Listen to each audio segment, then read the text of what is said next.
Yes. 'Tis I. Triumphantly returning. When I said I was gonna. So, hello. Today we're gonna wrap up the wizard puzzle. And let me tell you, I'm mad.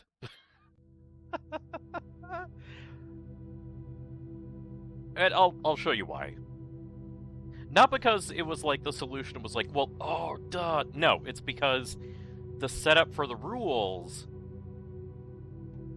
wasn't clearly defined.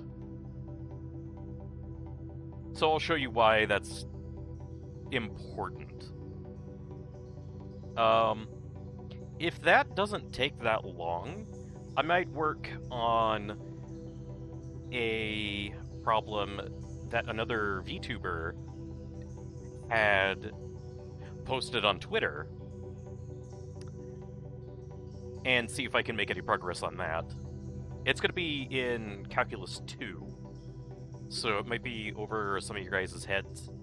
I'll explain it a little bit, but there's a lot more stuff that I would have to explain, like why an integral is the way it is, yada yada. And after that, we're going to defeat monsters in Silent Hill 2 using bug spray. I think it might even stun bosses. That would be funny. So, we got some fun stuff to do today. So as one of my favorite not VTubers, he's just a YouTuber, quote-unquote just.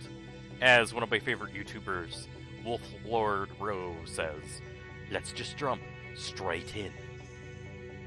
Pata. Alright. So. Oh yeah, by the way, happy Monday, everybody. I know. Start of the week, not necessarily the most fun thing in the world. Also, for a lot of you guys that are, like, in high school, you got the end of the semester, a lot of kind of stressful tests. And then if you're in college, you have, like, finals to see if you can finish that class. So, hang in there. You'll get through it. I trust.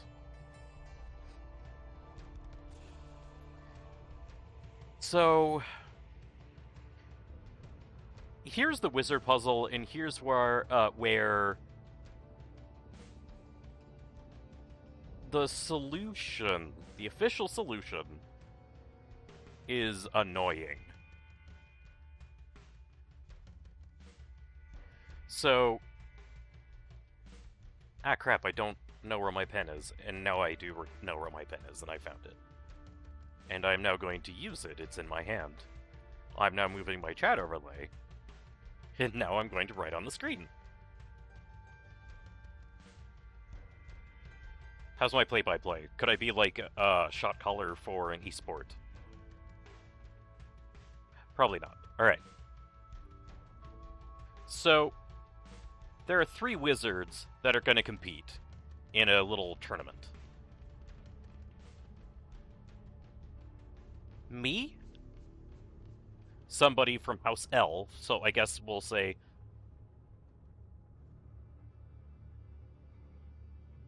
I'm trying to think of a good, quick L name.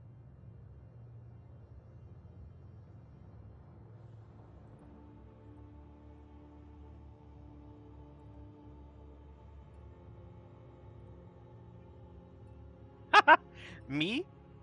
Somebody from the House Leet, and somebody from the House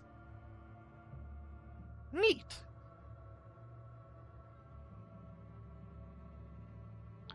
And the goal is to cast a spell at one person at a time, and hopefully knock your opponents out before somebody knocks you out. You have to go in turns, though. It's not just like a game of dodgeball where people are just throwing their balls You can't say the word ball anymore without, or especially the plural of balls,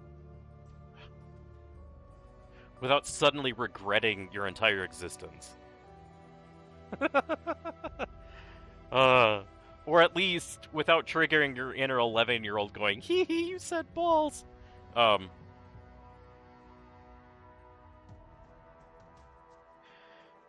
So there's an order to who gets to shoot when. We draw lots, and we get to go first. So the house me gets to go first. I am allowed to shoot either the person from house lead, or I can shoot at the person from house neat. Second will be the person from house leet.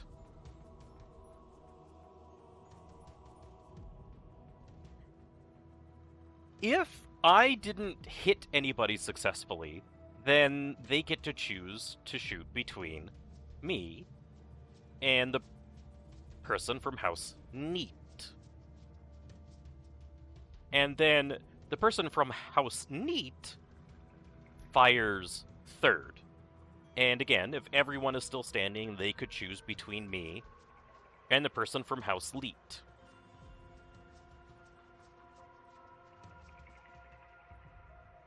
Here's the thing, though.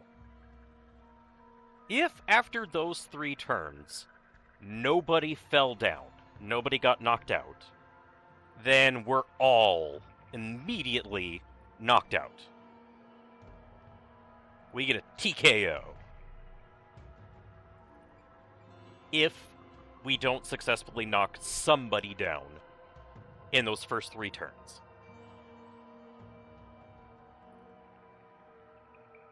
So we definitely would like to knock somebody down in those first 3 turns. Because if we don't, then we're all going to be turned into cats, and that's not going to be fun. And I'm not talking like cat boys or cat girls. I'm talking just cats. Which are awesome, but I like having thumbs.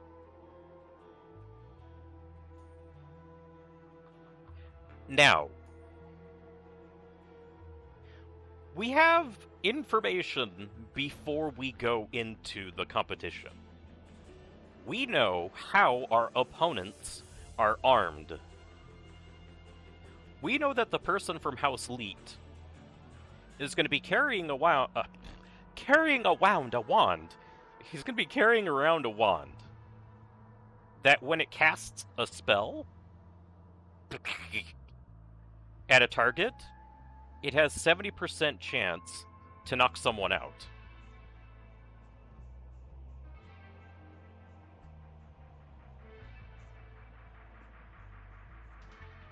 We know that the person from House Neat has an even crazier wand. When it casts a spell, because it's super scary, when it casts a spell, it has a 90% chance to knock somebody out. Okay.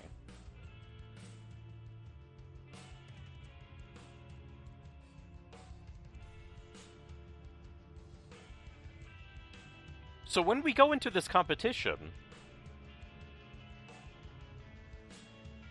from our perspective, our most dangerous opponent is the person from House Neat. House Leet, we're not too terribly scared of.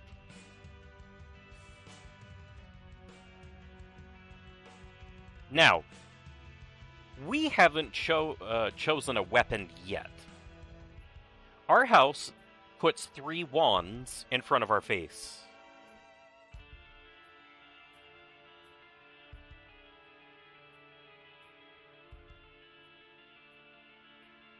One wand has a 100% KO rate. 100% chance to knock somebody out when you cast a spell at them.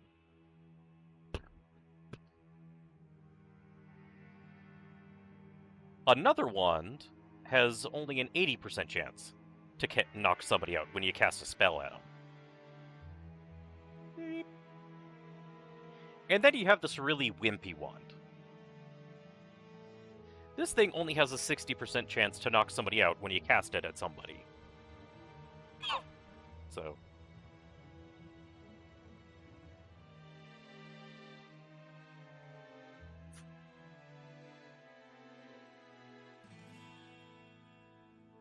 we get to choose which wand we take into the competition. Once we choose that wand, though, our enemies will be told how strong our wand is. So if we take, say, the 60% wand for some reason, we would be the weakest person in the three-way competition. House Leet has the 70% wand, and House Neat has the 90% wand. So, we, when we walk in with a 60% wand, would not be a high priority target. Because we are not the most likely to take someone out of the competition. Even though we're going to be shooting first, House Leet is not going to turn around and shoot us when House Neat is still standing. Because they have a 90% wand. We only have a 60% wand.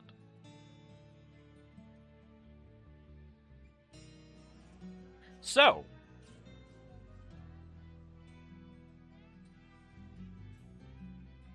if we were to choose the 100% wand, the wand that is guaranteed to knock someone out, we would be more powerful than the House Leet person and the House Neat person. So once our turn is done, whoever we didn't knock out is definitely gonna gun us down. As a matter of fact, they won't even have a choice. They would have to shoot at us if they were going to shoot anybody at all. Okay. So, we have three initial choices, how strong of a wand we want to go with. And then, for our first turn, we get to choose who to shoot at. Now, regardless of which wand we pick, our most dangerous opponent will always be the person from House Neat, because they have the 90% wand. The person from House L will always be our lowest priority target, no matter what. So whenever it's our turn, we know we're going to be most likely pointing at House N.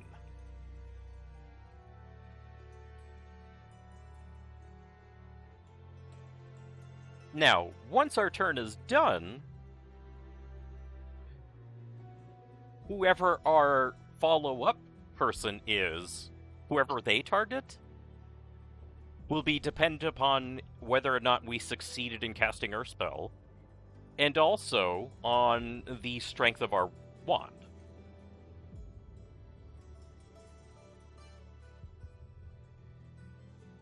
Now, there's one really big part of this competition, which the rules that you are given don't really specify.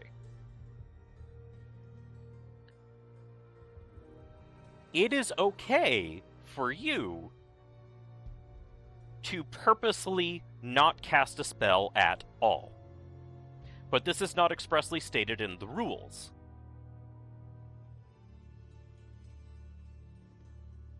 Now, the way that the, TED Talk video explains it, they say when they explain the actual solution to this problem, they say, aim at a certain house, but purposely miss. That was never said that could happen in the rules.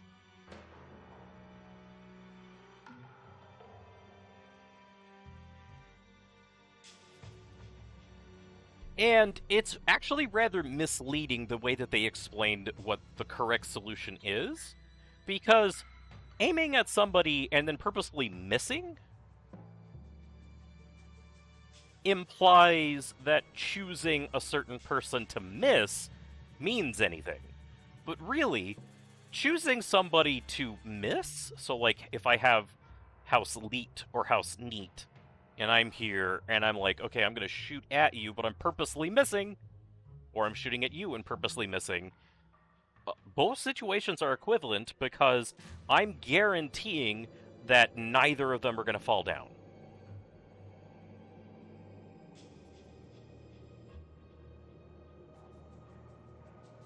And also, shooting at somebody and missing is equivalent to not even casting a spell at all.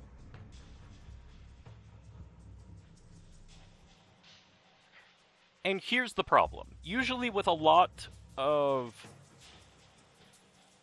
game show problems or gambling problems or whatever,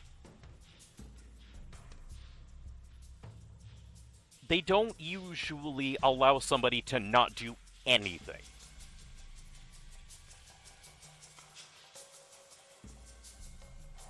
Like, there's a very famous problem called the three doors problem. It's a game show problem. You get to pick a door, but it's explicitly stated that you are going to pick a door. You have gotten to this point in a game show. This is a part of a game where you can win, and you're not going to lose. It's not like Deal or No Deal, where it's like, it's okay, or like, Who Wants to Be a Millionaire, where, like, you can decline to do anything. Well, the game's done. And you just collect your winnings. This competition doesn't explicitly say that it's okay for you to do nothing. And most puzzles like this don't have that as something that you can do.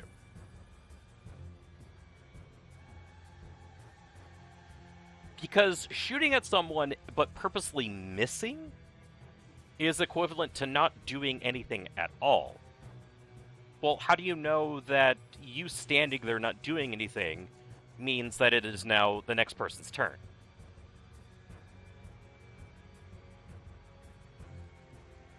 So, that's the thing that I had a problem with how the wizard puzzle was explained. Because you have 3 choices per turn instead of 2. You can choose to target somebody, and so you have 2 choices there, or you can choose to not cast a spell, which is the equivalent of targeting somebody but purposely missing.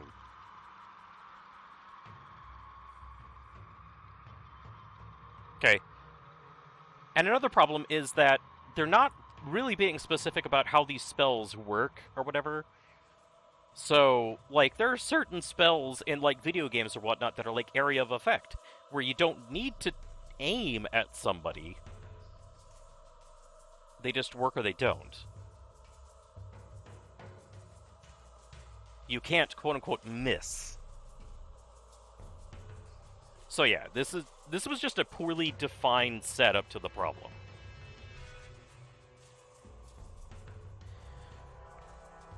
So, if I were to set this up, I would say, okay, 3 wizards are going, you, somebody, and somebody else. The second up has a 70% chance wand of knocking someone out. The third person has a 90% wand. You could have a 100%, an 80%, or a 60%. You go first. You can only target one person at a time.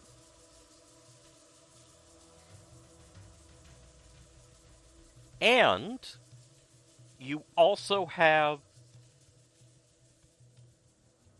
the ability to not cast a spell at all. To just pass. Okay.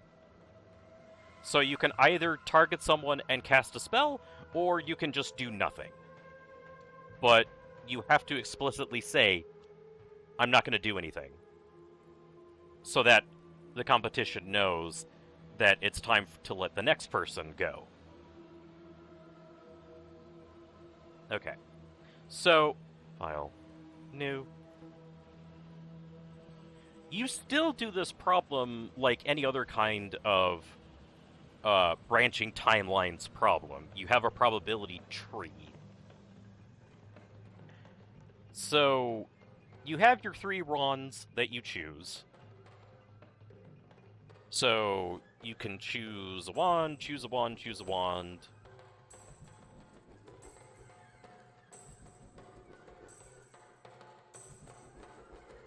And then once you choose a wand, so either the 100 or the 80 or the 60, you now have 3 options each instead of just 2.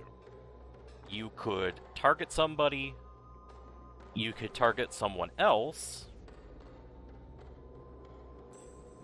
or you could do nothing. You could just pass. So you could target the person from House Leet, you could target the person from House Neat, or you could pass. You could just do nothing. So each stage has 3 branches.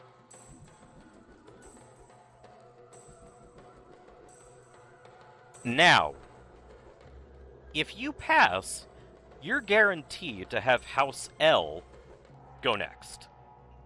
And so they have 3 options that they could do. They could shoot you. They could shoot the person from House Neat. Or they could also pass.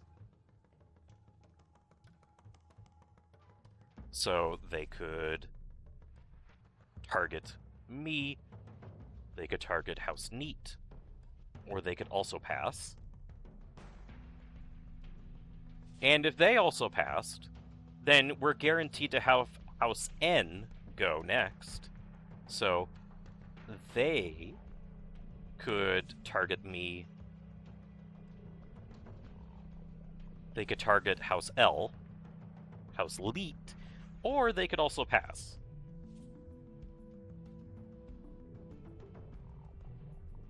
So they could target me, they could target House Leet, or they could also pass.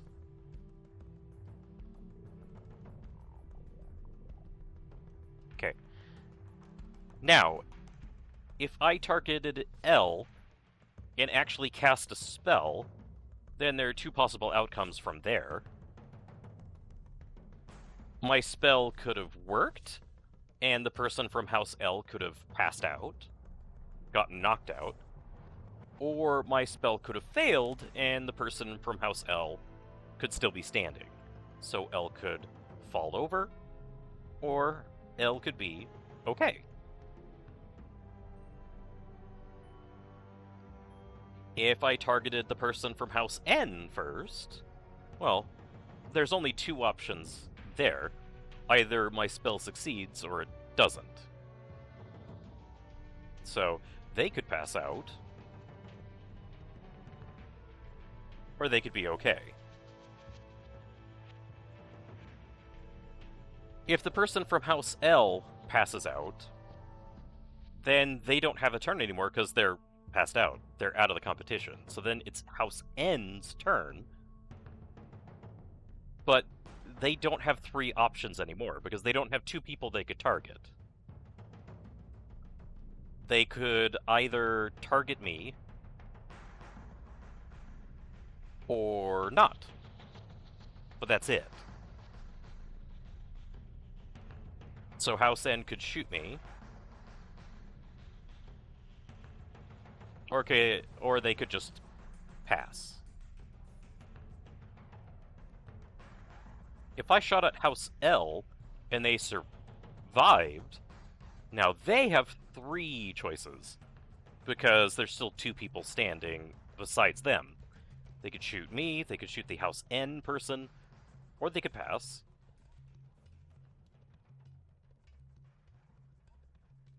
So they could shoot me, they could shoot the house N person, or they could pass. In a completely different timeline, if I shot the house N person and knocked them out, it would still be house L's house L's turn. But there's only 2 choices. They either shoot me or they pass. So they have to either shoot me or pass.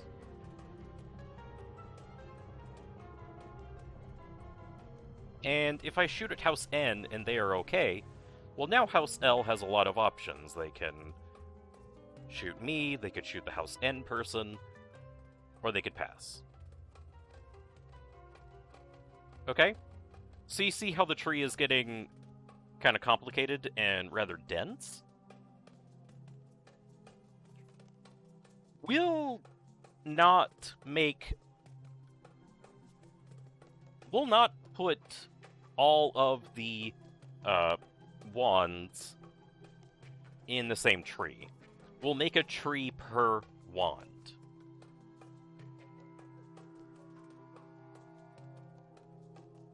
Don't save. Okay. Now, when I first started talking about the wizard puzzle yesterday, I was under the assumption that you didn't have the choice to not do anything. Or as the video explained, aim at somebody but miss. Purposely miss. That's the same as not doing anything. Ow, my ear. Ow, ow, ow, ow, ow. Okay, I feel a lot better now. Okay, that's good. So, I made a tree for the 100% wand, and I was like, okay. I take the 100% wand, and I have 2 choices. I can shoot the person in house L, or I could shoot the person in house N. So, I could shoot house L, or I could shoot house N. Since it's the 100% wand, though, once I target somebody, they're going to go night-night. So if I target the house L person, they're night-night. They're gone. So now the only option left, if we are not allowed to pass, is for house N to shoot me, and then there are only 2 possible outcomes. Either I stay standing, or I don't. And it's the same situation if I shot house N. House L will have to go next, and then either shoot me and succeed, or shoot me and fail. So in here, N would have to shoot me. Oh, well, of course they would have to shoot me, because they're the only one left. But I could get shot and pass out, or I could get shot and have nothing happen. I'd be okay. And if I shot N, then L would shoot me, and I would either fall down, or I would be okay.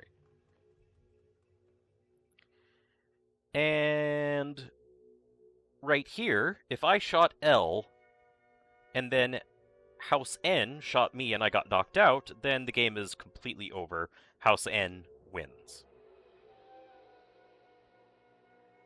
If I shot House N, and then House L shot me and successfully knocked me out, then the game is over. House L wins. Right there.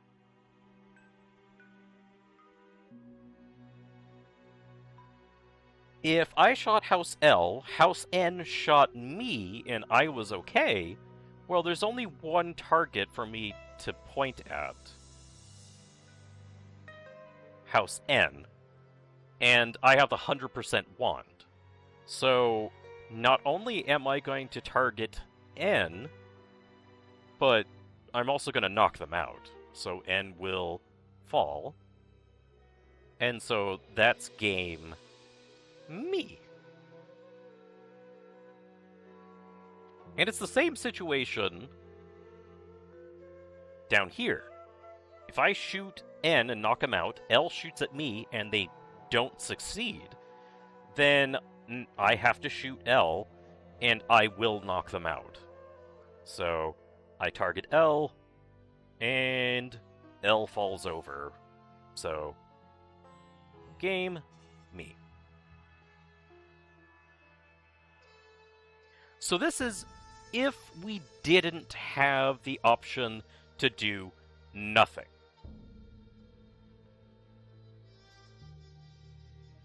Now, you would put in probabilities on each of these arms of the probability tree. What are the chances of one branch of the tree happening or the other? So, House N shooting at me and succeeding, making me pass out, has a 90% chance of success and a 10% chance of not working. Me targeting House N when they're the only one left and knocking them out is a 100% chance, because I have the 100% wand.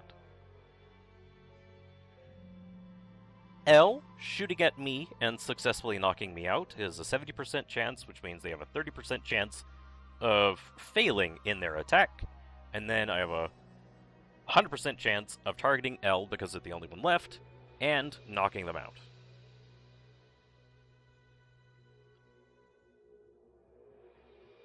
So, if we ignore the likelihood of me aiming at one person or another, the probability of me getting the win by taking out the guy in House L first would be 10% times 100%, so that'd be a 10% chance.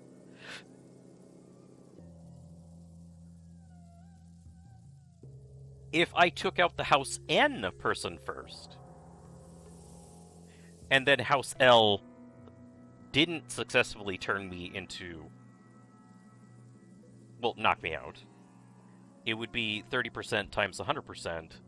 I would have a 30% chance of winning that way. So from here, you can tell that it pays to take out the most dangerous opponent first. Because here, I tripled my chances of success by taking out House M, the person with the 90% success wand.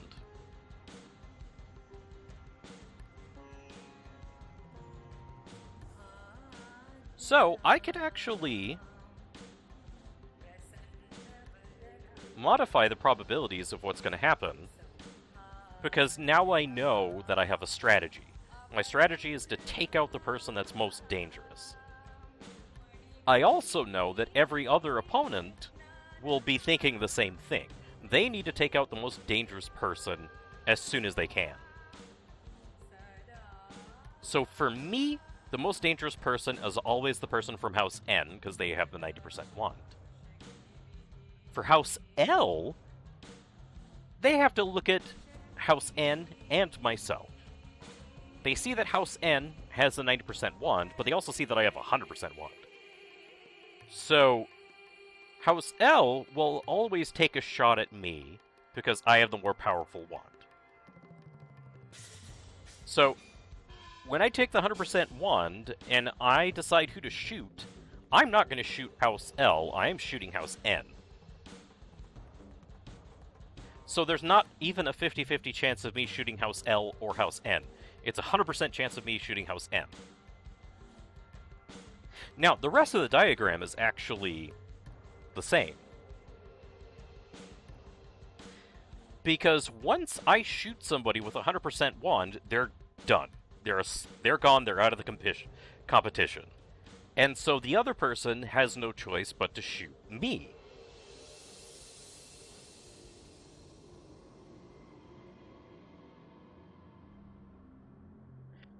So, if we were not allowed to pass, if we were not allowed to say, I don't want to shoot at anybody, then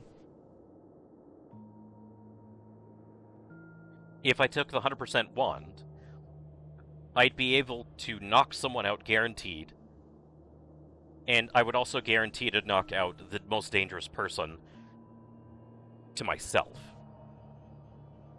So, take the 100% wand, shoot house N, you'll win 30% of the time. Now let's introduce what should have been explained at the beginning of the wizard puzzle, at least in the video that explained it. I actually have 3 choices when I start. I could target the person in house L. I could target the person in house N. Or if I felt like it, I could do nothing. I could pass. So, me targeting L, me targeting N, or me passing. And again, this is with me having the 100% wand. So whoever I cast a spell at, it has a 100% chance of knocking them out. Now, if I aim at L, they're asleep, which means it's N's turn, but this is introducing the fact that N could also pass. So, N has 2 choices. They could shoot me, or not. They could just sit and do nothing. So, N could shoot me, or N could pass.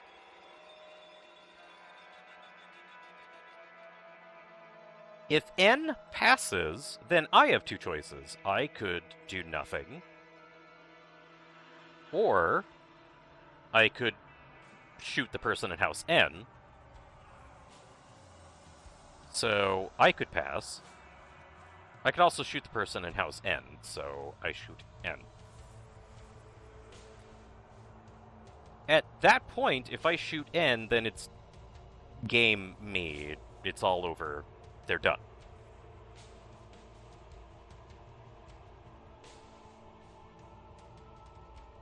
Now, if I shoot the person in house L and knock him out, and then N actually chooses to shoot me, there are 2 things that could happen.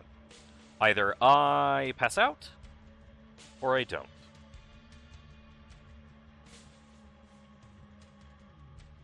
So, I could fall over, or I could be okay. If I fall over, then the game is done. House N took the victory. If I'm okay, though, well, I got 2 choices. I could shoot N, or pass. So, I target N, or I pass. And again, if I target N, then it's guaranteed to knock him out, and then both my opponents are gone at that point, and so the game goes to me.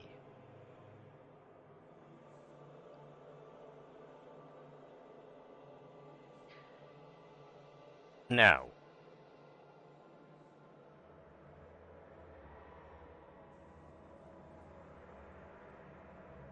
what's the likelihood of me targeting... Well, okay, hold on here.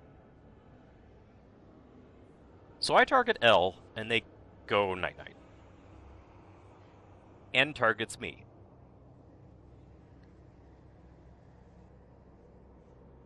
Let's see. There's one more thing.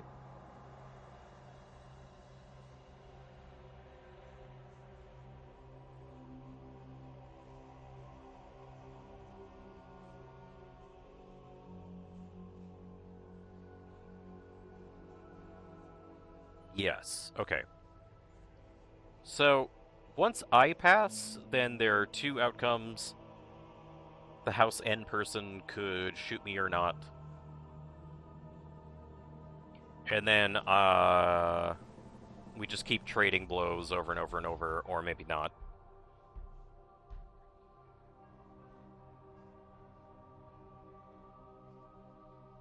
But let's say that once somebody is knocked out and there's not a choice between who targets who, we don't pass anymore. Because if I have the 100% wand, then me passing after N shoots at me and it's unsuccessful, me passing would be a stupid idea. I can just win just by shooting him. So there's a 0% chance that I would pass my turn there, and there's a 100% chance I'll just shoot them and end the game. So then, for N choosing to pass, there's only one other person left. If they pass, they are guaranteed to lose. So they're not going to do that.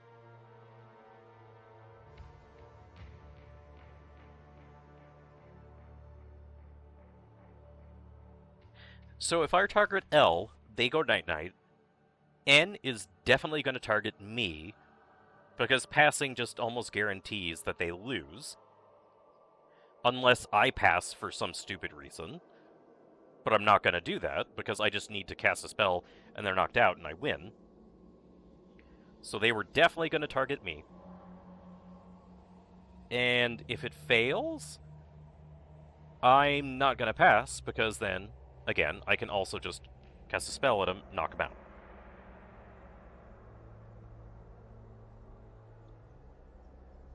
So I don't even need these branches, because we can reason out that even though we are capable of passing on our turn, once there's only one other person left,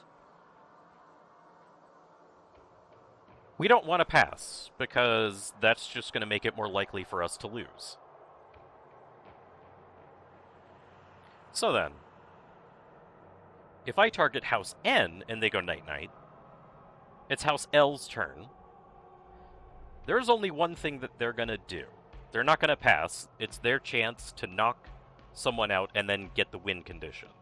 So they are definitely going to target me.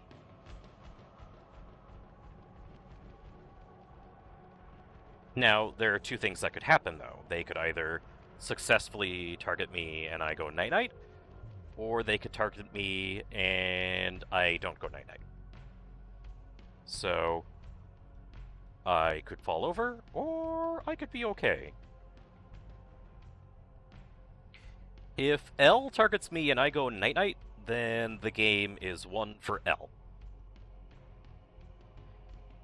If L targets me and I do not go night-night, then I instantly shoot the person in House L. They go night-night, so L falls over, and then the game is mine.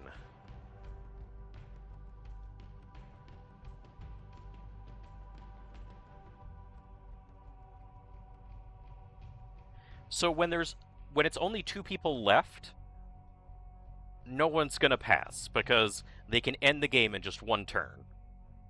But when there's a full 3 people, there's a chance that someone might pass, because it might work out for them. You have to look at the chances to see if that's the case. Let's see. MF. Me okay. So right here, that's a 0.7 chance. This is a 0.3 chance. This is the 0.9 right there. That's a 0.1. Okay. Now, if I choose to knock out House L, my chances of winning are 1 times 0.1 times 1. So that's 10%. Which is the same as if I had no choice but to fire at somebody. And then my probability of winning if I decided to knock house N out first would be 0.3 times 1. So that's 30%. So, of course, if I'm going to shoot somebody, I'm not shooting house L at all. Because house N is the most dangerous person to me. But do I have a 100% chance of choosing N over just not doing anything? Well, let's take a look. If I pass, then it's house L's turn, and they have 3 choices. They could shoot me, they could shoot house N, or they could pass. Because there's still 3 people standing by the time it's their turn. So, L could shoot me, L could shoot house N, or they could pass. If they pass, then when house N has their turn, they still have 3 options. They can target one of us, or they could pass.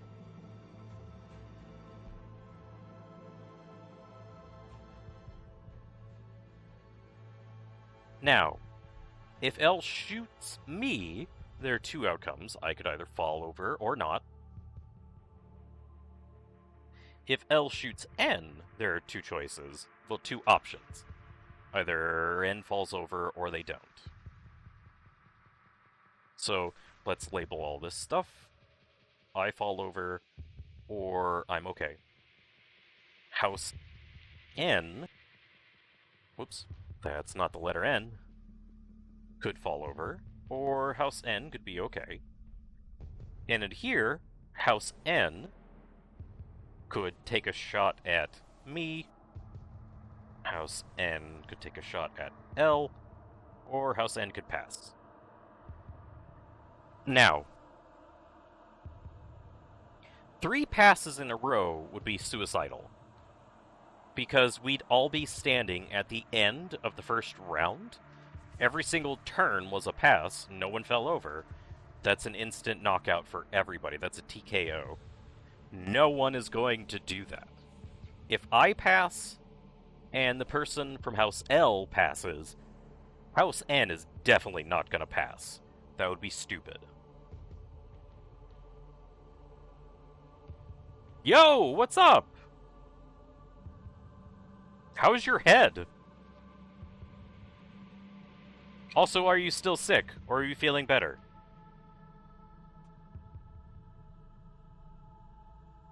Okay. Why? Is it because you have tests coming up?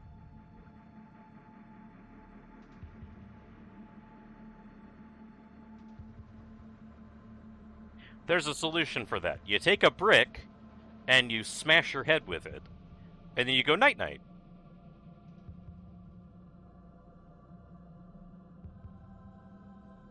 Well, that sounds fun. Or not. Definitely not fun. You're trying... No, please don't actually try that.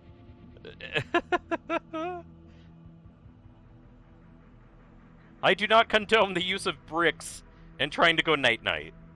Because it could also make you go permanent night-night, and that's not really the best option.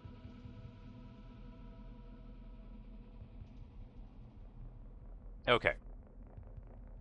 Now then, let's see. Grind pipe. No! You have a life worth living. You know, keep going. Alright. So, let's see here. I pass, House L shoots me, I fall over. It's only a 2-person game at that point because I have fallen over. So House N isn't gonna pass because that's stupid. They're gonna shoot. Alright, man. Also, if you have any, like, last-minute questions, like, you can ask them too. That's fine. But yeah, hang around. Hopefully I can help you not be so stressed. Because one of the worst things is being freaked out. The more calm you are, the better you'll do. Alright, so L shoots me and I fall over. N can shoot L, and L will go night-night, or L will be okay. If L shoots me and I'm fine, N doesn't have three choices, because if she passes, if she misses, like if she purposely misses, we all lose right there. So she has no choice but to take a shot. So she is not going to pass. She's either going to shoot me, or she's going to shoot the guy in house L.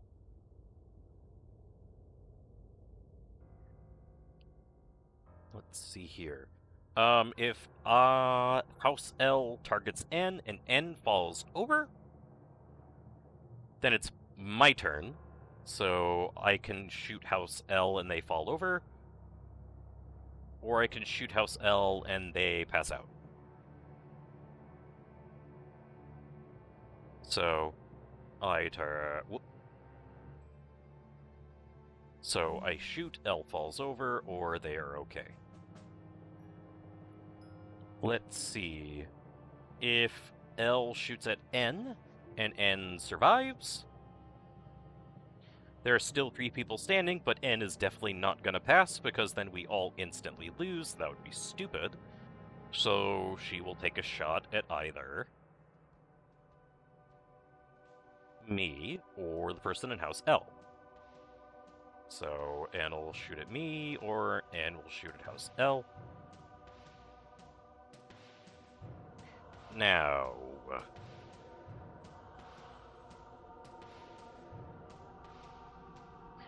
we can see that our diagram is getting even more complicated. And really, we're trying to answer the question of, well, should I shoot house N, or should I pass? So, let's use the rule of we target the most dangerous person when there's only 2 of us left. And we do not pass if it means that all 3 of us will still be standing. So new, don't save. So in my first turn, I'm definitely not going to be shooting at L, because that'd be dumb. If I was going to shoot, I'd shoot at N. So either I shoot at N, or I don't shoot at anybody. So I shoot at N, or I pass.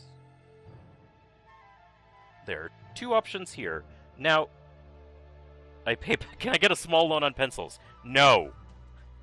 At least let me finish explaining stuff, and then maybe. Okay. So, I shoot N. Let's say that I haven't even really chosen what wand I'm going to use.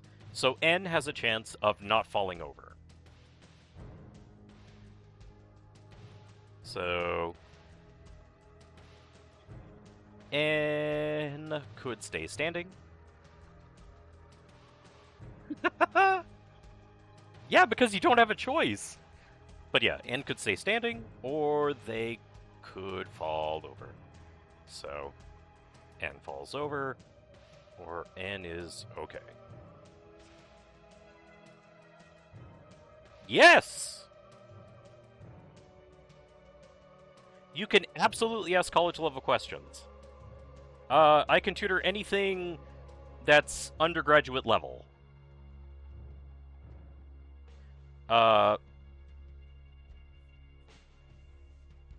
Also, I don't think I've seen your name before, so welcome.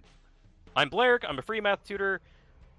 At the beginning of the stream, I give like a mini lecture, but that mini lecture really is only there to eat time, if nobody has any specific questions. So, if you have a question right now, we could definitely talk about it right now. And also, I'm a free tutor, so you don't have to pay, you don't have to donate, you don't have to sub.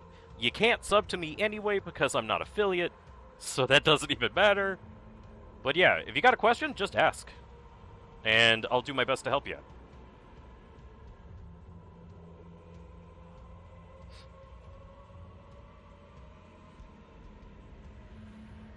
Yes. Well, okay. In the United States system, yes, you can interchange the word college and university. A university is a grouping of colleges. So, like, there's a college of mathematics and a college of physical science, well, like college of physical sciences, yada yada yada.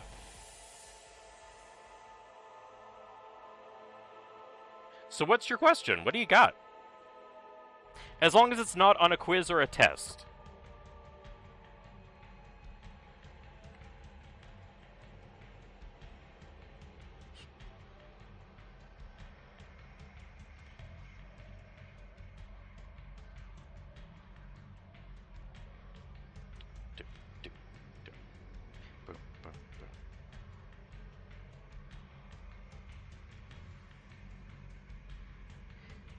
While you're doing that, I'll just keep filling out this diagram. So, blah blah blah. And falls. L targets me because they have to. And either I fall down or I don't.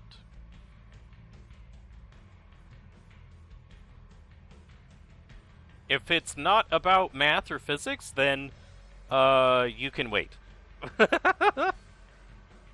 So I fall or I don't. If I shoot in. Yeah, I could definitely help with linear algebra. Perfect. Lay it on me.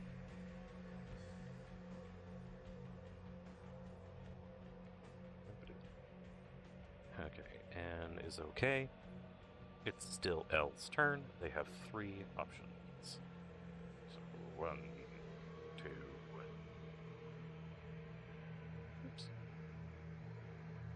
And 3.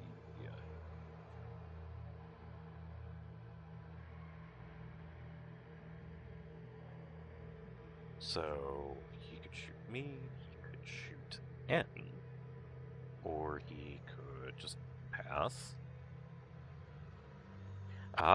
But I'm using the rule of targeting the most dangerous person.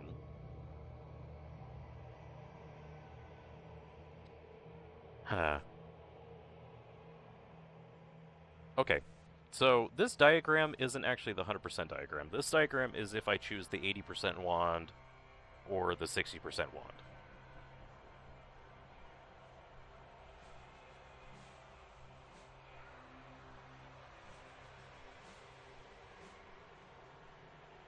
So, if I choose the 80 or this... Oh.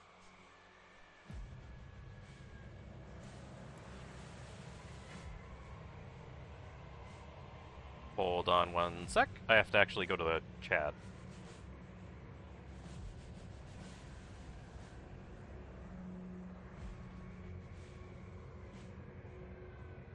I think I have links disabled. Just as like a safety precaution. I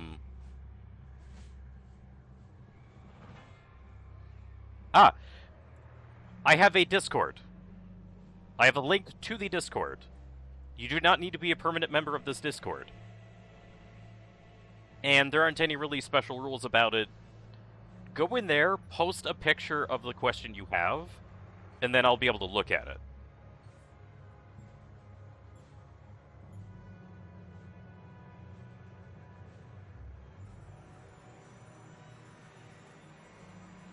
I keep forgetting that I have a Discord specifically designed for this.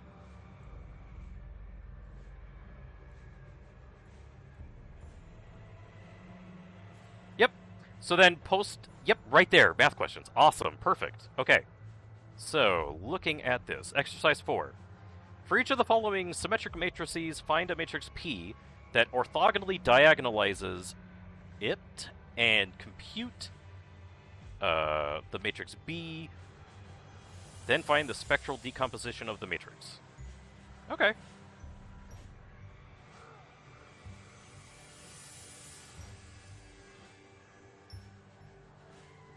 Gotcha.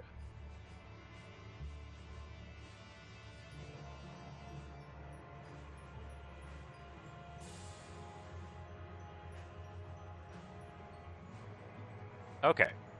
So... I wasn't actually expecting a linear algebra question. Let me pull up my linear algebra book just to make sure I don't tell you something stupid. Also, I'm breaking my model because I'm not in front of the camera anymore. Give me 1 sec.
I'm dropping everything right now.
Okay, found the book, but now I have to use the bathroom. So give me a sec. This is gonna take me like 2 minutes. Not long. I also have to get into Streamlabs. This is really funny because my avatar is just contorted. This is a mess. Stuff. And I have to use a mouse upside down. I'll be right back. Just using the bathroom.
Yo, I'm back.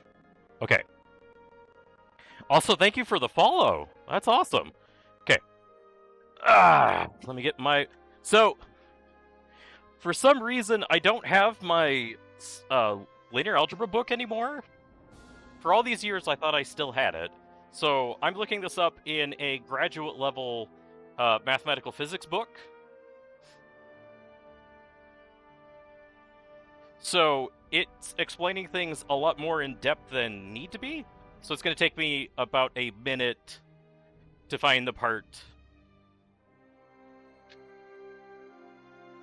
Orthogonal bases, yada yada.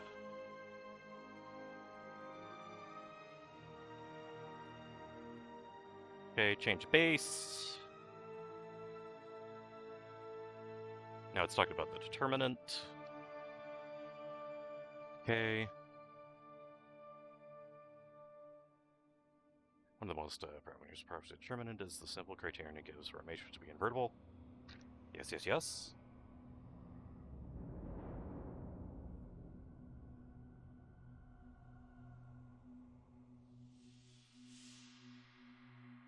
Blah.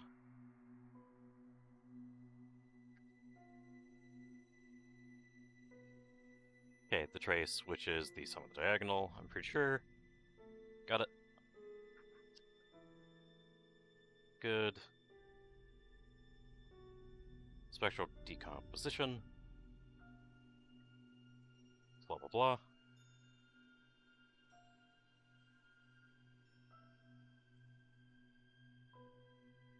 If two things are orthogonal, you dot product them and then it's 0. Yeah.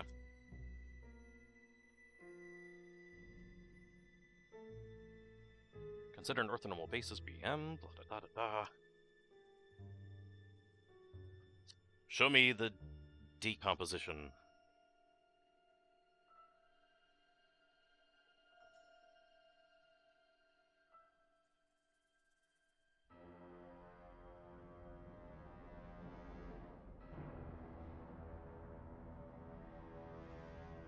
Values and eigenvectors. Aha!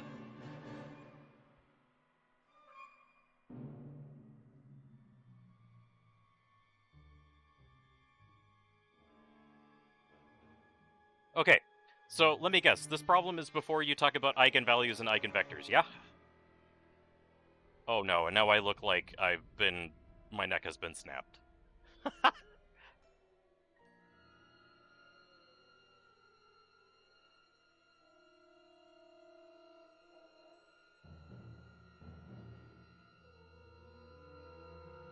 Maybe it's after.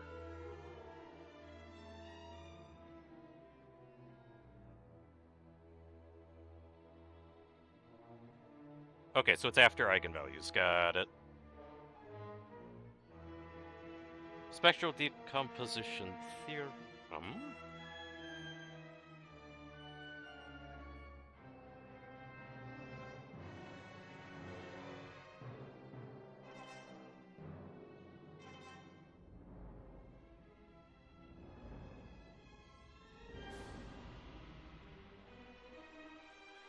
Got an eigenvalue, blah blah blah blah blah, multiples the eigenvectors, so yada da. To find D, I need to find the eigenvalues and the basis. Okay. Alright, so... Come on, model. Work with me here, buddy.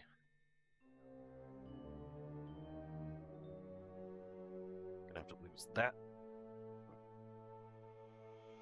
Okay.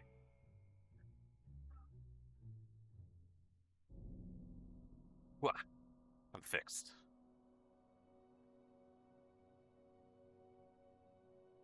So, if I look back at the Discord...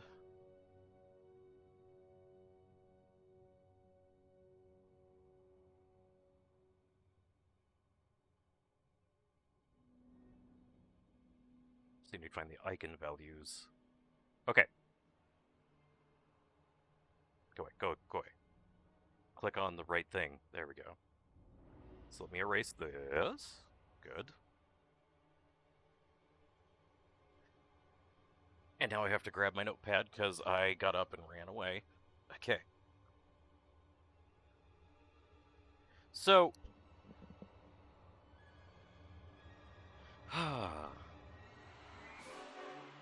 eigenvalues and eigenvectors. You got a matrix multiplied by your eigenvector. It's equal to, like, crap. I'm writing it down wrong.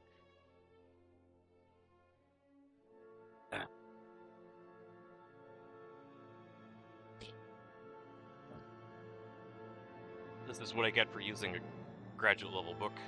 Here we are.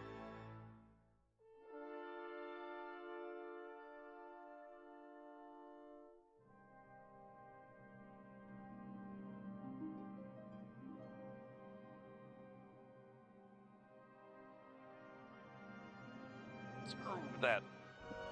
Come on.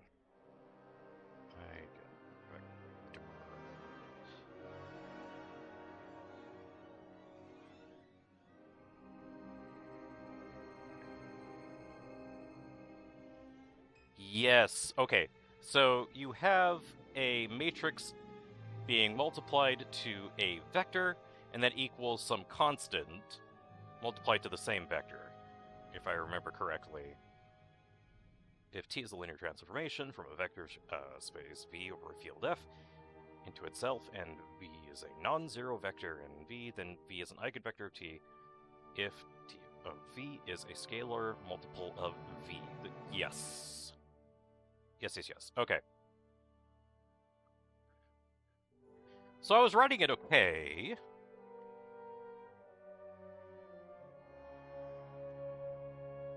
And now I misplaced my pen. And now I found my pen. Okay. So, lambda, your eigenvector. Okay. Now,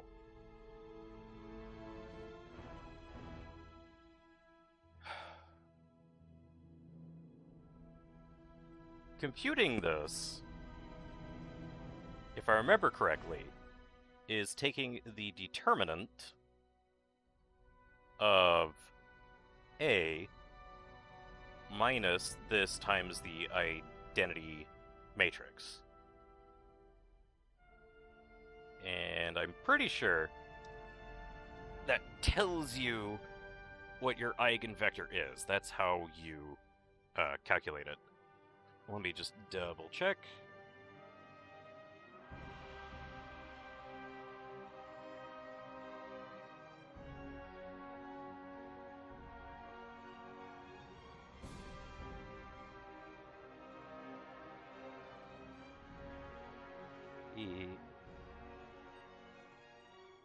Okay. Sort of eigenspace of a corresponding to the eigenvalue. Its dimensions are called geometric multiplicity of. Okay, an eigenvalue called simple if it's blah blah set of eigenvalues so is vector and blah blah. Eigenspace is corresponding. Yada yada yada. I don't care.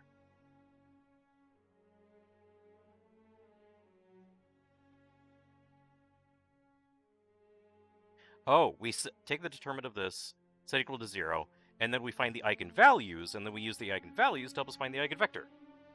Gotcha.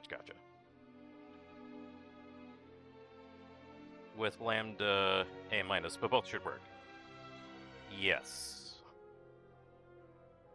So you make sure that this equals 0.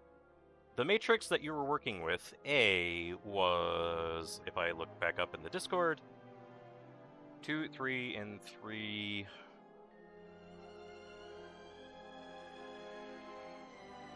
Gotta make that bigger. And root 3 and 4. Okay. Root 3 and 4. Cool. So, A minus lambda identity matrix. That gets you this new matrix. 2 minus lambda, root 3, and 4 minus lambda. And then we have to take the determinant of this, so the det of all of that. What?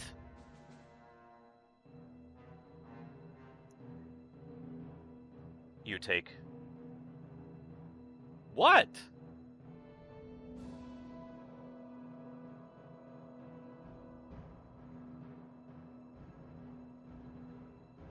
So you got your characteristic polynomial.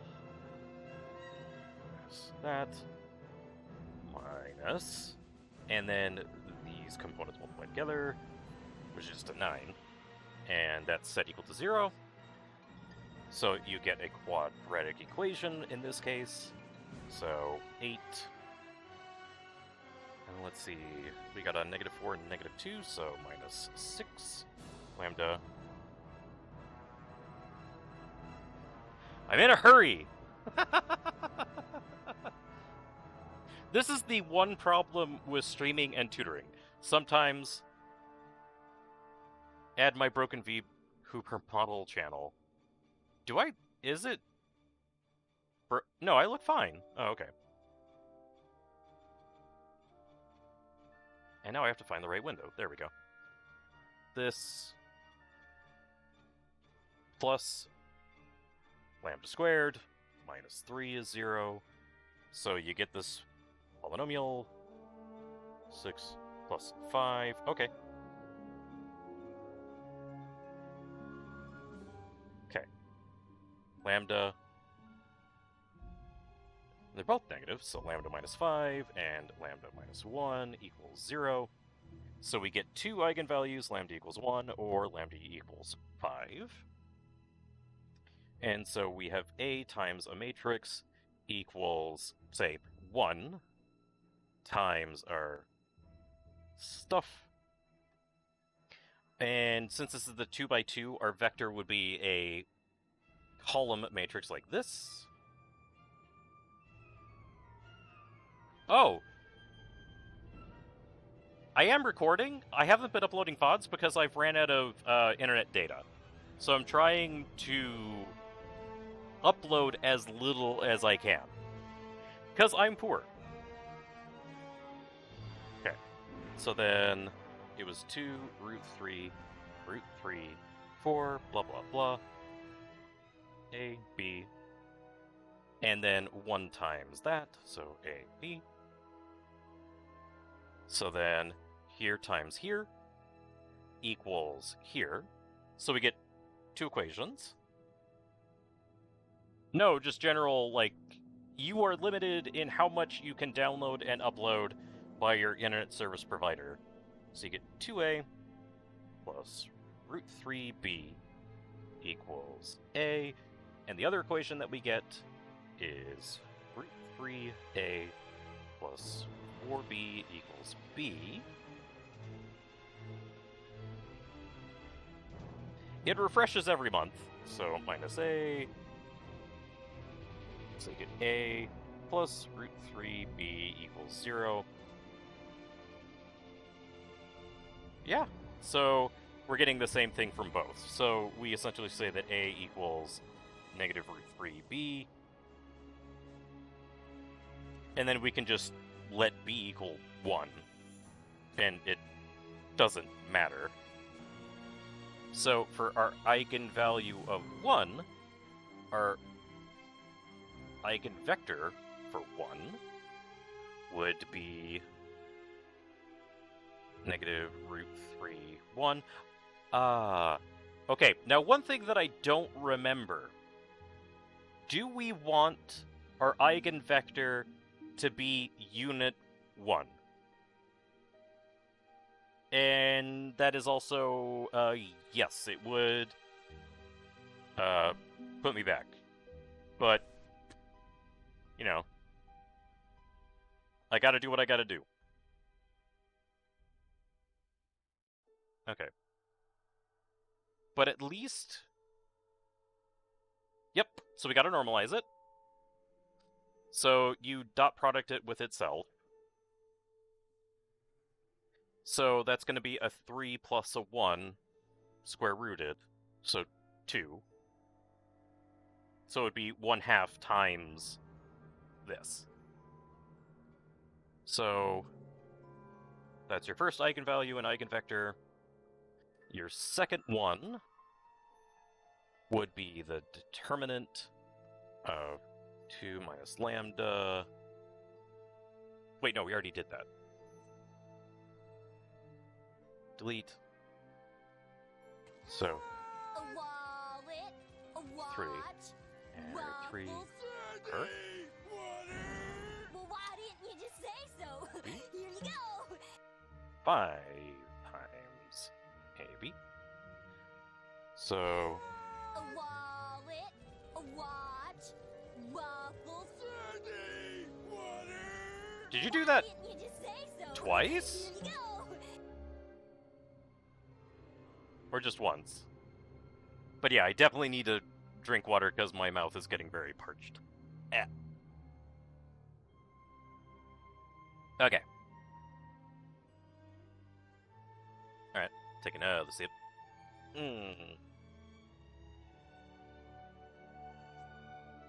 Good, I needed that. Okay. 2a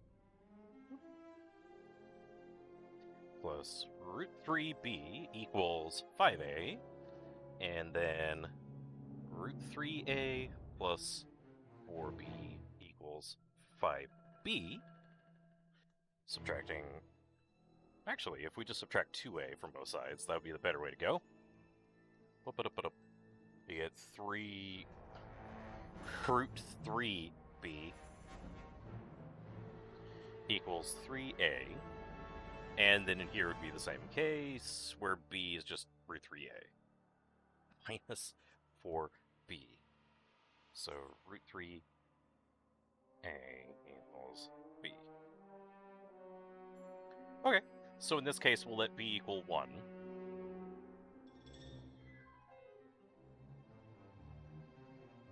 Right, okay. So for our eigenvalue of 5, our eigenvector,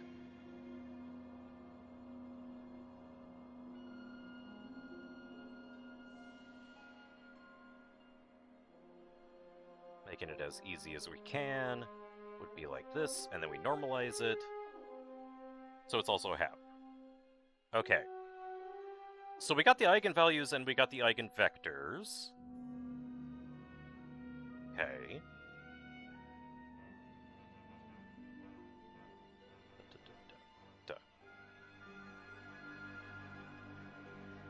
Okay. Okay, Brandon. I'll see you later, man. Okay. Now...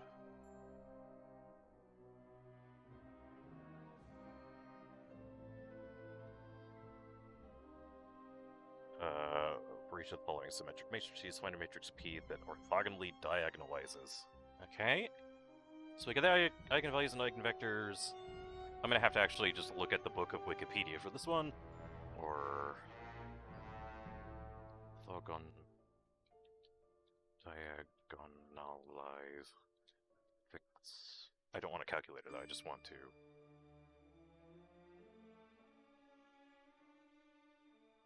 So we have a matrix. We show that A is orthogonally diagonalizable by finding matrix U, matrix D, such that A... Yes. So U is their P.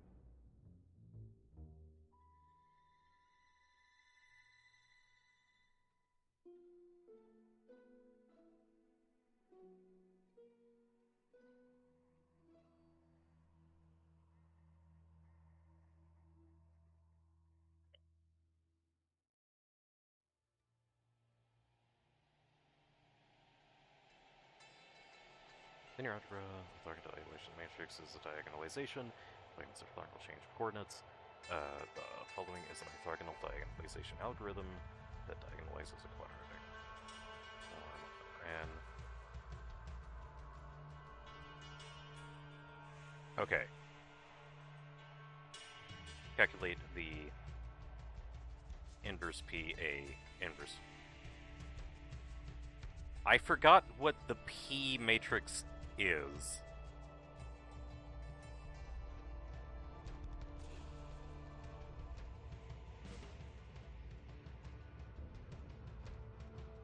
The character's polynomial.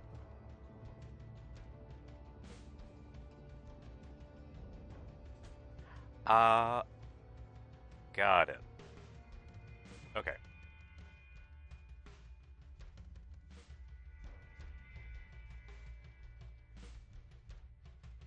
Okay.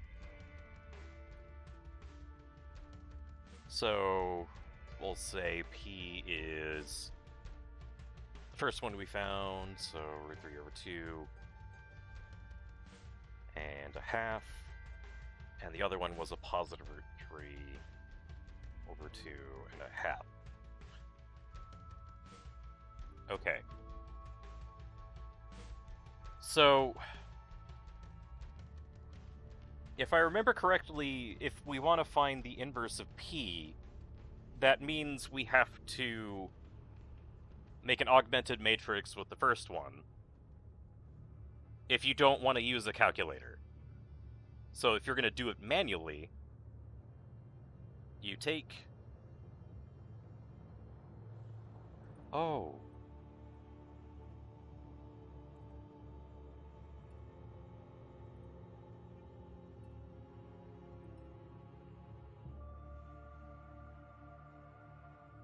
Yeah, okay.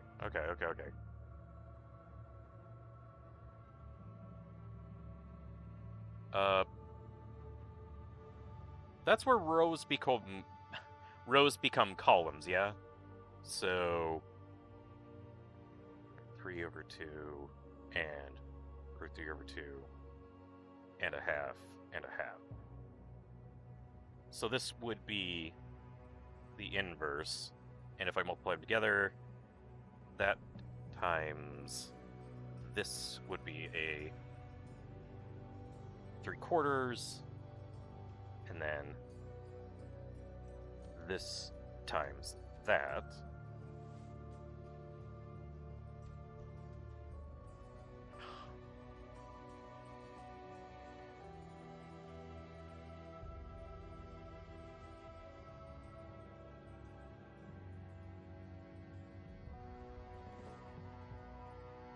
It shouldn't matter if you do this one times this.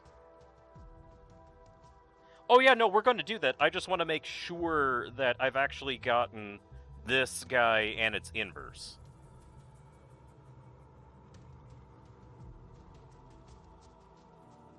Yeah. Because if I multiply this row by this column, it's not adding up to be 1.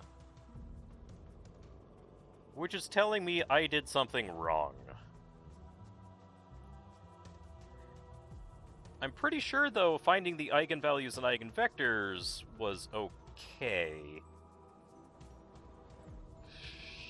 Nikes. Okay. So the characteristic polynomial...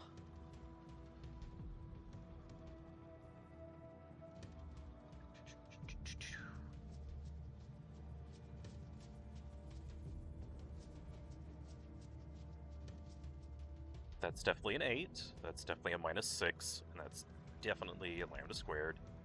-3 is correct.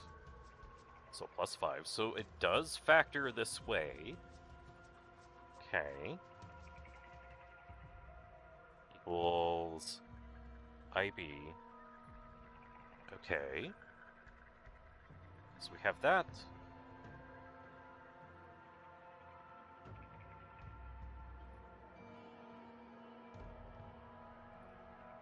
Alright, let me take a gander at that.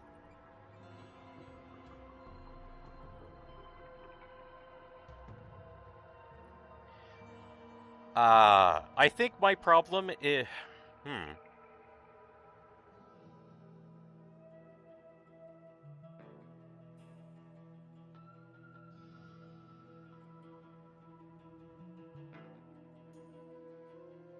Okay, it's that second eigenvector that makes me think I did something wrong. I think what you have is right. Let me just double check my work. So 2a plus root 3b, and the root 3a plus 4b. So 2a, a plus 4b, 5a. Okay. And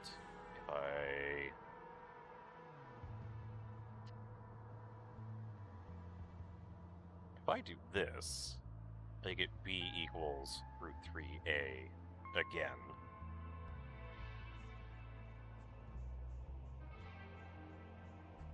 So for the eigenvector 5,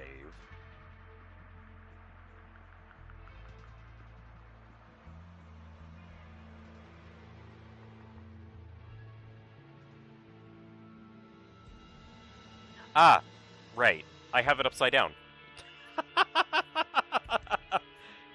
Oh my gosh, I did everything right, but then I just was in such a hurry. In this case, I pick what I want for A. A is like the free variable, and then B becomes something. So if I chose A to be a 1, then this would be a positive root 3 right there. Right. That is why I was getting something wrong. Huh. So yes, I think you did fine. Let me just catch back up to where you are. So this guy is negative root 3 over 2.5. This one is upside down. Like so. So then the inverse would be its transpose. So then it would be negative 3 over 2.5 and a half and a positive root 3 over 2. So if we multiply these two guys together, I have a negative root 3 times a negative root 3, so I got a positive 3 over 4 plus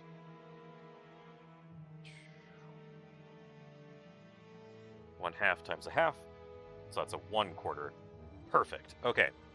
And then if I do top row times second column, I get a negative root 3 over 4. And then I have a 1, yes, plus a positive root 3 over 4. Splendid. Okay, good. We're in good shape. Now, if I look at the one that you have an, for some reason you wrote an extra 2, in your bottom right coordinate. Instead of having 2 root 3 divided by 2, it should just be root 3 over 2.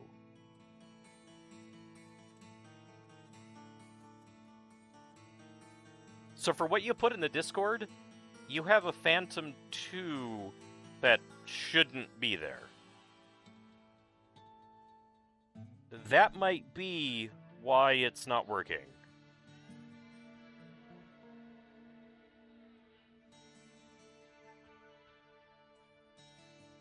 Alright. Boop, boop. So we got that. And now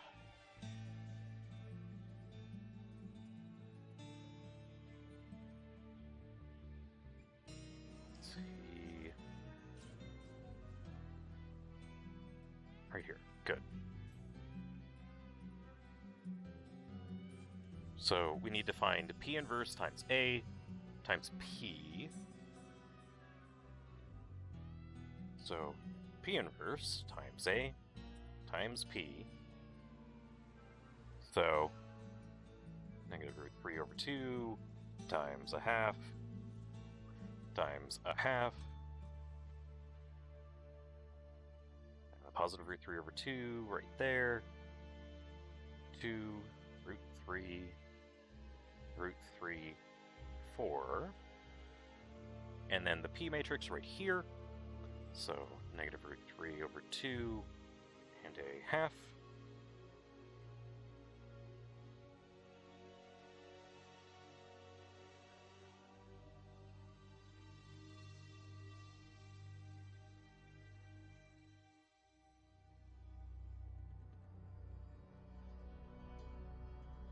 Wow.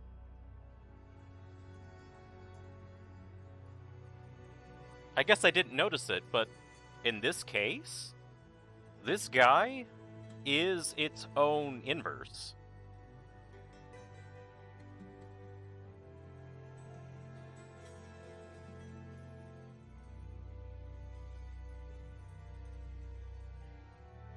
So we didn't even have to transpose it to find the inverse. It was its own inverse. I didn't notice that. Gotcha. Alright, cool, blah, blah. And blah, blah. Okay. So, doing this part first, we have negative root 3 over 2 times 2, which is a negative root 3, and a half times a root 3, so plus root 3 over 2. Well, what I said right here, your inverse matrix that you posted... Well, not your inverse matrix, but your original P, even though the inverse will be the same, is you have this extra 2 that shouldn't be there. Right there.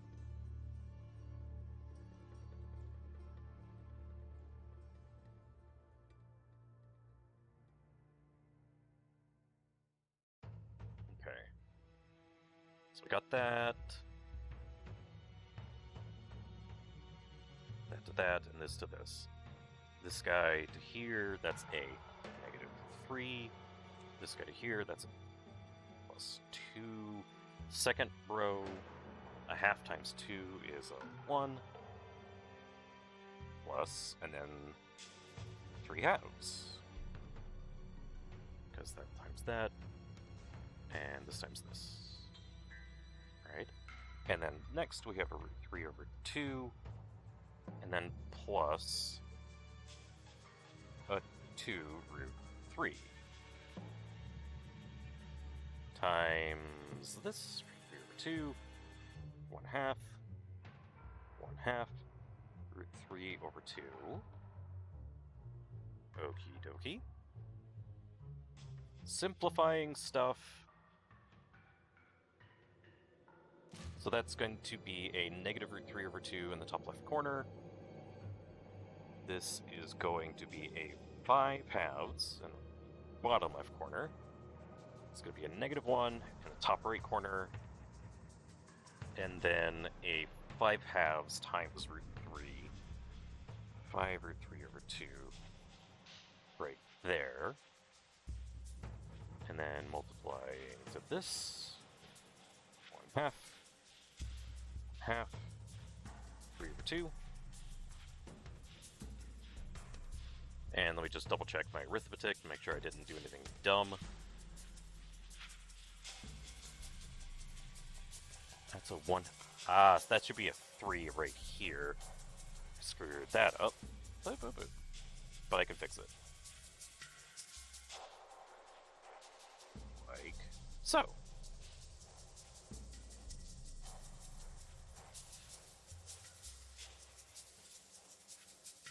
Wait, no. No. No. No,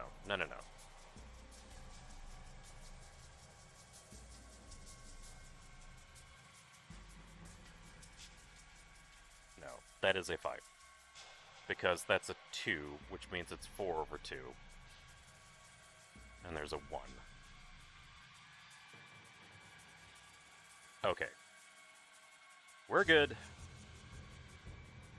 Carrying on, negative root 3 over 2 times negative root 3 over 2 is a positive 3/4.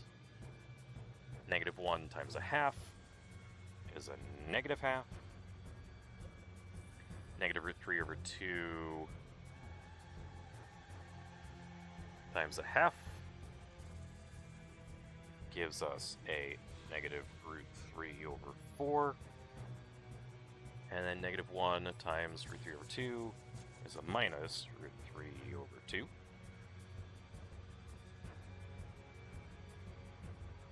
Yeah. And then 5 halves times negative root 3 over 2, negative 5 root 3 over 4, and then 5 root 3 over 2 times a half is plus 5 root 3 over 4. And then let's see, we have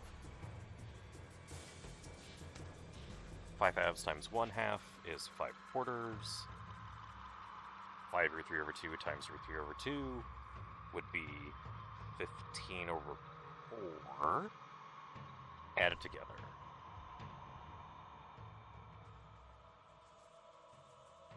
Okay, so this coordinate right here in the bottom left is 0.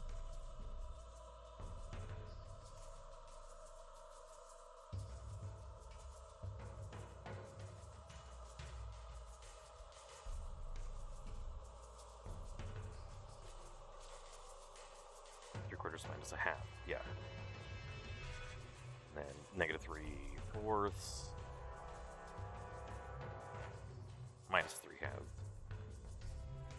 Alright, the weirdest part is fine. So that's a 2 over 4. So 3/4 minus 2/4 is 1/4. That coordinate right there is a 0. This would have to get doubled. So it's a negative 3 root 3 over 4 there. And then that'd be 20 over 4, so that's a 5. So that is this D.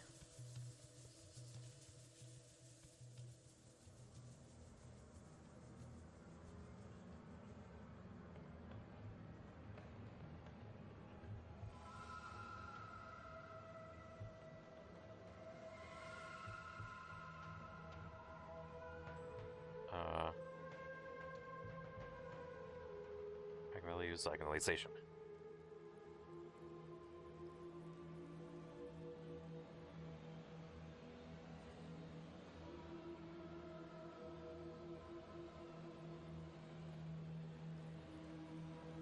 Yes, I can.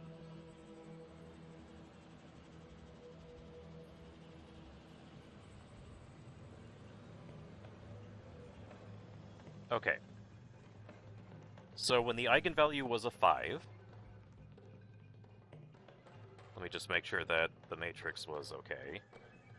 2 over root 3 and a root 3 over 4. 2 over root 3 over 4. Some vector 5 times the same vector. So 2a plus 3 root 3b equals 5a. That's alright. Root 3a plus 4b equals 5b. So taking away 4b from both sides, we get b equals root 3a. And then the other equation gets us the same answer.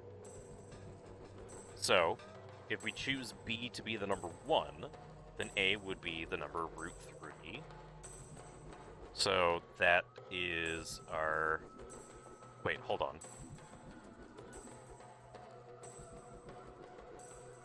No, if we choose a to be the number 1, b will be root 3. There we go. Okay, yes. Which is how it looks upside down compared to the first one. Yeah. So, this is our vector, root 3 and 1,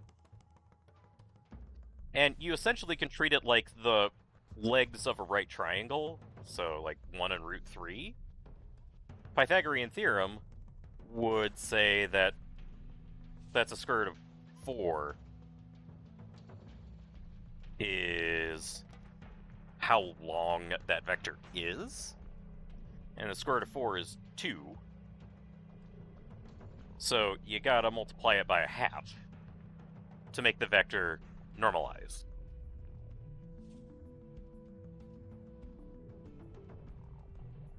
And to really convince you, let's do...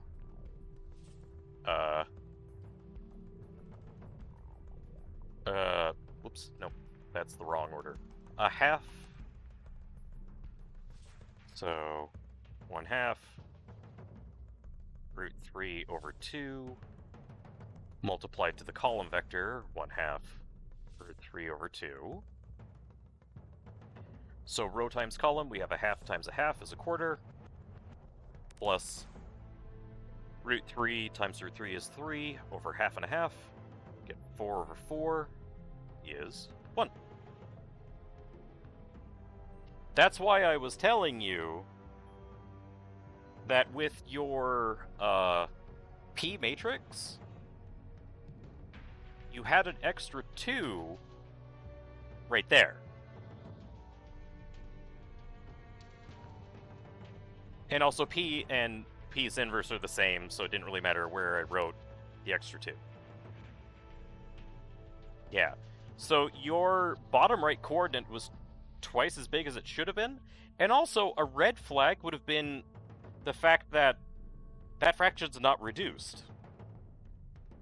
2 root 3 over 2, you should have just written as just root 3.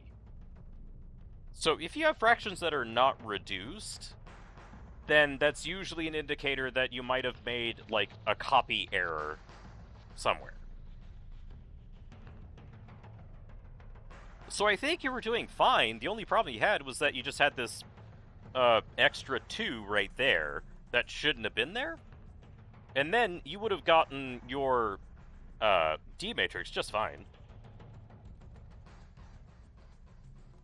Yeah, like, if you have tests tomorrow, the best thing you could do is just make sure you get sleep.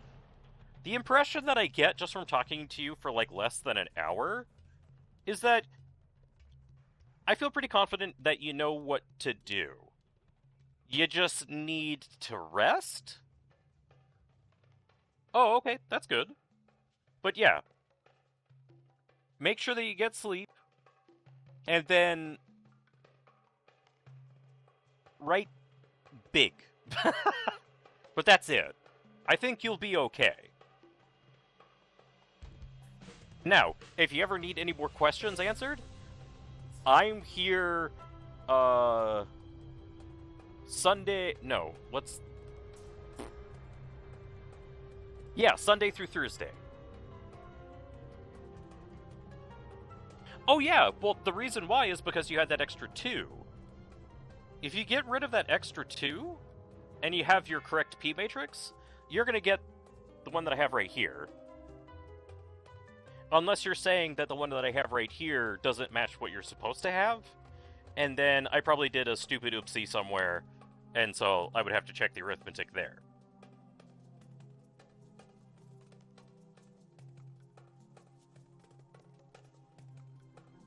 Gotcha, okay. Well, let me backtrack then, because I am not infallible. So it's... Oh, okay, so the one in red...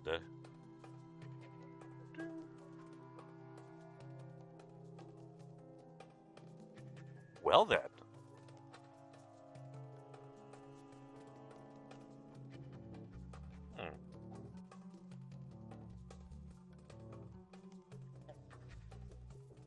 You're right. That doesn't look right. Okay. Let me look at the directions again just to make sure that I was calculating the D vector correctly. So it's the inverse of inverse of P times A times P.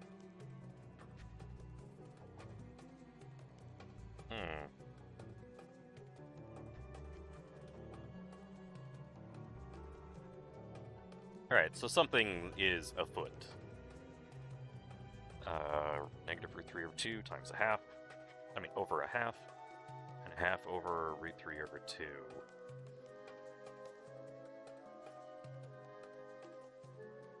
Okay.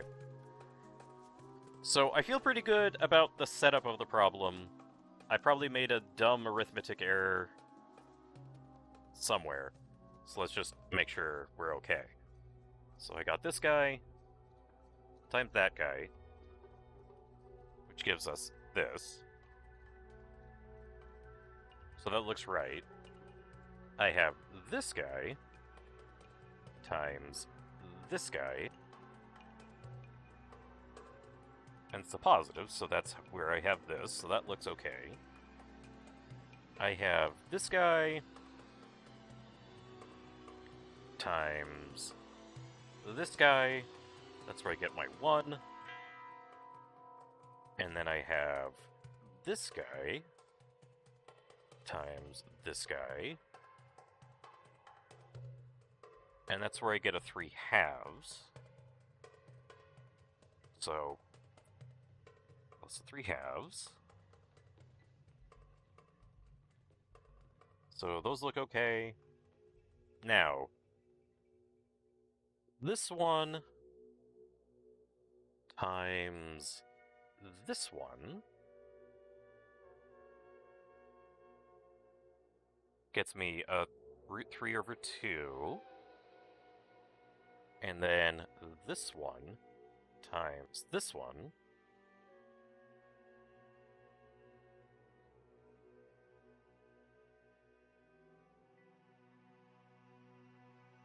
gets me a 2√3.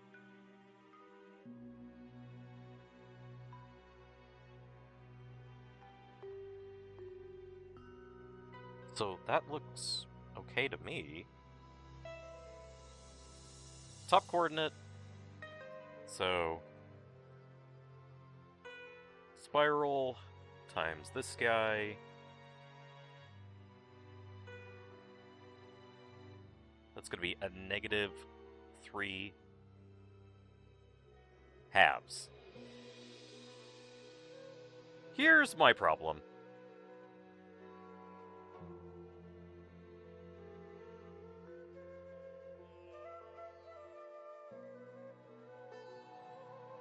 I didn't have the half when I multiplied the top left coordinate with the other matrices top right coordinate. So that was my error right there. Okay. And then I have 1/2 times 4. That's fine. Okay.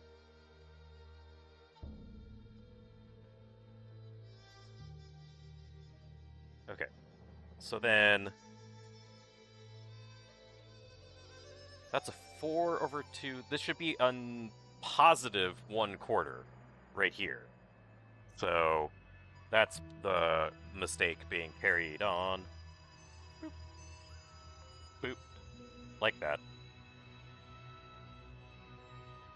Okay. So fix that very obvious problem.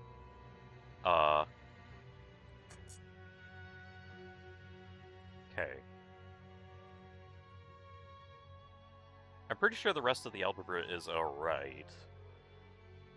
So, -3/2 (-√3/2) times -√3/2 is a positive 3/4. A positive 1/4 times a half is a positive 8. Positive 1/8. So don't multiply by anything. And this is multiplied by 2/2. Right. First row, second column. A -√3/4 is the correct first term, but the second one should be a positive √3/8. So then this would have to get multiplied by 2/2. Okay. So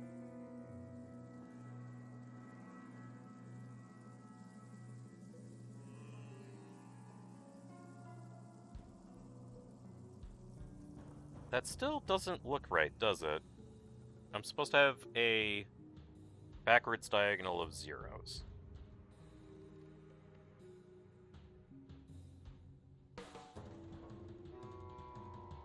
Okay.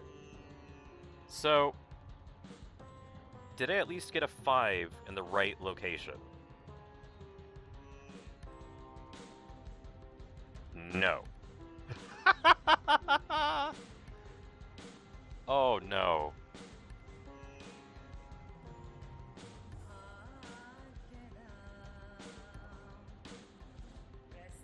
Okay.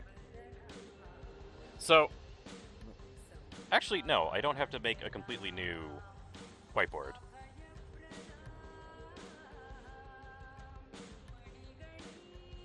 Yeah. So I just did a lot of algebra mistakes. But yeah, like the P matrix that you found, once we got rid of that extra 2, was perfect.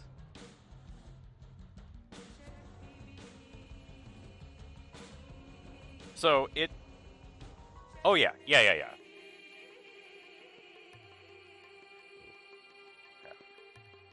But when using it...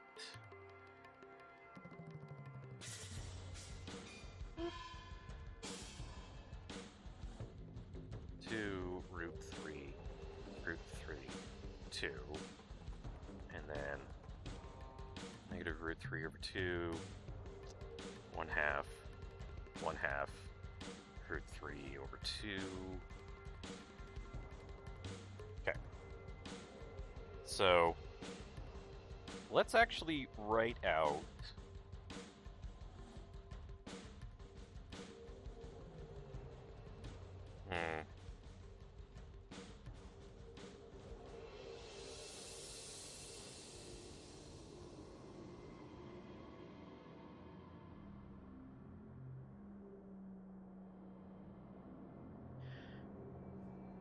the eigenvectors that we got, is it technically the same?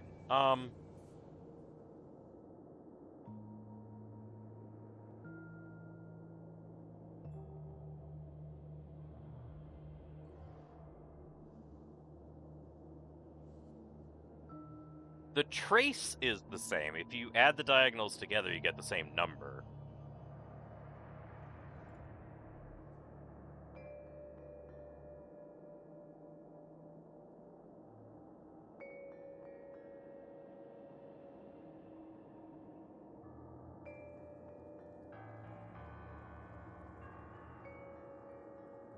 Does the order in which you put in your eigenvectors into one matrix important?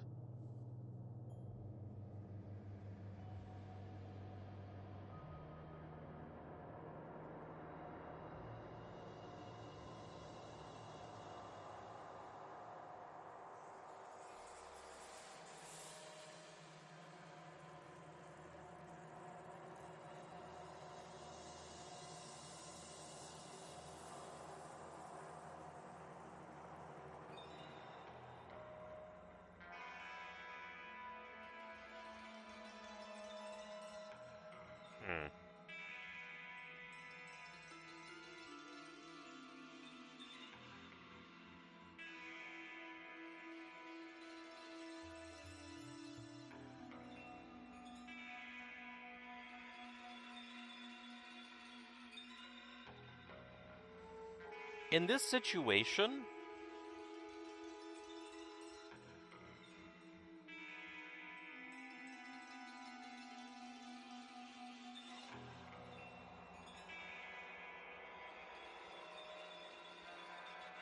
was it just a diagonalization calculator where you just fed it the matrix A and that was it?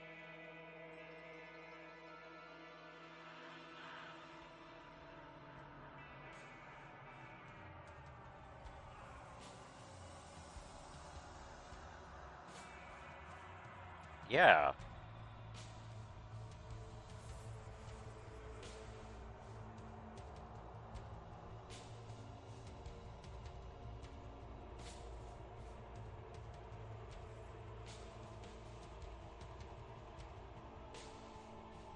That's the impression I get. Like, with your... Like, if you have a calculator, actually do the inverse P, A, P, but swap these two columns, meaning swap these columns as well, if that doesn't change the answer, then we know we are okay.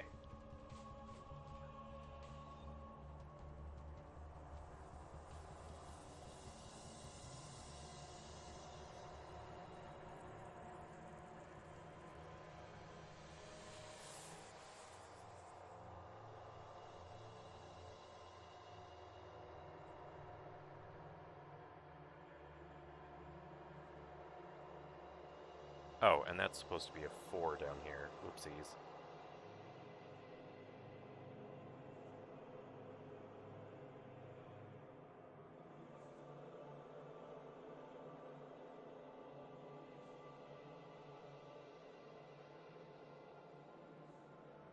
This here to here, and then plus a half times that.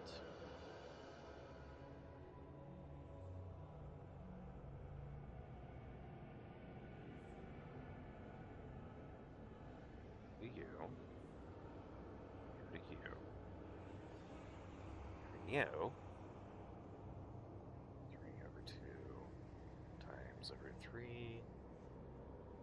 And to you plus 1/2 times 4. To you 1/2 times a 2 plus you root 3 over 2 times root 3.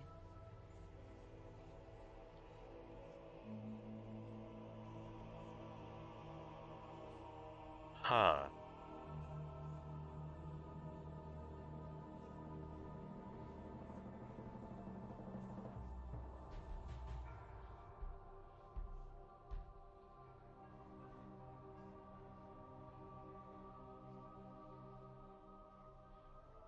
Well, do the matrix B on your own.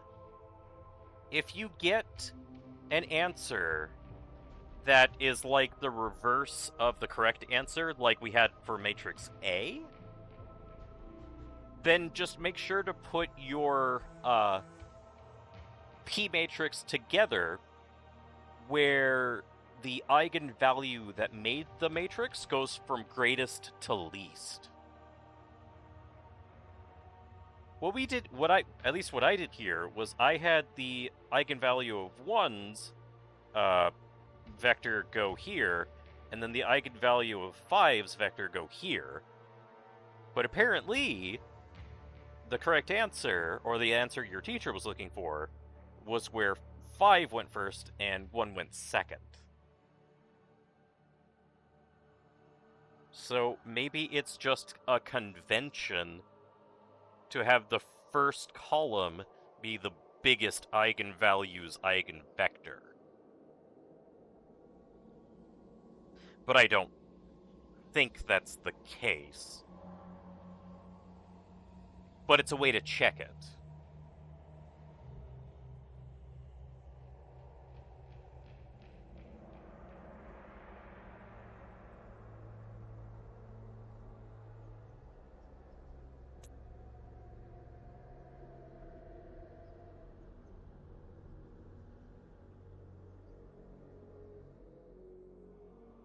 So let me take a look.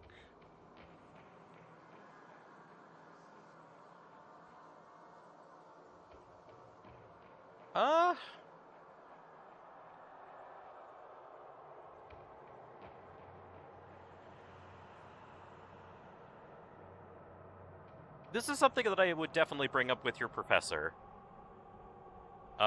Just ask them... Wait, hold on.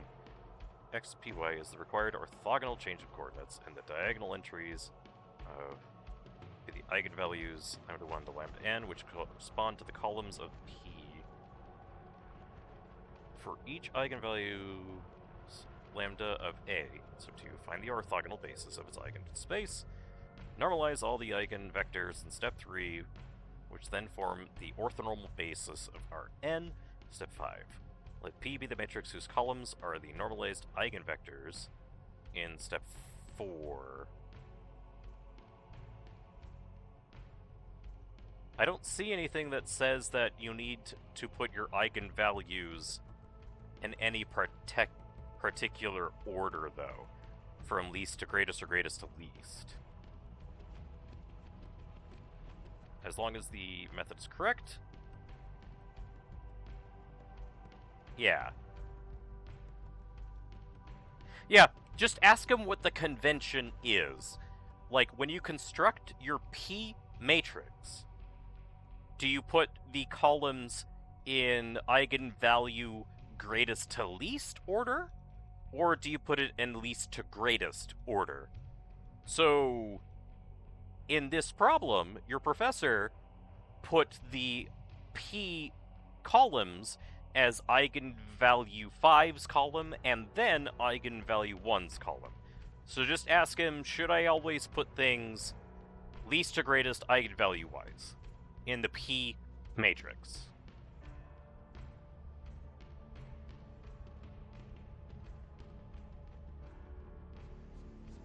Because, like, I'll admit, I'm rusty at this. I haven't done this in a while.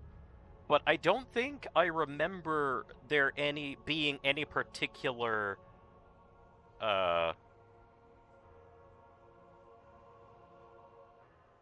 way to construct your P matrix. You know, it just makes sense to put them in order, but whether it's least to greatest or greatest to least, I don't know. Well, that's awesome. I'm glad I could help. Maybe I should be more incompetent more of the time, because, like, you know that you understand a subject when you're able to explain how to do it. And you were able to explain to me rather well what we needed to do. So I should probably go to sleep. Yeah, that would be recommended. But yeah, I'm glad you came in and asked a question. Also, I appreciate the follow. My goal for this channel is to make it like a non-profit, so that I can provide tutoring to disadvantaged communities, but across the planet. So, like, people that might still be trying to get an education in a refugee camp in, like, Jordan, like if they're Syrian refugees, or for, like, people in rural parts of Africa. Yeah, I mean, I think so. So, by giving me that follow, you've made that dream a little bit more of a reality. Oh, you are? Really? That's awesome.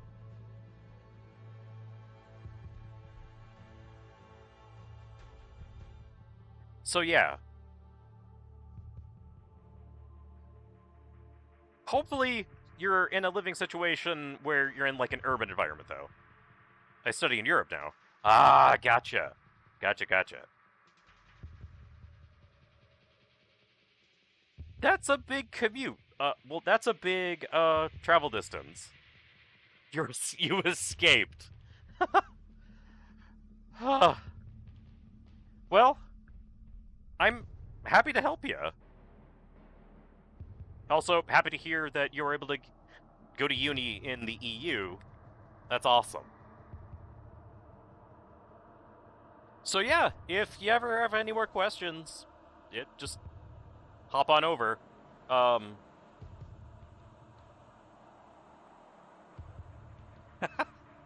Yeah.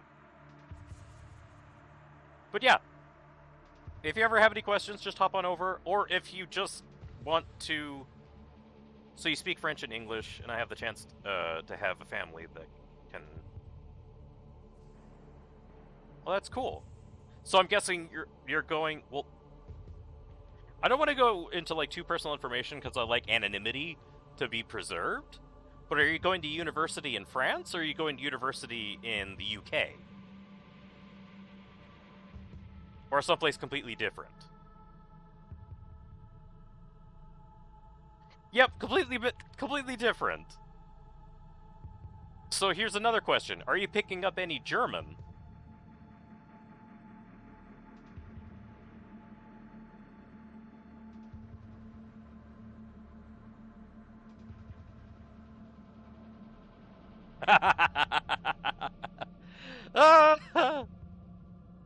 Eh, had a Spanish class in high school. Interesting. Why would you be learning Spanish? French I understand, because I know that there are some African countries that speak French.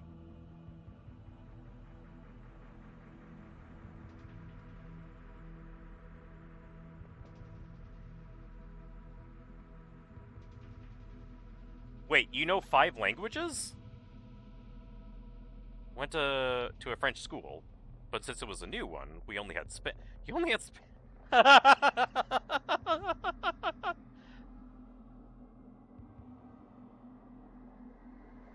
That's Tunisian, Arabic, French, English, and Spanish. Ah, okay, so you're not fluent in Spanish. Tunisia. Okay.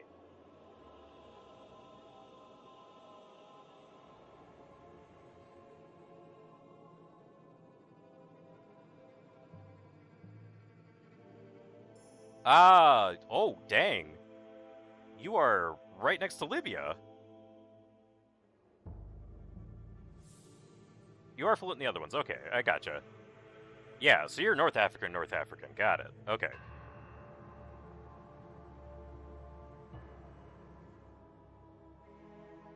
Yeah. Being on the Mediterranean, it makes a lot of sense that you'd be able to get into, like, European countries and whatnot. Oh, yeah, no, you're not. No, you're not.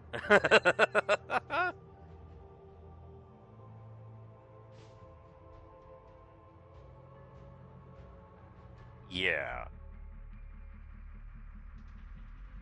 Were you a part of the Arab Spring? I'm going to assume yes. And a matter of fact, you guys probably were the first ones to do it. Yes! Okay, I remember now.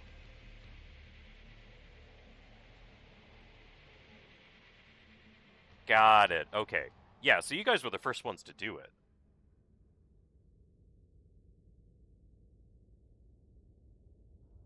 Yeah.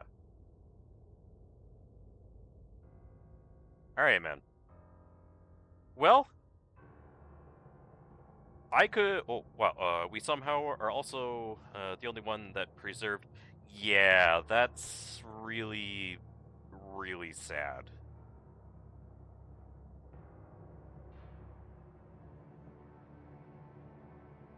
I don't know. I mean, I'm obviously an American, so I have a limited amount of information that I've learned from it.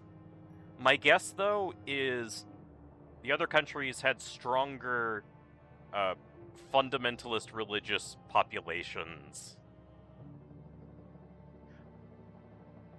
Or, in the case of Syria, you ended up being a proxy war between Russia and the United States.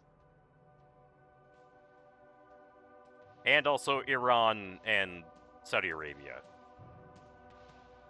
Which is a mess.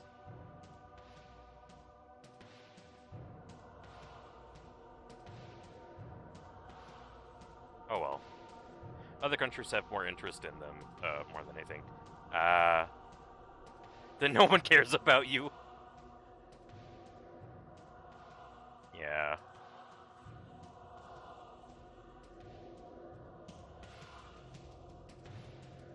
That sucks.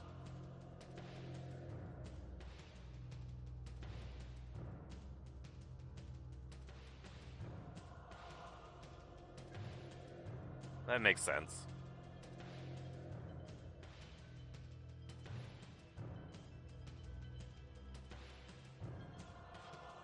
This is part of the reason why, like, addressing climate change would also help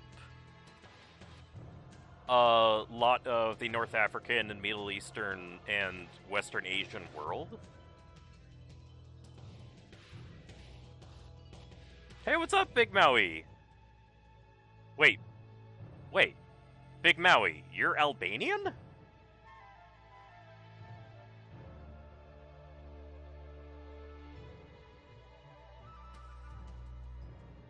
What?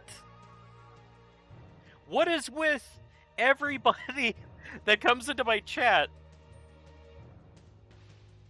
being better at English than I am? This is stupid. We're really attracting an international audience here. I love it. Oh, you don't live there. Oh. Honestly, if the big powers left the Middle East, God knows.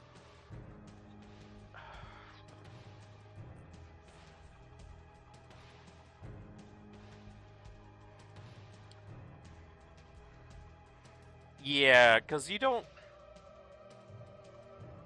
It's like the Afghanistan problem. If the United States and all the other... Like, oh, them being there is bad. It's so messed up, maybe them not being there would also mess everything up. Yeah.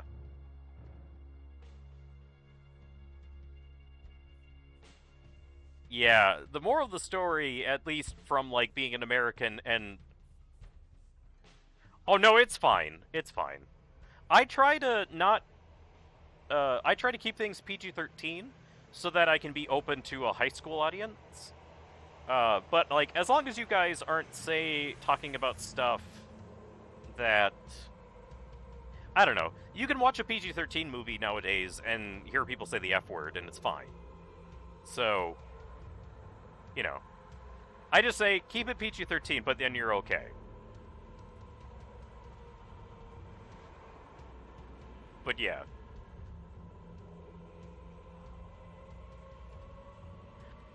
I mean, yes. They were the Mujahideen, and, like, they were...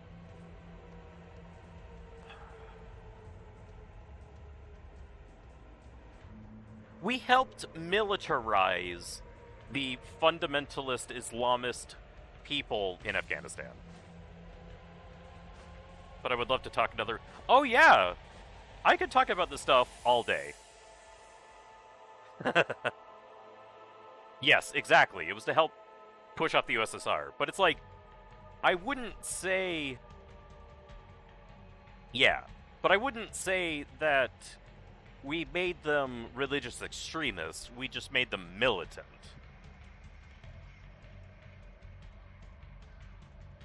So, like, we weaponized the religious extremism. Which also is where Osama bin Laden got a lot of his military training, because he had gone to Afghanistan to fight off the USSR.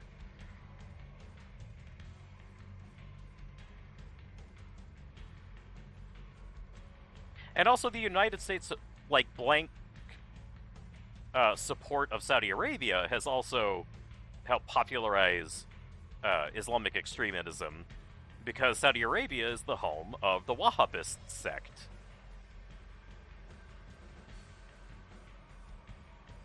Yes. Oh, no, that's exactly right. My country, after World War II, essentially became the globe's Rome. We were just an imperial power. And so, like, we tried our best to be democratic with our people, but if you weren't a part of our country, then we just used you like playthings. Which was wrong.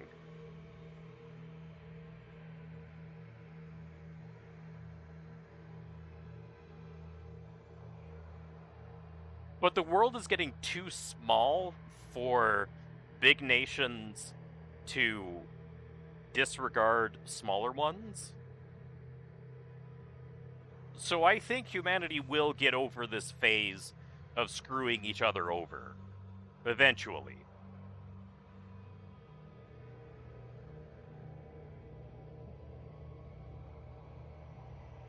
Gulf countries. Yeah.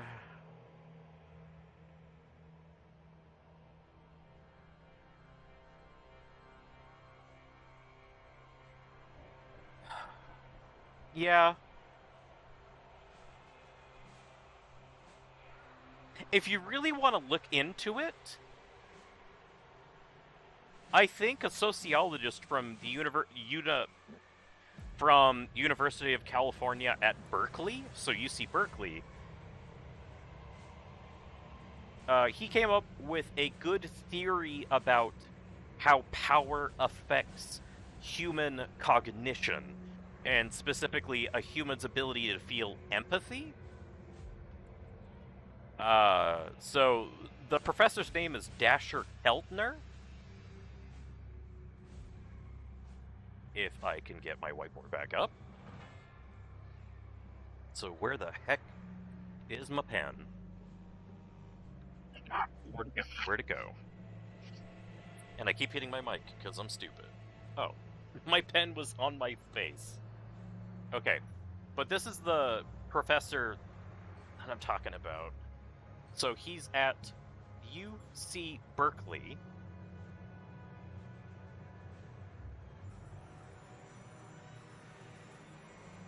But you're agreeing with him. His name is Dasher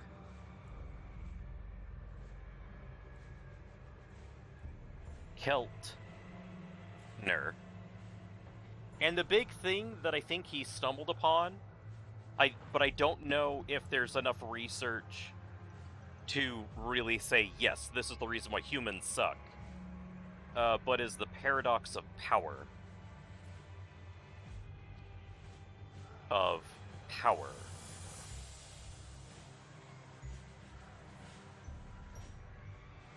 So, look up this guy, look up what his lab has found. But essentially, the long story short, if I understand it correctly, is that the more relative power a person has, the more sociopathic they become. Meaning their brain is less capable of recognizing the emotions of other people. Therefore, the less they're able to see the suffering of other people, and thus the less they're able to care about other people. Which would explain why people that do awful things never think they're the bad guy. Adolf Hitler, who's one of the worst humans to live, did not think he was a bad man. And the reason why could be this paradox of power. The German people in the 1930s had all of the socioeconomic power. Yes, exactly. They were more powerful than the Jewish Germans. And so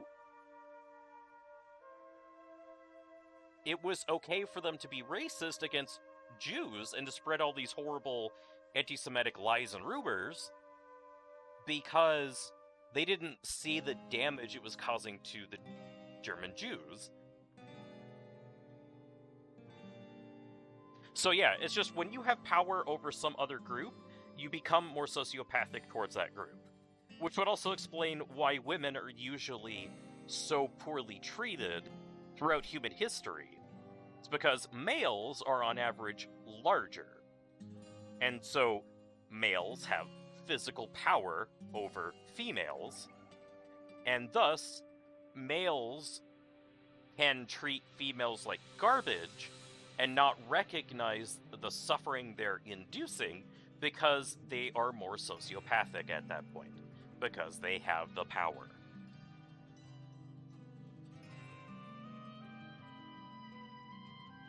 So relative increases in power cause an increase in sociopathy in a person. And so I think if the research pans out, then that would be the explanation for why humanity does horrible things to itself. It comes down to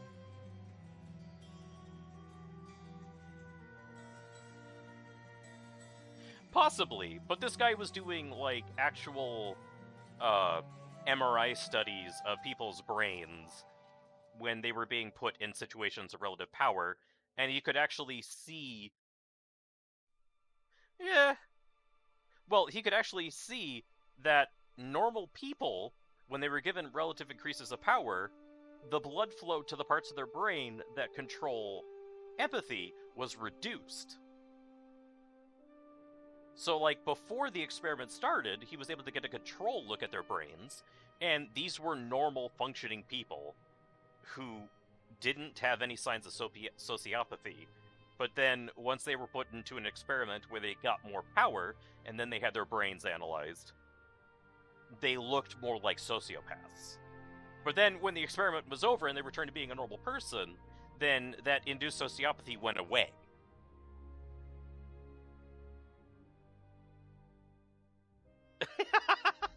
Yeah. Also, how do you want to be called? Like, what is your screen name? Is it Isam, or is it Isa and then M, or what?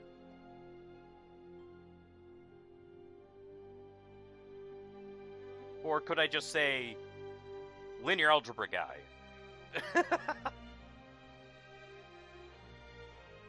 Ooh. Alright, well that's a name that I'm gonna need to look up now too. But yeah.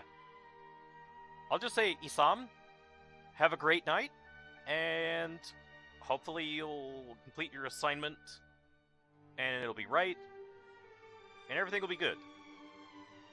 But yeah, hope to see you again. Take care. Oh, yes! Yes! So, this Dasher Keltner person, his research might explain why that happens. And if you look at it, you can look at other primate groups, and it seems that, like, it's not just a Homo sapiens thing, like, even baboons behave this way too. There was a baboon troop that this one biologist was following, where their alpha males would just take all the best food for themselves. Yes. But, like, these alpha baboons would beat up the females, and then they would take all the best resources. They'd even beat up their own kids. But then the troop went to this garbage field. Crap, what's the word? A dump, essentially. And they were eating stuff from the dump, but the food there was poisoned. But since the alphas were the ones that were taking all of the food, they were the ones that actually got poisoned and died. So all of the alpha males died in that troop, and then over time, the troop became a matriarchal society where all of the abusive behavior went away.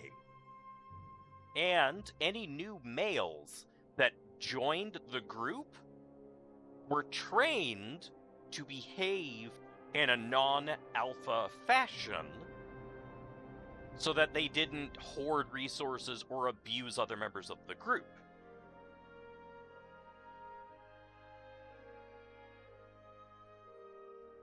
So, if you don't want to have to kill all alpha males in a primate group to have a healthy society, what you need to do is address this paradox of power, where when you have relative increases in power, you become more sociopathic. You don't feel as much empathy towards others in the group. So I think Dasher Keltner stumbled upon a unifying theory of bad group behavior in primates. But I don't know. And also, he published a lot of this research back in, like, 2006. And I don't know if there has been a lot of follow-up research. And also, with, like, a lot of sociology and neuroscience experiments, sample sizes are usually tiny, which means if they find any trends, the chances of this not actually being statistically significant are high.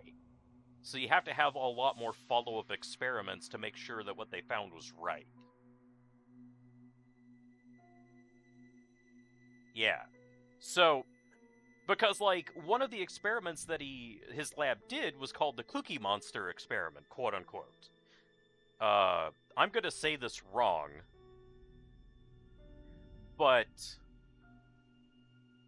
my scuffed explanation is you have a table with people sitting around the table, and you have a plate of cookies in the center. You designate one person to have the responsibility of divvying out cookies to the rest of the table,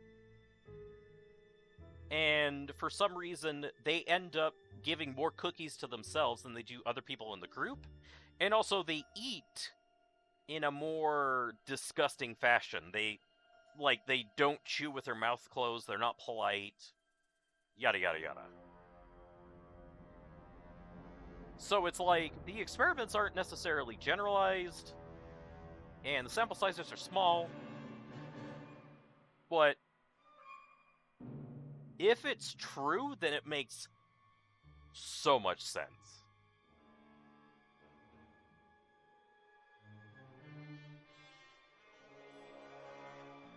Because it would explain, like, why systemic racism is still a thing in the United States. It would explain why non-heteronormative people are oppressed in the world. Why wealthy nations take advantage of less wealthy nations. Why misogyny is still so prevalent in the world. It would explain just so many things.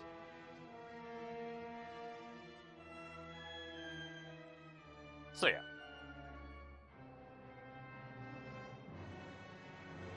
Oh well. This concludes the me being smart part of the stream.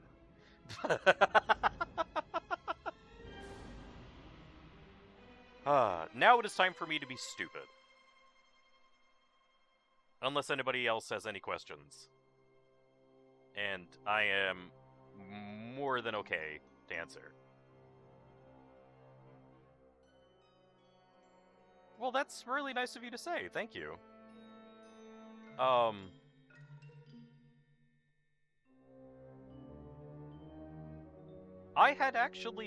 That was actually my career path before my health took a wrong turn.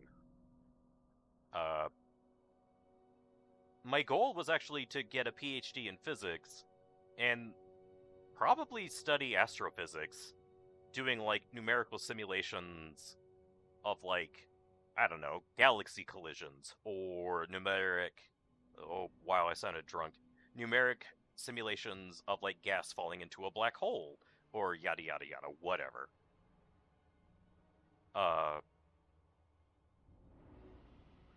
And, like, most professorship positions require you to teach some classes, so I was fully prepared to do that.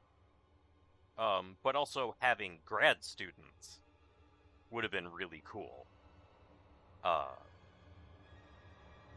So I would have enjoyed that. And also because I would have been doing my own research and running my own lab.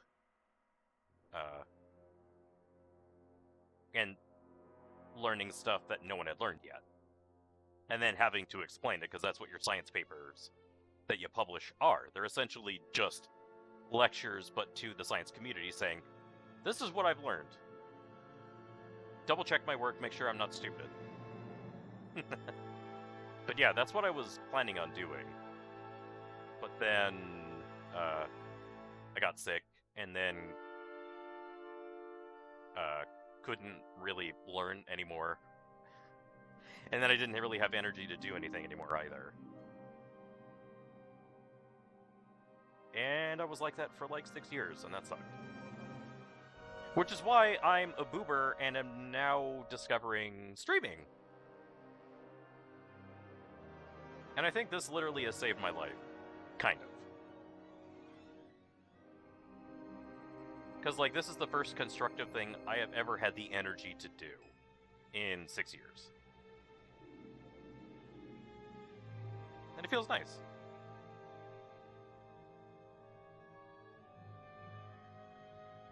So yeah. I'm gonna stop being smart now, though. Or at least... thinking I'm... Oh, you had your calc exam today. How'd it go?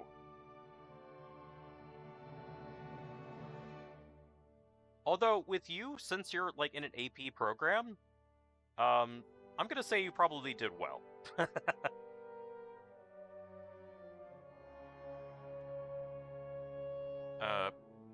Here, let me do a couple things, though.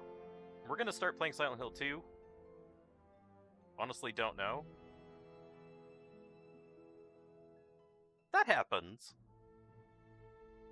I have taken tests before where I didn't really feel confident about my performance, but I came away with, like, at least an A.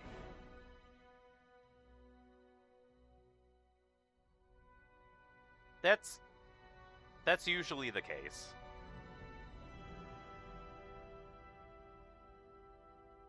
I'm thinking you probably did okay.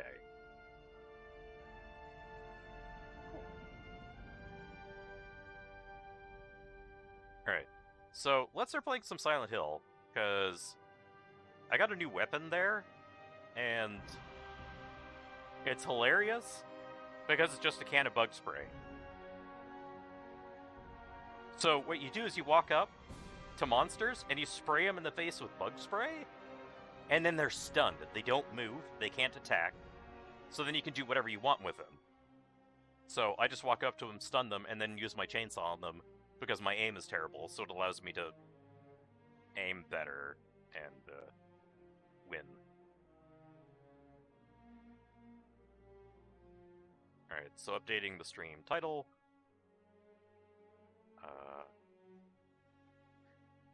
Yeah, it's actually pretty cool.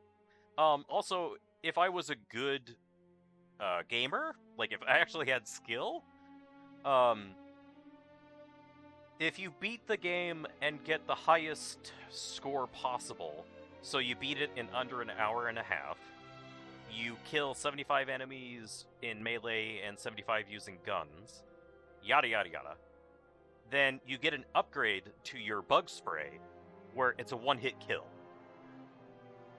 So you spray a monster with it, they're instantly dead. Not stunned. Dead. But, like, the fastest I have beaten this game so far is 9 hours. So, yeah, I'm not great. Alright, so let me also tweet that, like, smart time is over.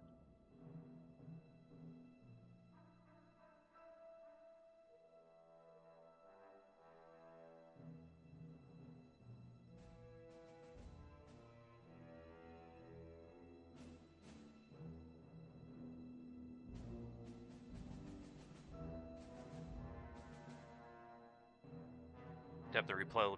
Oh, yeah. Silent Hill 1 also has a lot of that. Well, you gotta remember, these games are from 20 years ago. The internet wasn't fast enough to give you all this DLC stuff.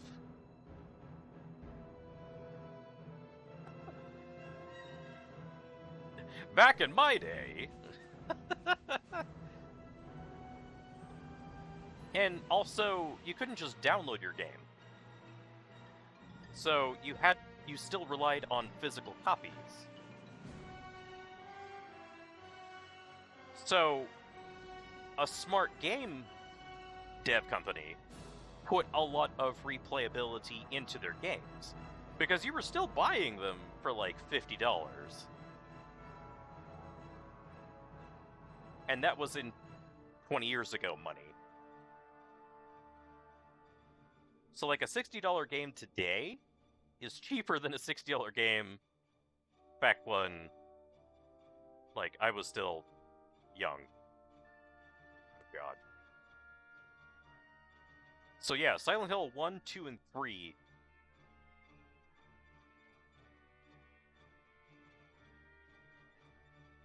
Oh, 2 megabytes a second?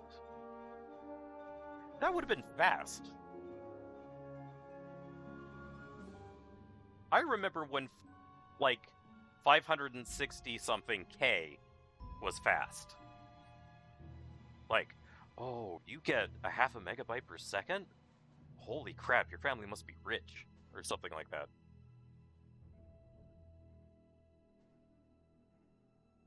Good lord, that was... I am old. Let's see here. Okay, here's the folder that I want. Yes.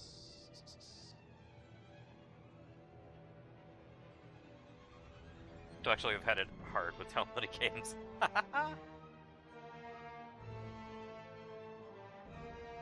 Well, I mean, you still... There's still games that, like, take, what, like an hour to download sometimes? So yeah, no. You have your own special difficulties or weird stuff where people 20 years from now are going to point at you and laugh and call you a boomer. Even though you're only in your 30s, and you're not that old. Alright, system, boot ISO. Oh, this is gonna be like, my ears. Okay, got that, got that. Also, it would help if I was in the right screen. So here we go. Shut up. My parents are boomers. Quite literally. Because they were born during the baby boom, the 15 years or so after the end of World War II. Okay. Come here, my controller. Okay, I'm gonna move my draw pad to the side. Crap, and I lost my pen again. This is not good. Where's my pen? Ah, I found it. Alright, crisis averted. Okay, so let's continue being stupid.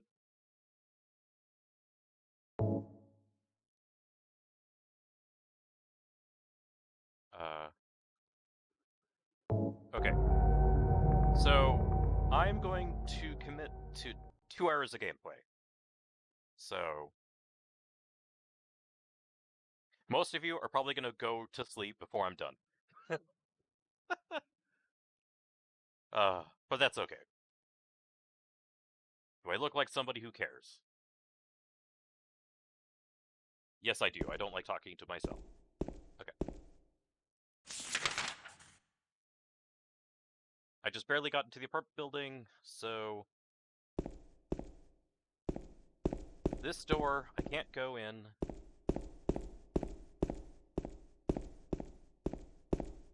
Which one's that?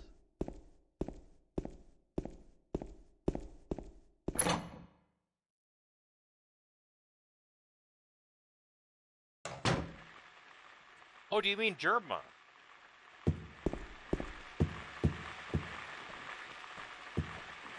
Oh, what? Also, here's the bug spray. Boop. Bug spray. Wait, what?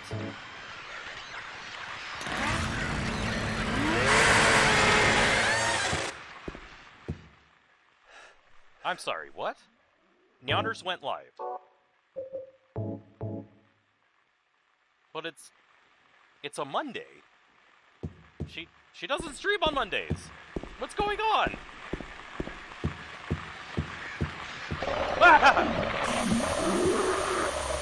Did I get him? Did I get him? Yeah, I did.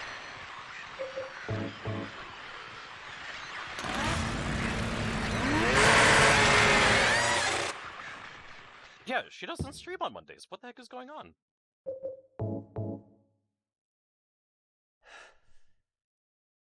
Your statement is rather sus. I doubt this.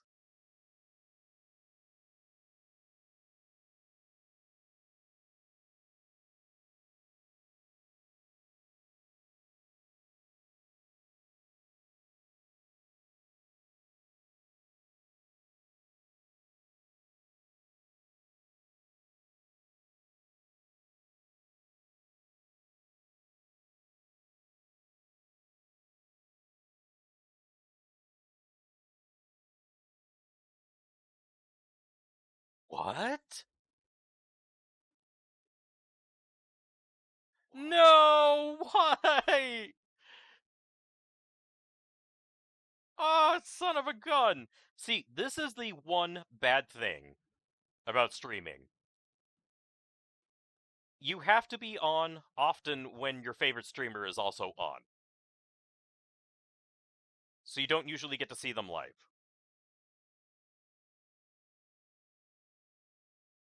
So I'm sacrificing my time to Stan and Shrimp to you guys. I do this for you. I do it for you. Okay. Uh-oh.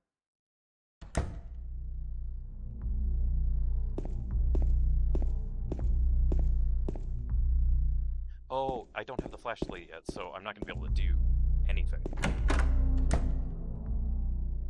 Okay, I need to go get the flashlight. Like, immediately. Okay, that door's blocked. Is the door blocked? Yep. Okay. What about this one? Yep.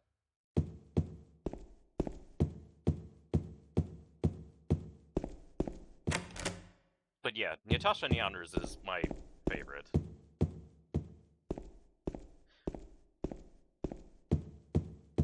Oh, are her feet propped up on something? That's the current VTuber meta. So, for VTubers that actually own their own avatars and they have money, or they are a good artist, they draw themselves with their feet propped up. Okay, monster.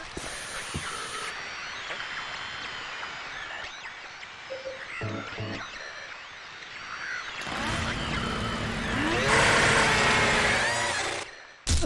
Yeah, well, the thing is, I don't have money. This avatar that I'm using is, like, 100% free. I didn't make it, and I didn't commission anyone to make it. Somebody made it in VRoid Studio, and then was like, hey, anybody who wants to use this can, go for it. And so I was like, cool, it kind of looks like me, so why not?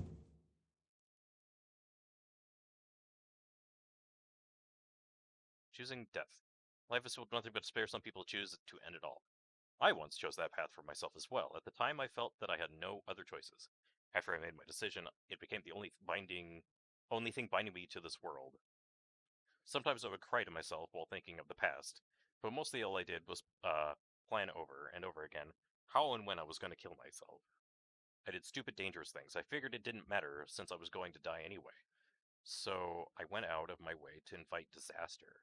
I stopped talking to people, and it didn't bother me even when friendships grew distant. Wow. I don't remember that being there. Oh, and also another thing about having that little propped up foot thing.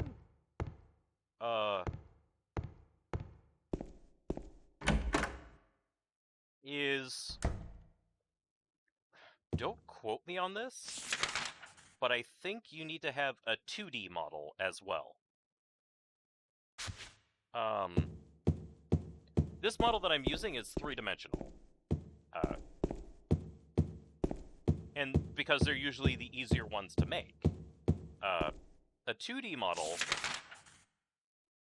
first off, you have to have a good artist draw it. And I just now noticed you. Stop. Stop. Stop the games. I don't want you to continue spraying. Okay, here we go.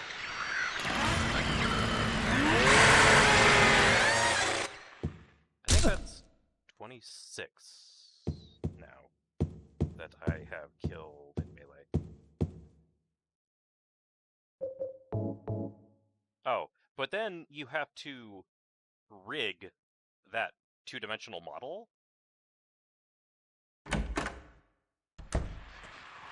Uh-oh. Uh-oh. Where are you? Oh, there you are. Okay, stop. Right.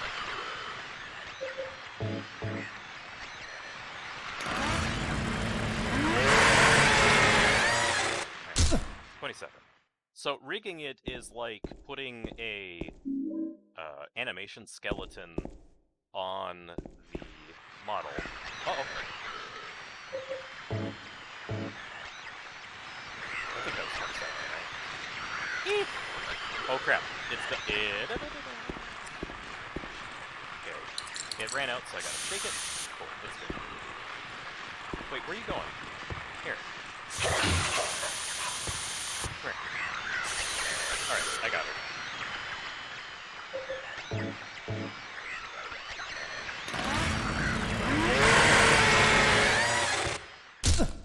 Alright. 28. Very good.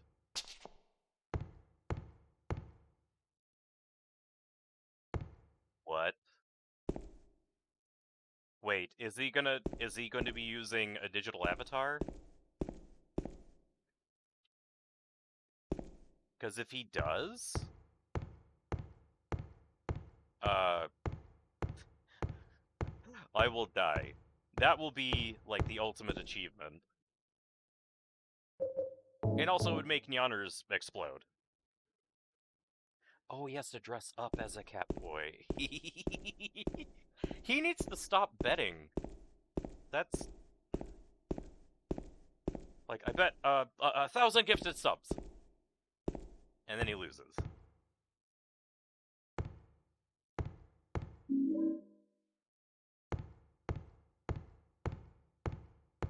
Never stops.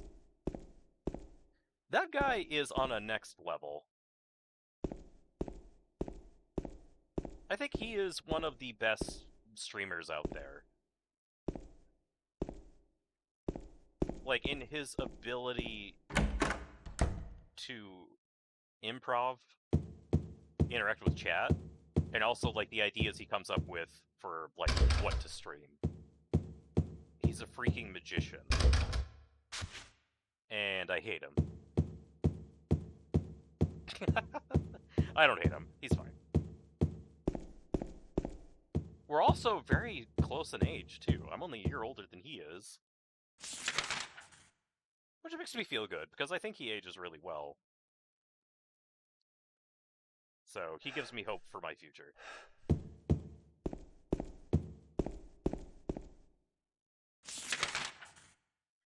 Okay. So, back up here.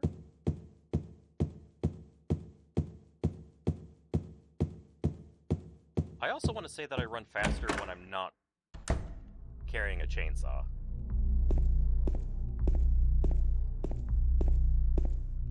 Alright, so...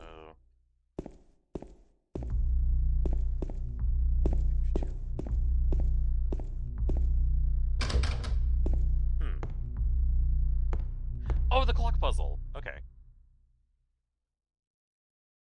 The answer's 940. So... not too hard. No. And then we'll look at the face just to make sure I trigger everything. Cool.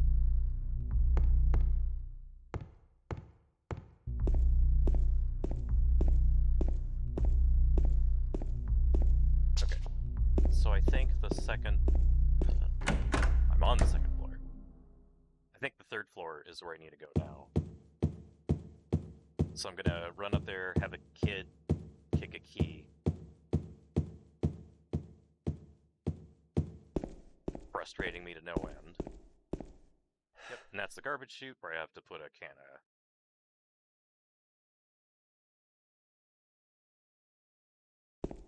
of... yeah, it is kind of unforgiving. But, like, it wouldn't be, like, a PlayStation 1 or 2 era game if you didn't have to run against walls, smashing the pickup button. You know?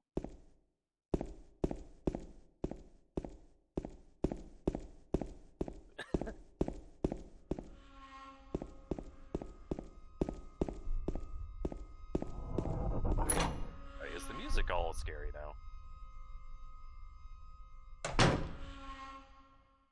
Ooh, the key. Will you pick it up? Yes, I'm gonna skip the cutscene because I already know what's gonna happen. The little girl's gonna kick it and I'm gonna get mad.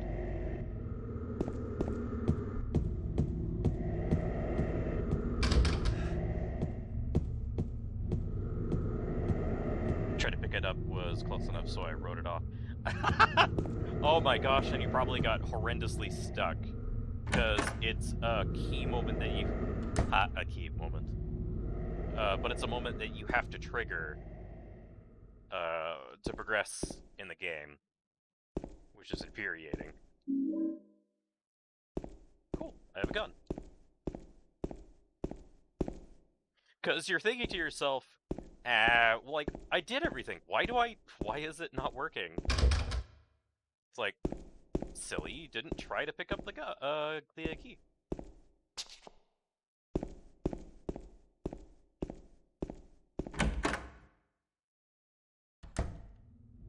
Alright, so I got the handgun. This door doesn't work.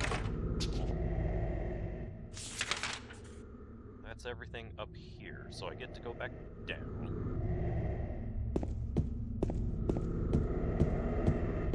Although, when I go back down, I don't remember where I need to go.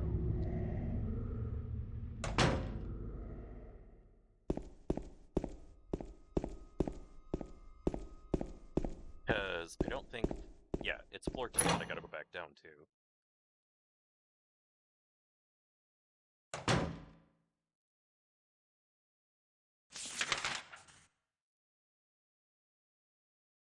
One of these doors might unlock. I'm gonna say 202? Maybe? Yes, okay, I'm running the correct direction. Okay, do you open? Nope, you're still locked. And then this one right here doesn't even work. Does this work? No.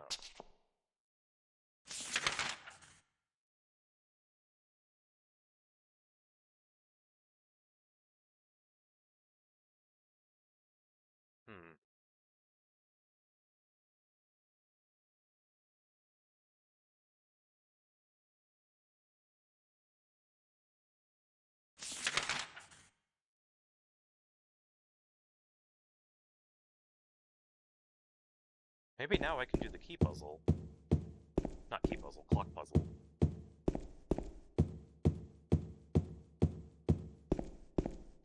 Let's check. Yes! What was that? Some kind of noise north of here. I had a trigger. See, that's another thing that I always got stuck on was, oh, I gotta trigger this one cutscene. I mean, not cutscene, but sound.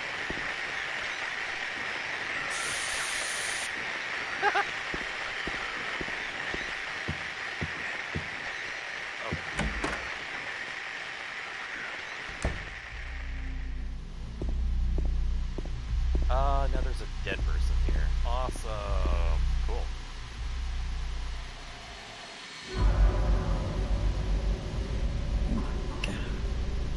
Who could have? I don't know, James. What am I looking at? Oh, there we are. Good.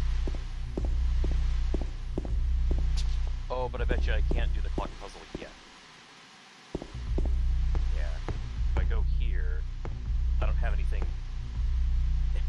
Well, yeah, I honestly think every single body that you find all bloodied up, all over the place, are all James. Not just because, like, they got lazy and they just reused his model, but because, like, it's manifestations of his guilt. He feels the part of his mind that's still kind of sane is still trying to be punished for killing Mary. At least I think. Yeah, exactly. Whoop. So I'm turning the wrong way.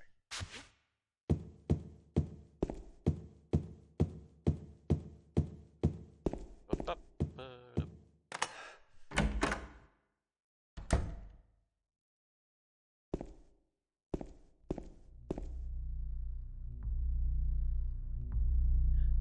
Right, this is the moth butterfly room. I'll drink. Which makes me wonder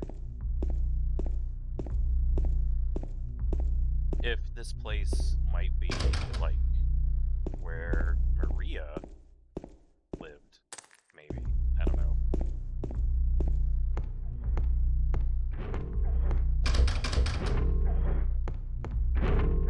Because, like, one thing that she does when she attacks you in the final boss fight is throw a bunch of moths at you.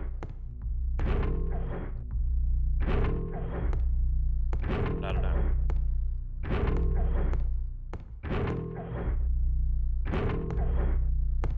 Also, I think Maria has a butterfly tattoo on her.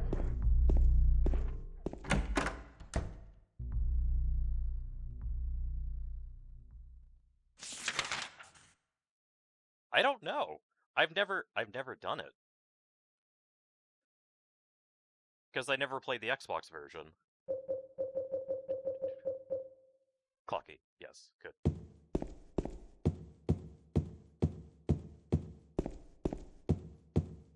If there's a mannequin here, I'm gonna be mad.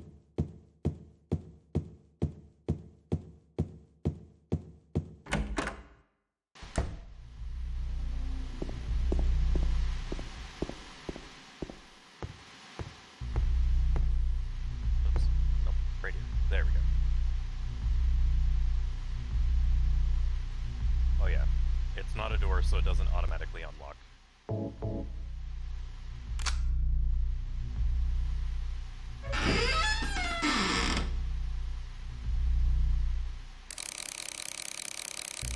So we gotta get the hour key to hit the 9. I don't know why I'm going clockwise, because that's a lot slower. Whatever. It's fine. Oh yeah, and it's not 9:40, it's 9:20. No, 9:10. Or something like that.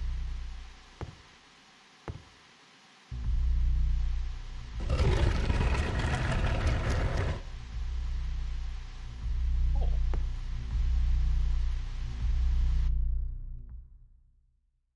Okay.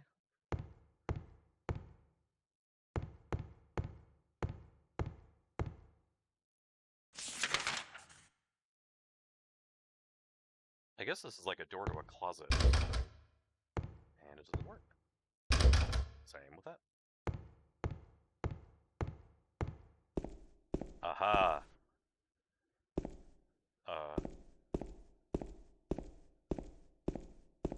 Wait. Okay, the safe puzzle is a lot further along the line. Okay. I was thinking I was missing the safe with, like, crap tons of bullets, but... No. I think we're okay. Cool.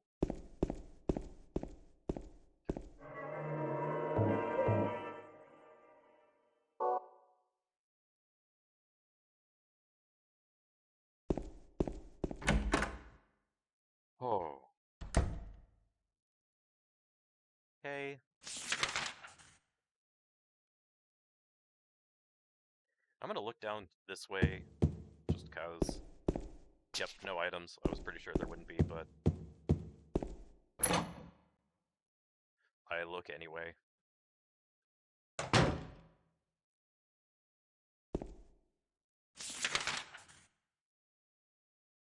Gosh darn it, that's not the button I wanted to push. Oh well, I'll go well. Why not?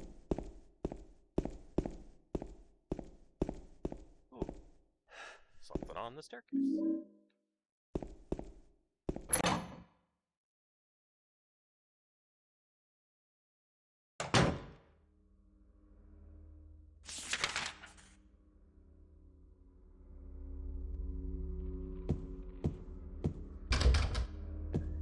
Not open.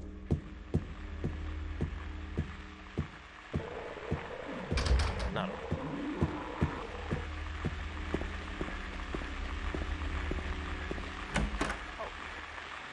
I wasn't expecting that to open.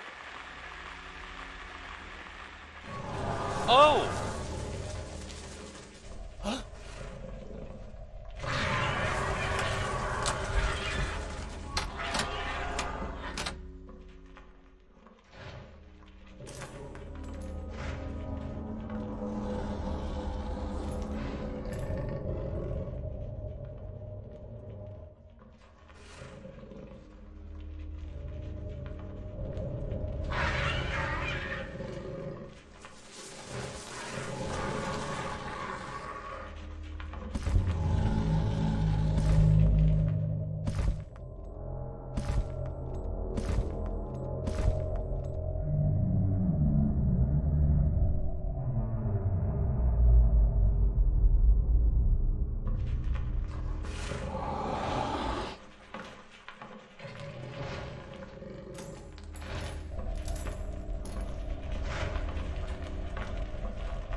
Well, that was fun.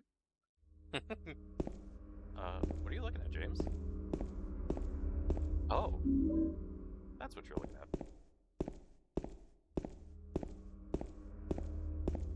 Cool. 2 dead mannequins. Nothing out of the ordinary. Nope. Okay, just a landscape painting. Another landscape. What about this? Nope. Okay. There's gonna be a monster outside.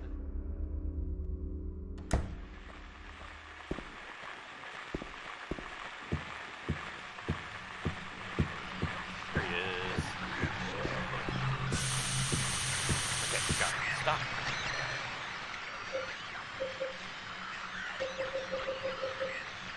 Ah, here we go. Okay. And stabbing. Alright, so now what is moving?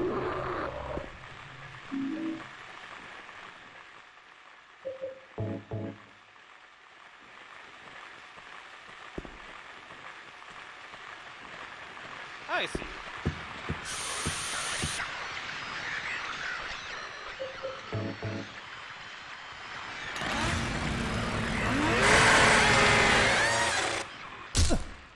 And death.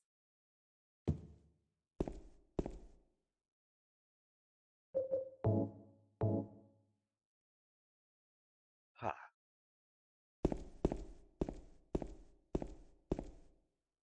What are you looking at, dude?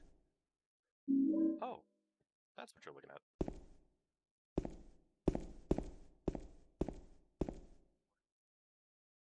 Else.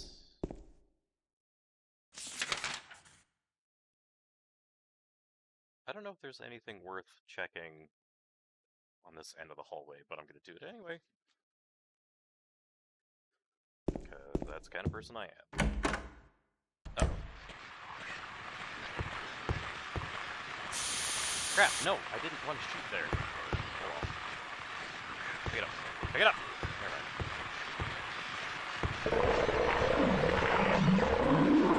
Where are you? Oh!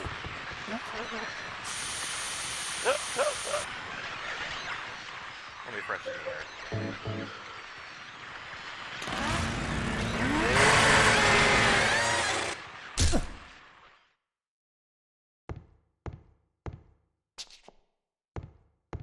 Oh, I think this is... Nope, never mind. That's not.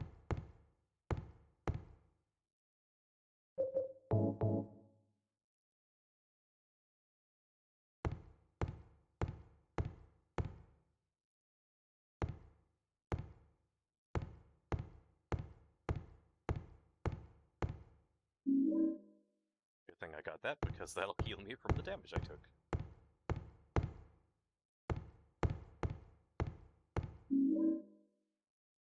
New Axe body spray. And then all of the, like, legs on legs mannequins just jump him. Oh. Oh, no, there's nothing in this closet. Okay.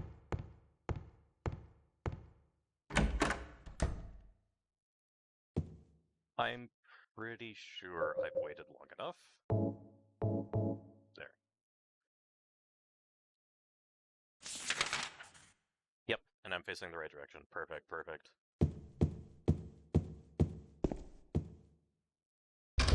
Nope.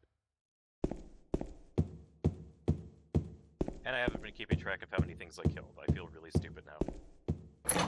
I want to say 30. But I don't know if that's right.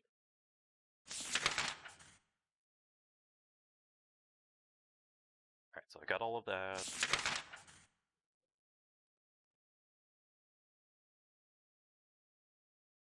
Yep. Alright, so we're going the right way. We're doing okay.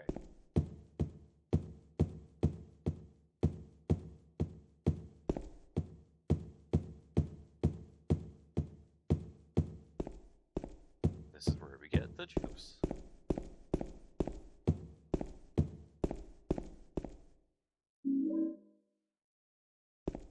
Work. I don't think any of these other doors work either. Especially this one, because that's not a door, that's a window.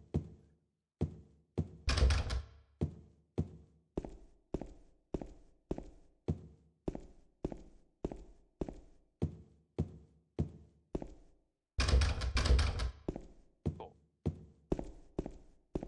I don't know if there's an item in here or not. And there isn't. Cool. So we're gonna book it back to the second floor, because then we can dump the juice down the garbage chute. Oh. This way, James.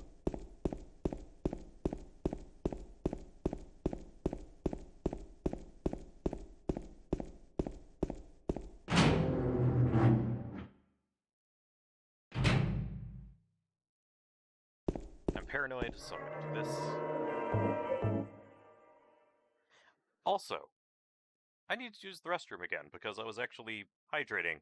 So I will be right back.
I'm back.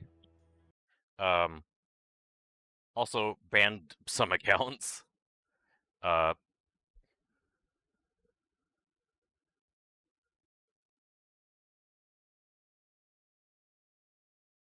Talos principle.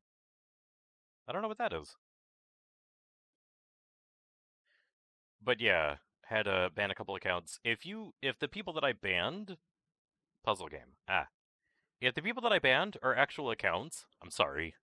Uh, it's just you're sitting in the chat, not saying anything, and also not following, and you did that yesterday too. So I'm guessing you're more like data collection bots. Uh, and I don't need that.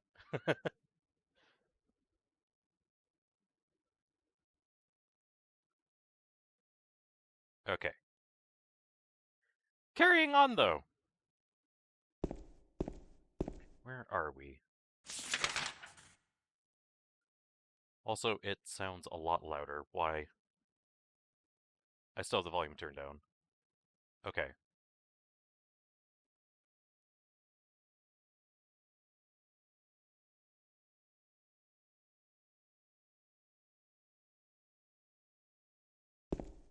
Because you passed the Turing test, and no other computer has ever done that.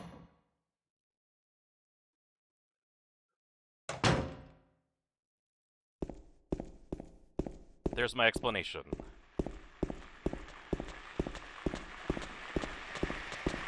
Also, I don't remember how many things I've killed. What up, guys? Just save a ton of money by switching to Geico. Oh!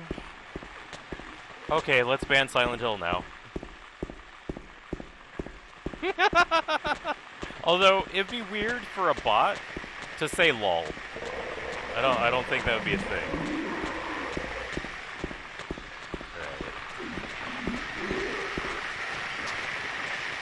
Alright, the stairs down are this way.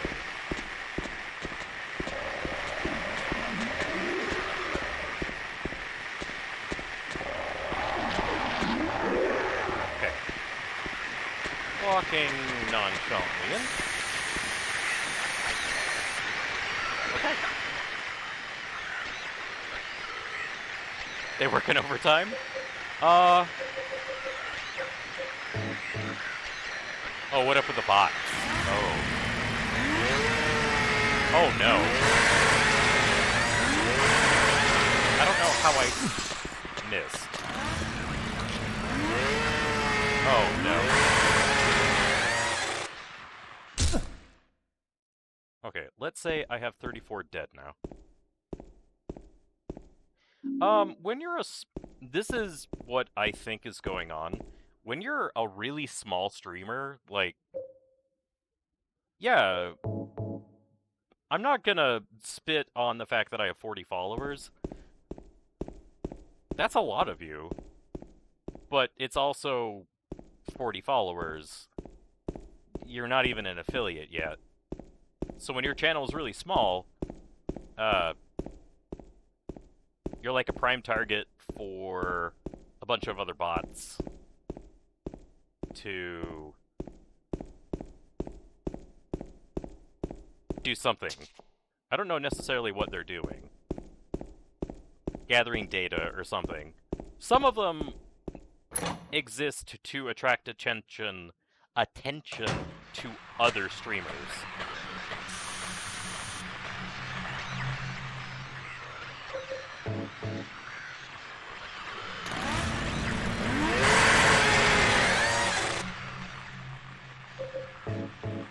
Because if you go to the other person's, that bot's channel... Stop.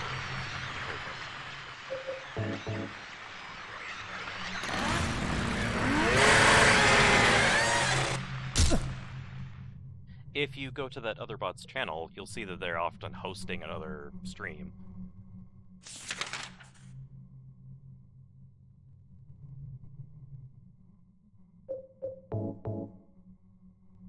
So it's just more dumb cheating shenanigans, whatnot.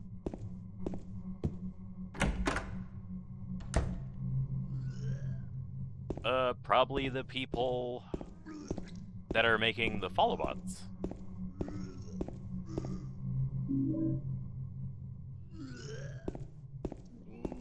Where, like, you can artificially inflate the amount of followers a channel has. But that's usually something that happens to bigger streamers. Okay, I don't care. Eddie, you keep puking, buddy.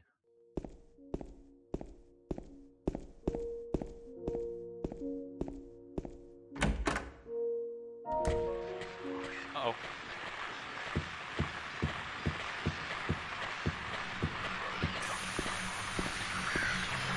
Okay, good. I got him. I got him.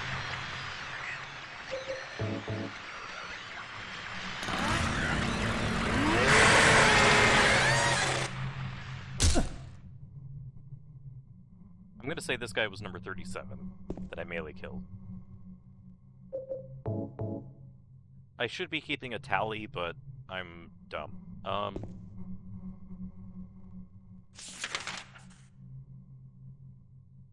Also, I don't think this door works. Nope. Okay.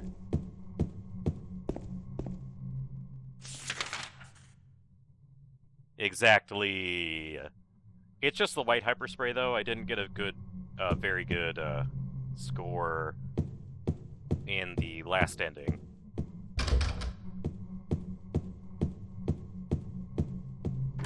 So, just white. Just knocks things out. Where are you? Oh, hi. Oh, crap. Oh, it worked! There was still a little bit left.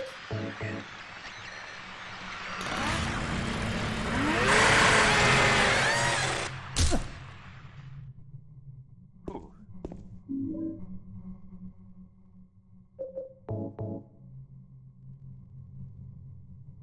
That was 38, then, I think. I'm not going for a 10-star run, but I want to see if I can make sure that I kill 100 and... not 100. Oh, is this important? Sightseeing brochure... No, it's not important.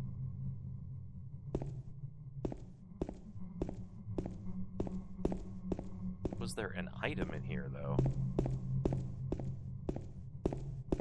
I don't even remember. I'm just gonna go.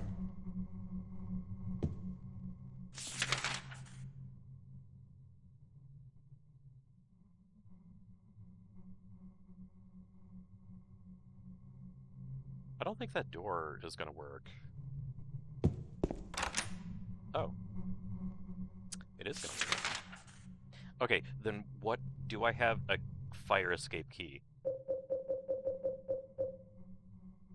Oh, and I also have... Okay, second floor we go. Let's go. Okay. I don't know why I'm checking there. There's no reason.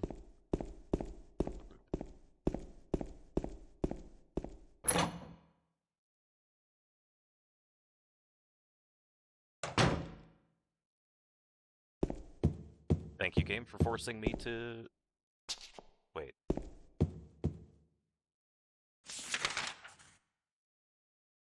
Oh. Yes. I have to go through here. Okay.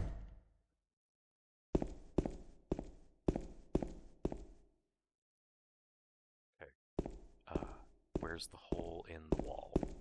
There it is.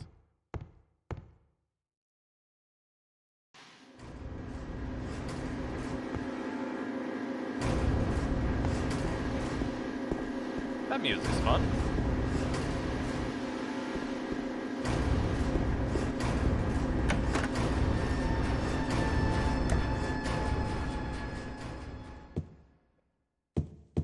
Good. Now I can go to the laundry room. Throw away a perfectly good 6-pack of fruit juice. Makes me sad.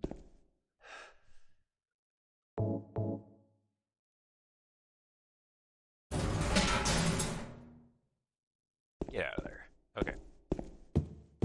And then we can unlock this door. Although I just realized this is a complete waste of time.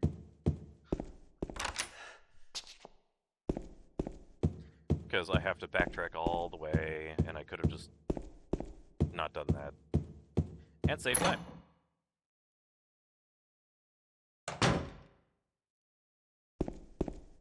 Oh well, I never said that I was a speedrunner.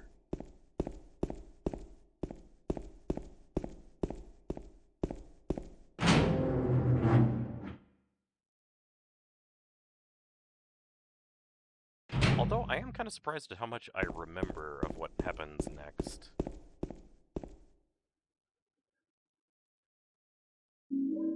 Old man.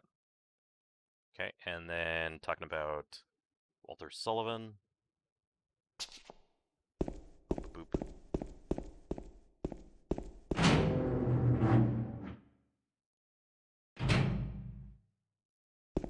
Alright.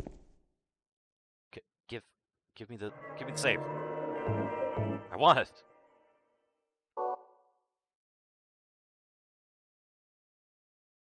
Alright. I'm hoping that we can ultimately beat the game in 5 hours or less. That's what I'm shooting for. Which would be cutting my previous finish time in half. And I turned the wrong way. Fair enough. There we go.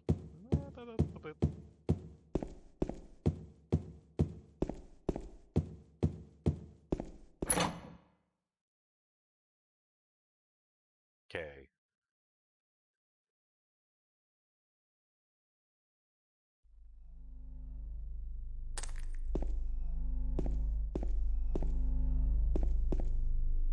This is the safe puzzle room, isn't it?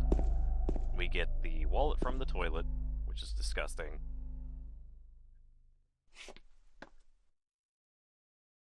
No, I'm not skipping this cutscene because it's awesome.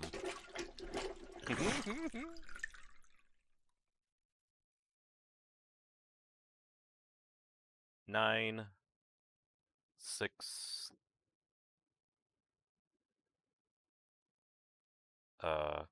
19, 20. Cool.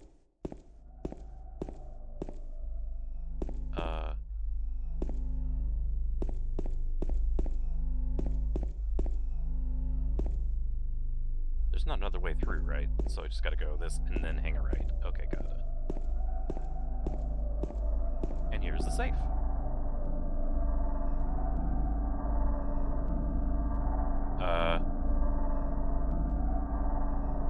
So I gotta get to the 9. Crap.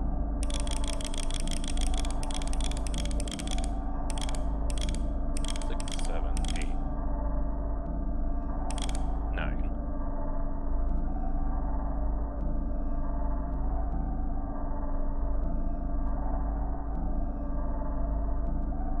It was 9, I guess 6, 19.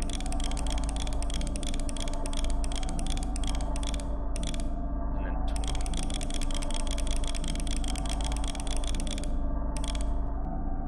Oh, wow. That is the fastest I've ever done this. Freaking awesome. Let's go. Oh. This has just been a good day all around. Nice. Where? Hi. Okay, stop, James. I don't need you to spray that long. You get an ampoule in the box in the hospital, where you get a bunch of shotgun ammo too. I'm gonna say that was 39. Oh, I don't have a map. Okay, you don't work. I came through that door.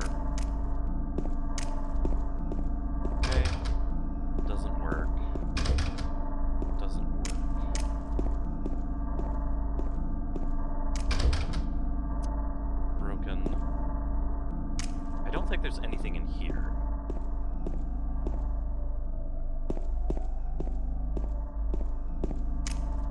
Okay. Okay. I cannot open that door. Ah. James, stop. Oh my. Vamos.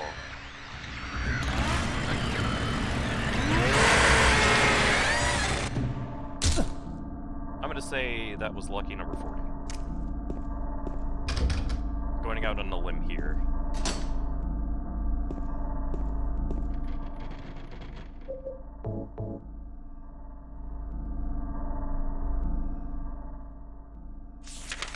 I still don't have a map.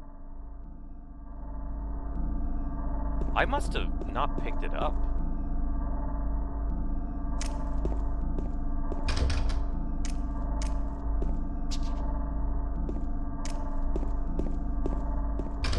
Come in.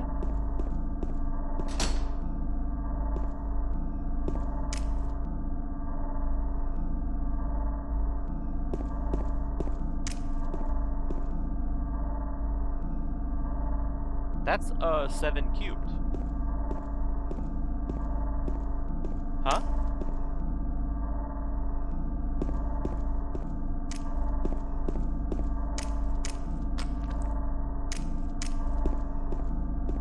Nice.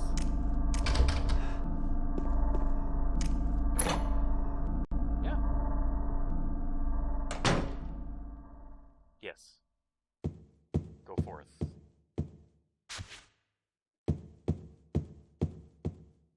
Wow.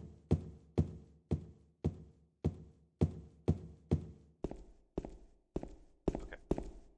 Oh. That's the wrong way.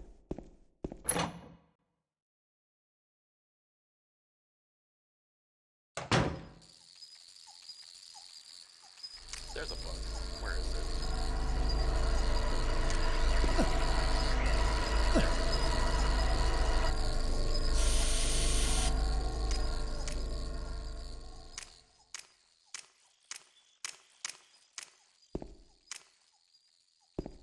I'm really upset that bug got me.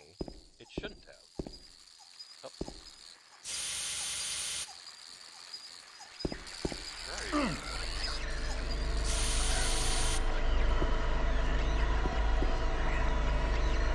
Kill it. James, kill it. Okay, never mind. It's already dead. That probably hurt me a lot, though. Yeah. Gosh darn it.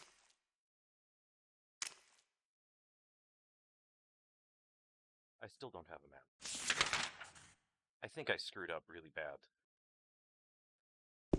Like, I should have a map by this point.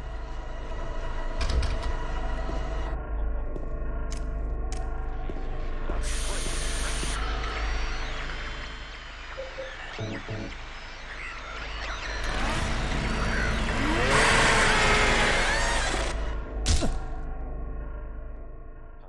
41.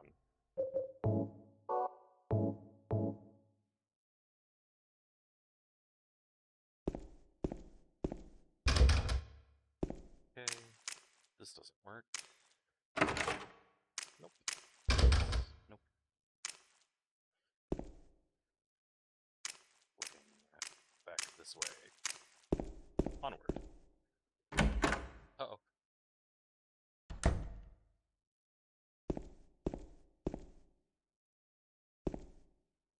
Oh, I wasn't looking down.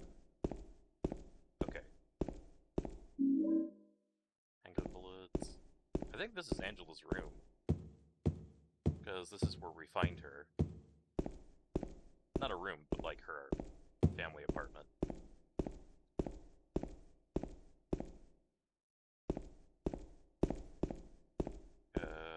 She's behind one of the doors.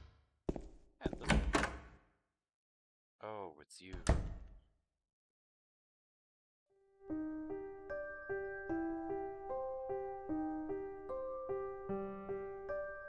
Okay. I'm unfortunately skipping cutscenes because I want to try to cut down as much time as I can. And also, this is the third time I played through this game, so hopefully all of you guys have seen pretty much everything.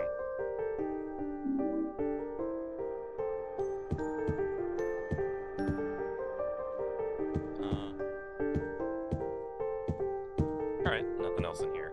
Oh, there is a photo on the ground, though. Here it is.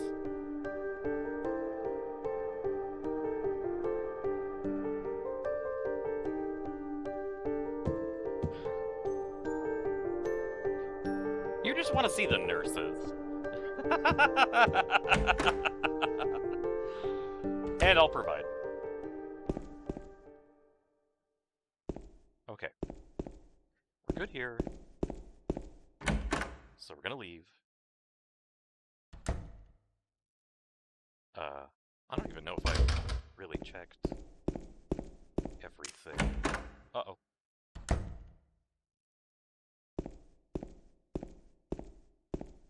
What are you looking at, buddy? Wait, what did I grab? Oh, right prism. Okay.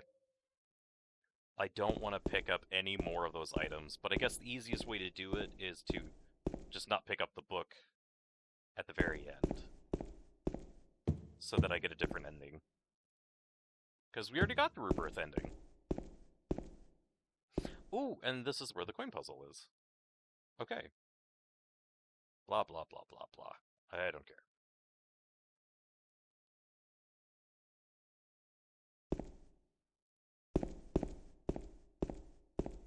Okay.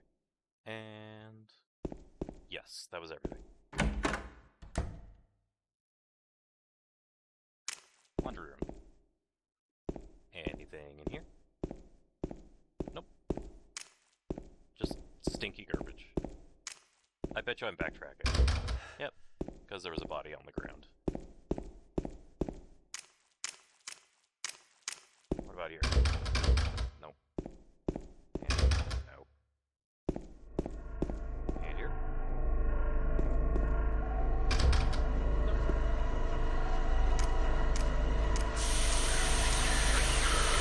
Stop!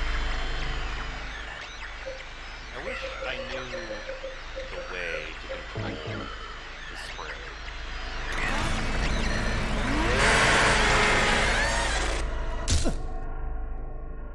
42? Stop it. Also, I didn't realize that I had all 3 coins. Oopsies. I could have just done the coin puzzle right there. I am a very intelligent person. Believe me. Actually, don't. It's not true.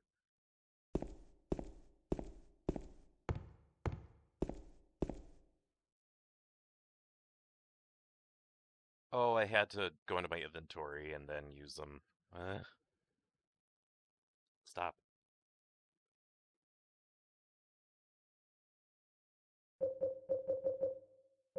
Okay. First, we're going to use the old man. Old man goes right there. Next, we use the snake.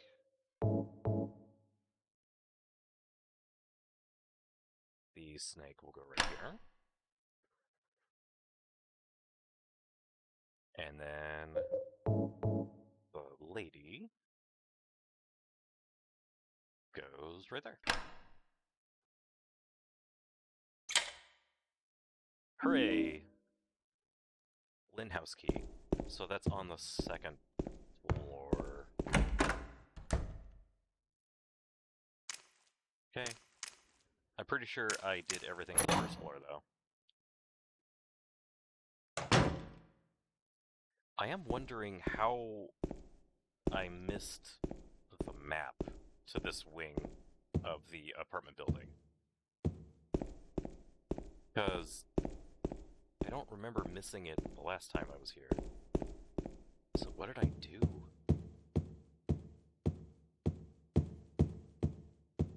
Like, what special... oh, it's right there.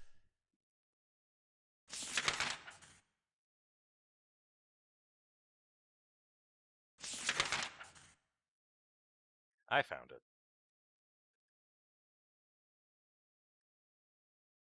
Alright, up. Okay, so I haven't been to the third floor. And yeah, I got everything on the first floor. Nice. I did it even not having a map. With my horrible, horrible, non-functioning memory. Okay.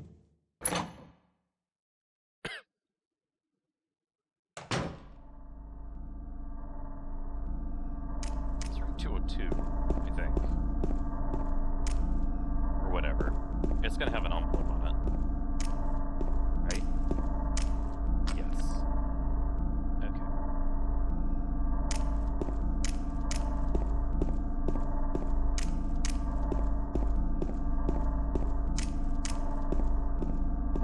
And it's right here. Perfect.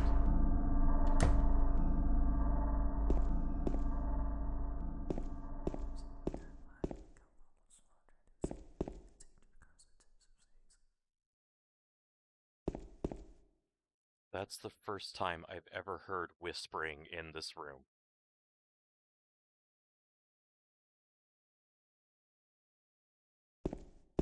That was not pleasant. I hated that.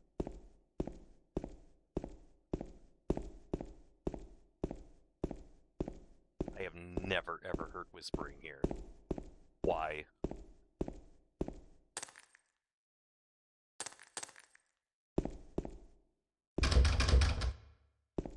Huh.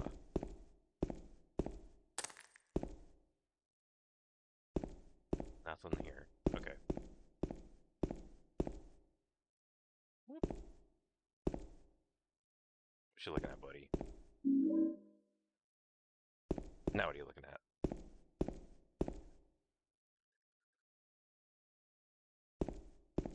Huh.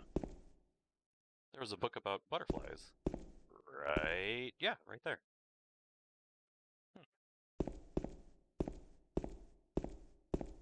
What other interesting things are here? Besides a key. Okay. Apartment stairwell key. What's here? Cool. A closet.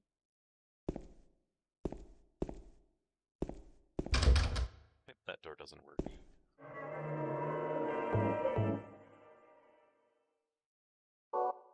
Apartment building southwest staircase.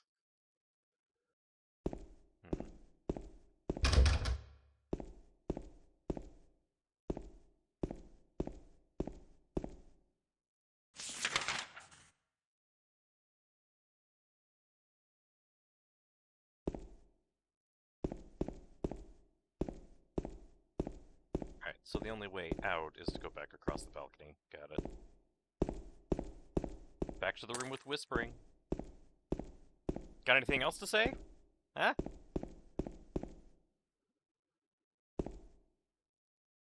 Fine. I'm used to having no one talk to me. It's alright. Oh, and I bet you that's... Oh, no. No. This is the boss fight.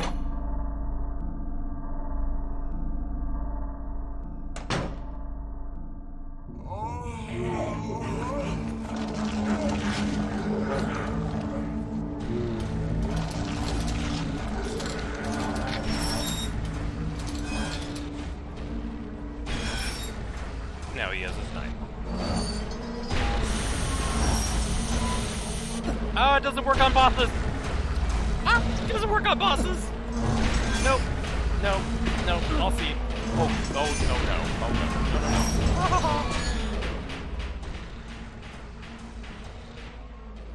no. Oh.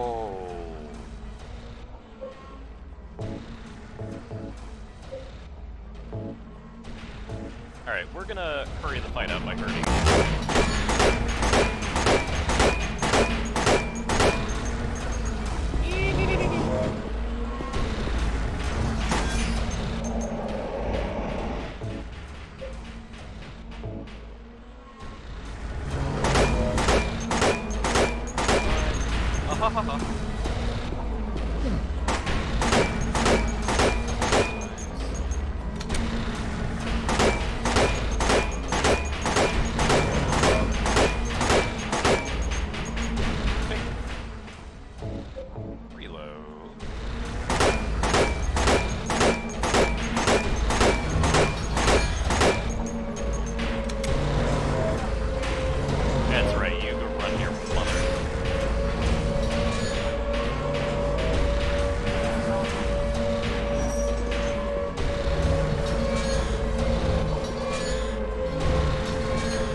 there's the door.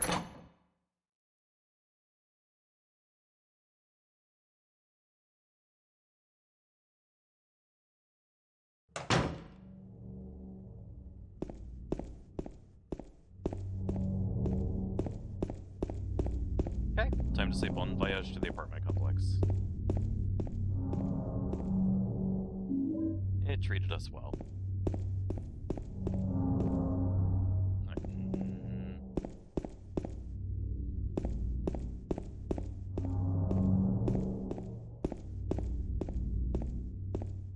Okay, so trying to keep an eye out for items and random places.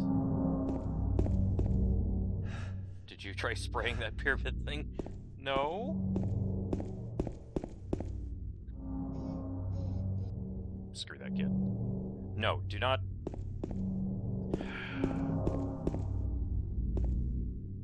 Do not do that.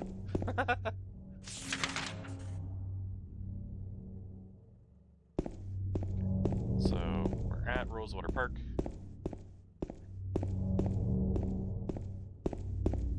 Past the archway, there are going to be items up here, though.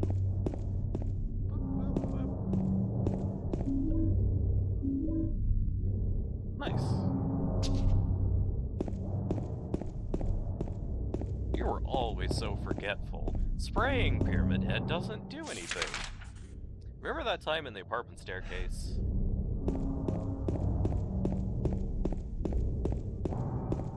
What? How do you know about that?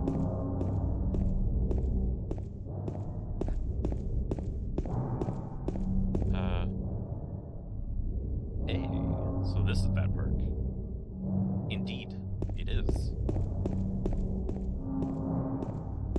Alright.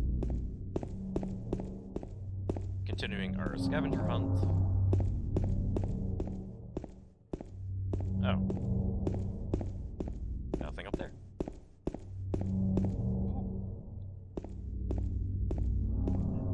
Dámelo, por favor. Thank you. I have no idea what significance that statue has.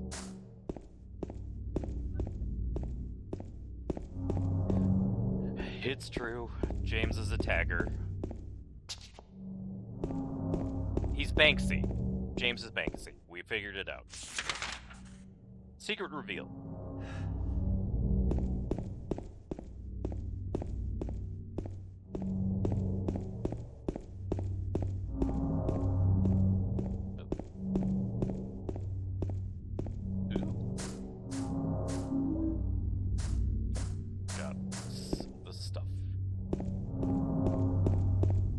Now, time for a date with... Nope, not yet. Not yet. We gotta pick up the items first. Then we have a date with Destiny. Actually, a date with a lady named Maria. I don't look like you're Mary. Yeah! And he freezes.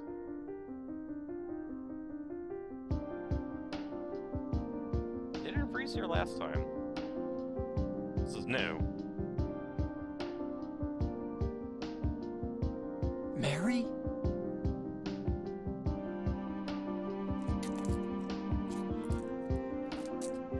No, you're not. Do I look like your girlfriend? No, my late wife. I can't believe it. You could be her twin. Your face, your voice, just your hair and clothes are My different. name is Maria. I don't look like a ghost, do I? See? Feel how warm I am? You're really not Mary. I told you, I'm Maria. Sorry. I was confused. Where are you going? I'm looking for Mary. Have you seen her? Didn't you say she died? Yep, you did say your late wife. Oh yeah, 3 years ago. Which But is I not got a true. letter from her. She says she was waiting in our special place. And that's here? Anyway, I haven't seen her. Is this your only Special place?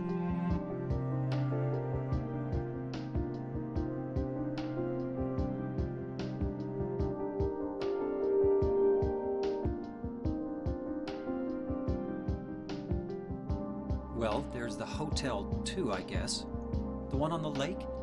I wonder if it's still there. The Lakeview Hotel? Yeah, it's still there. So, the hotel was your special place, huh? I'll bet it was. Don't get so mad. I was just joking. Anyway, it's not that way. It's this way.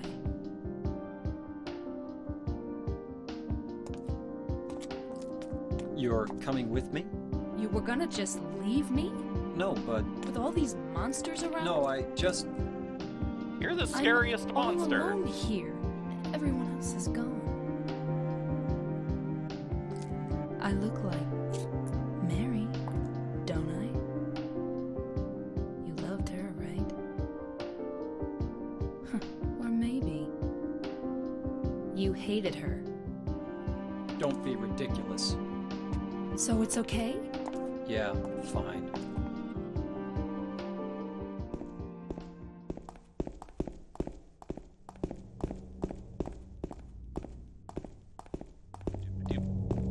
Also, I love how she doesn't question him saying that he got a letter from his dead wife. Which is, I guess, besides the fact that she looks exactly like the dead wife, is another red flag. Like, oh, this isn't normal.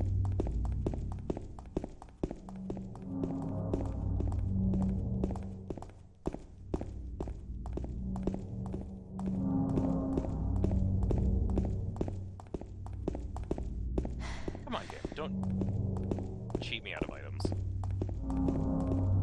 I know they're here.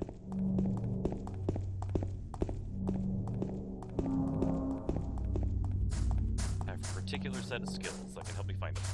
Nope, never mind. They're not here.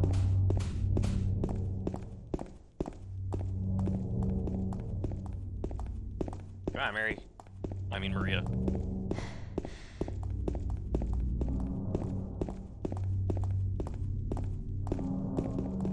Aw. Okay. Yes. Oh! Stop. Okay, there we go.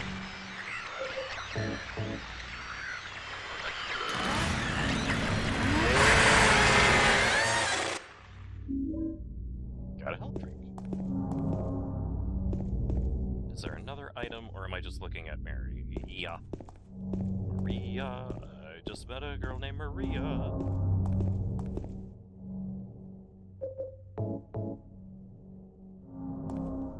Oh crap, was that like 40... Oh, I'll say 43. Although I don't remember.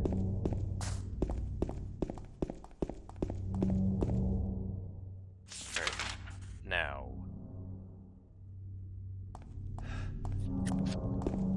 Let's go this way. Ah! Stop.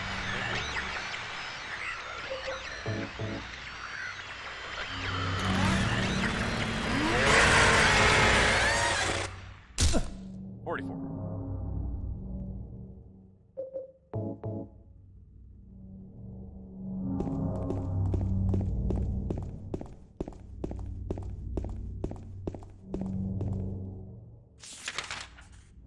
Yes, okay, good. I am going the other way. Which is where I wanted to go.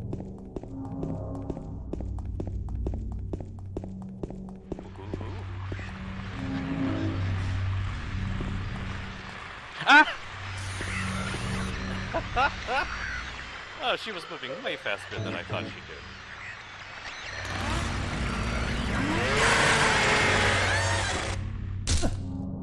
Stay dead. Please.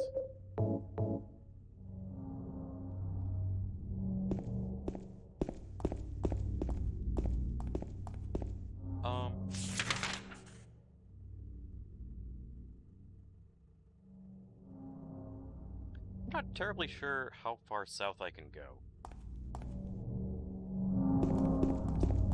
We'll see. Oh, no. Come, get me. Stop, stop.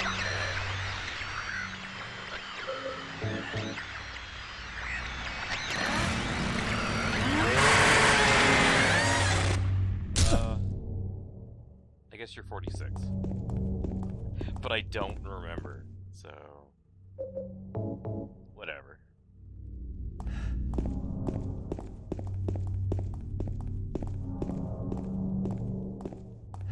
Oh, yes, I am looking at something. Perfect. I wonder if using the spray paint hurts me.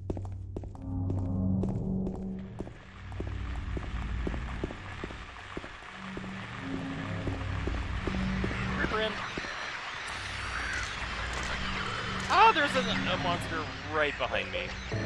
I can hear it in my ear, and I don't like it. Yep, and I am so sorry, Mary! Hurry up! Oh no. 48.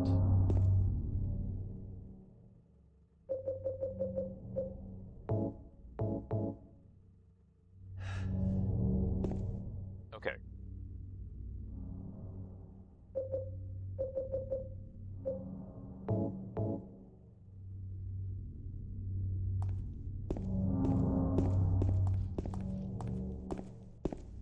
And now I completely forgot where I am. Backtracking. Don't go that way. Go this way.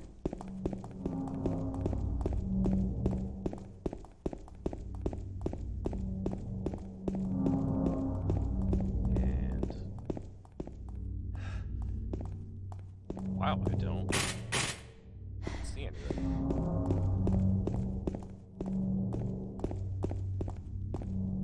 What about up here? Will I find something? Nope. Excuse me, Maria.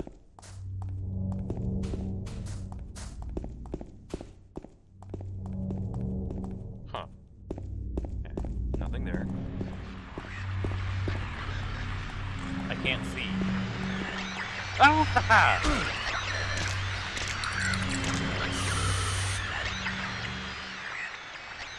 I earned that.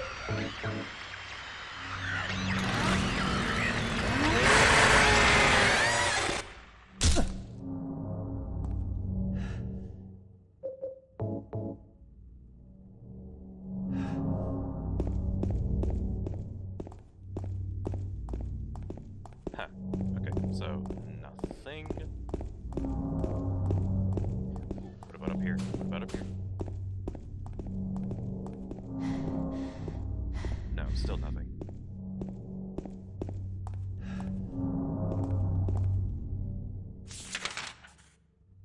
Okay, so we're gonna make a loop around Cat Street.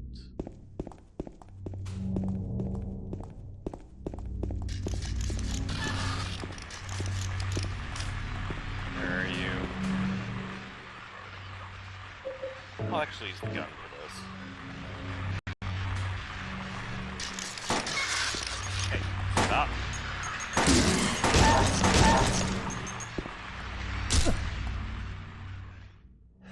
Good night.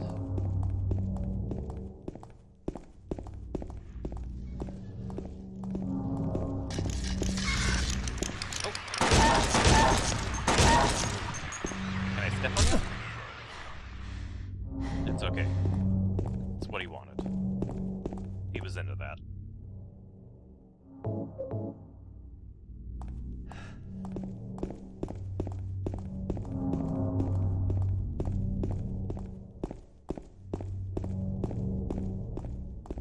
I'm gonna say that was 40. Because I don't remember how many that was. Take it up. Awesome.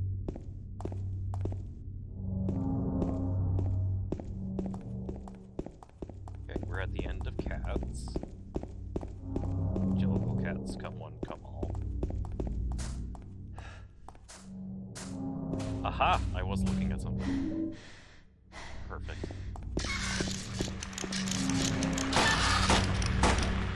Oh, I almost shot Maria. I feel so bad.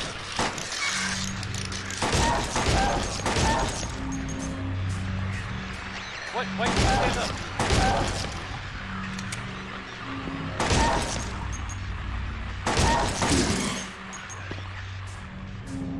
That was embarrassing. Crap. So I have 50 killed in melee, but that's my first one killed with a gun.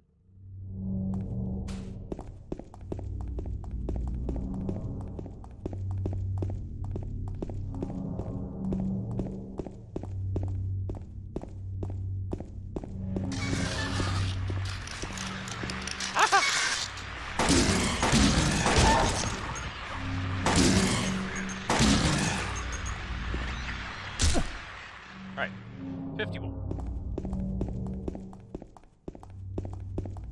What about like I put out a used cigarette?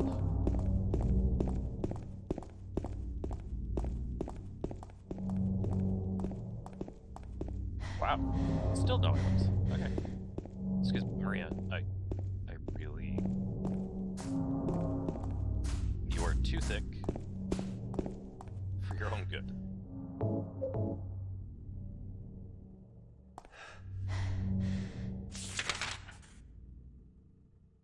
Alright, so we're gonna go back to Jack's Inn. There should be a doghouse somewhere around here. I need to keep an eye out for that.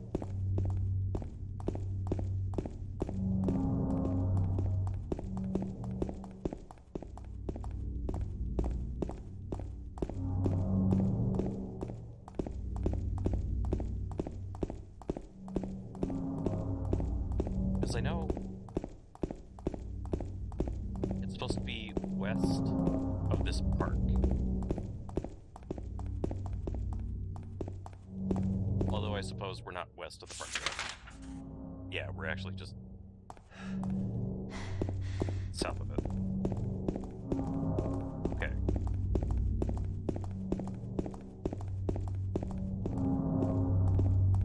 So here's the park. Nope.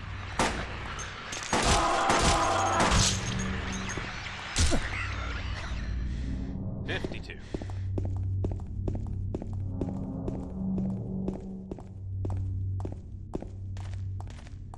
Yes. Here it is. Got the dog key from the doghouse. Haha. Excellent.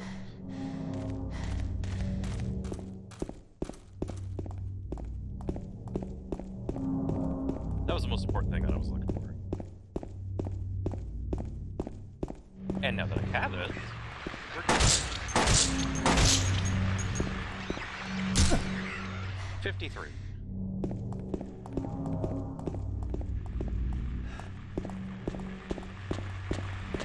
There.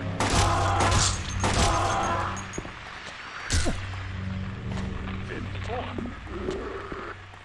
Where's the other one? I hear you. Oh no, no, no, no, no, I'm walking towards them. That was dumb.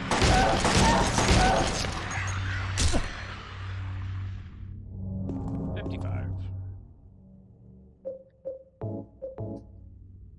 Alright, our health is okay, so I'm gonna just keep going. When I hear a car, which means we're at the gas station. Cool, we got a brand new weapon. It's nowhere near as good as the chainsaw though, so it kind of doesn't matter. Also, if I pick this up, it'll bring me closer to getting the ending that I don't want. So we're gonna ignore it. And we already got that ending anyway. Ooh. Yummy.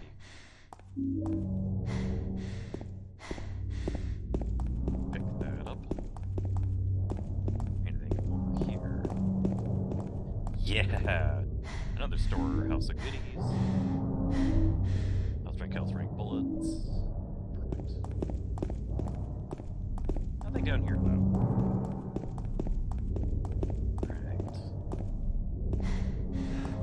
Texon. Is it Texaco? Or is it Exxon?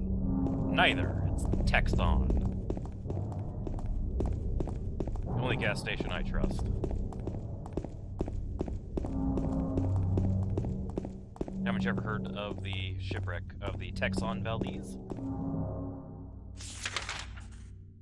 Actually, I don't think that was technically a shipwreck.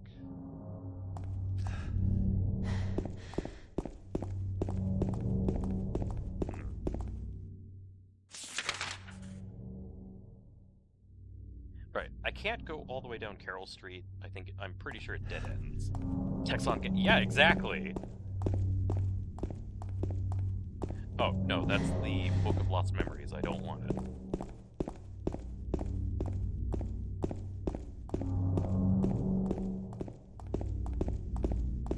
There's only one ending that I want to give.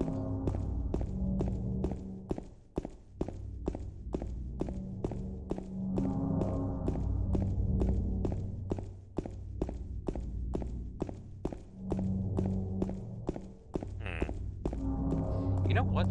I'm pretty sure that there aren't any items behind the bowling alley either. So we're not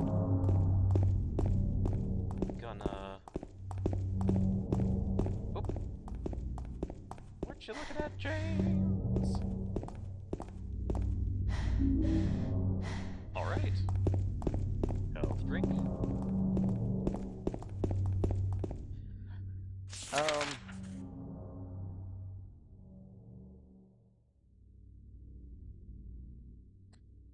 I believe there are items at the end of the road up here, past the Silent Hill Society. And I definitely know there are a bunch of monsters that get thrown in our way. Like, literally. Just yeeted up over the railing. Which will help increase my kill count. I don't remember when they start getting thrown up, though. And also, this fog is really thick.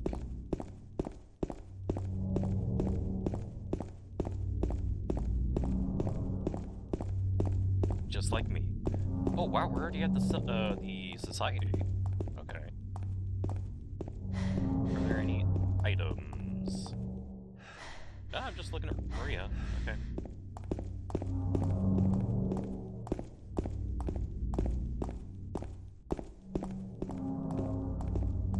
Walking up to the door. I know the door is locked. Yeah.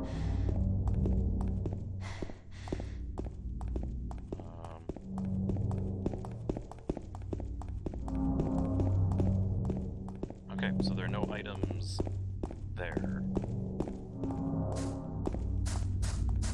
Maybe they start throwing items, not items, but monsters at you when they go past the society.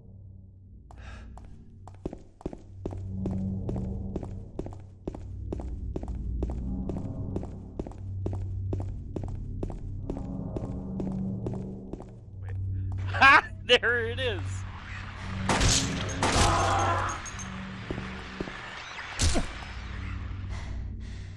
What a good mannequin.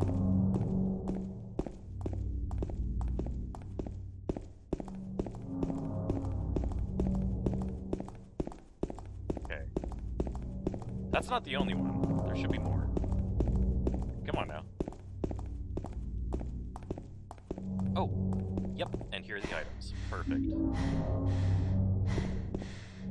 Got me some handgun bullets. This gives us, like, there's a map here. Oh, I thought it was like a hint.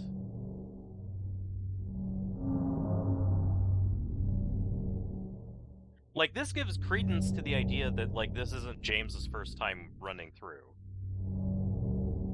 Because the body looks like James. Yeah.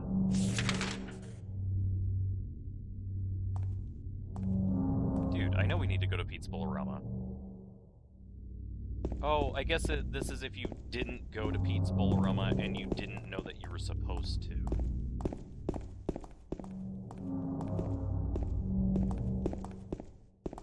Gotcha, though. Up.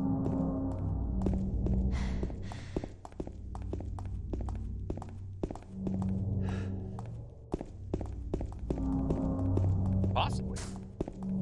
Like, that's a... Hi! No, no touching Maria. Thank you.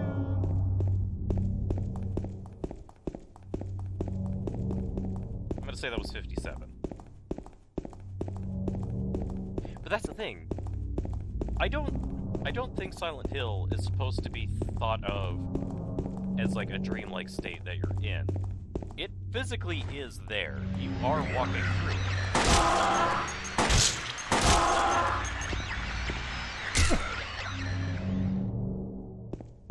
It's just the, like, augmented reality bit of it depends upon who it is that's in the town, and whether or not they were drawn to it, or if they just came to the town randomly. Because, like, Laura's walking through the town, and I don't think Laura's dead. Yeah, like, I'm fairly certain that the town is absolutely normal for her. If, at least, abandoned. But that would also be weird, because that means the town's abandoned. But it's a normal resort town. Crap. Crap.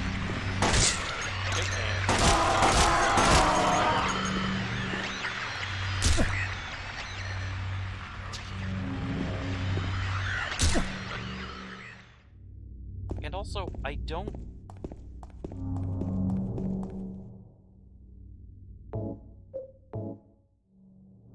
Also, I'm going to say that's 59.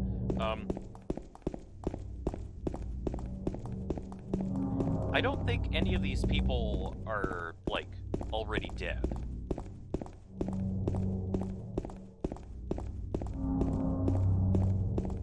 Like, I think Laura left the hospital because she actually got better. Not because she died.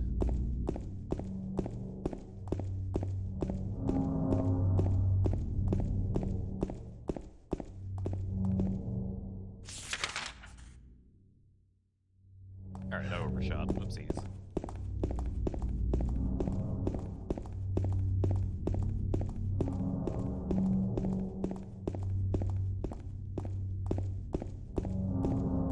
So is the town even abandoned for Laura?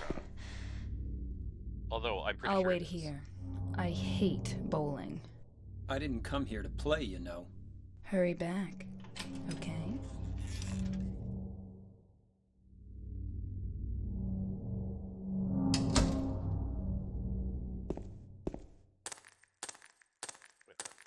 We have to go through this way, right? Yeah, we do.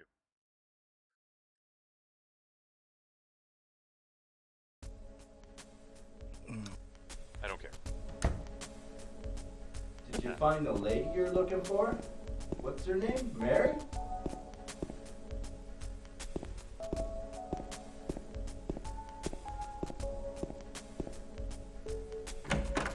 There we go.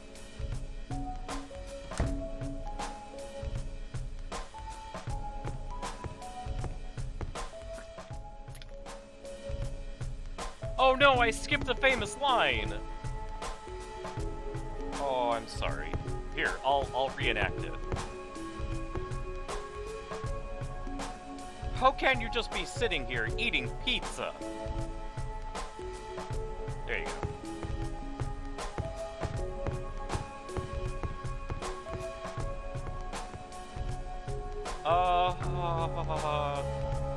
The internet?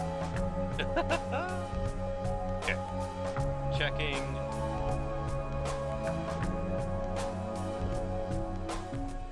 Wait. I bet you James is looking at something right now. Ha! I knew it.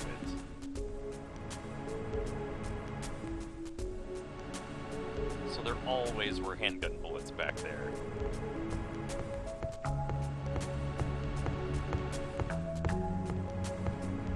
I feel amazing.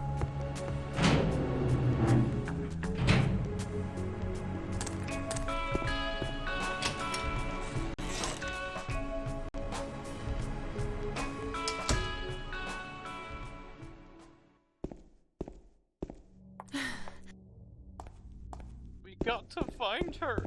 Okay, let's go.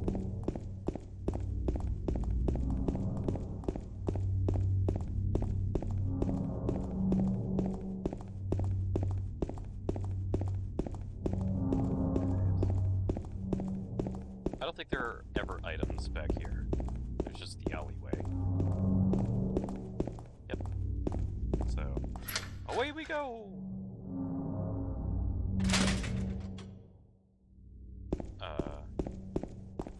And there's nothing here.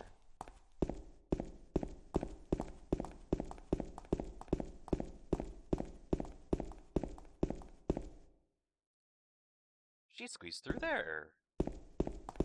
Okay, so then let's go through this door.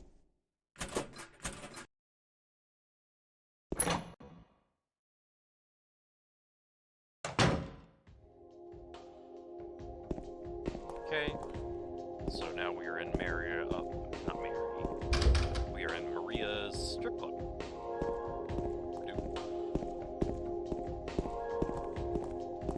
And it is a sty.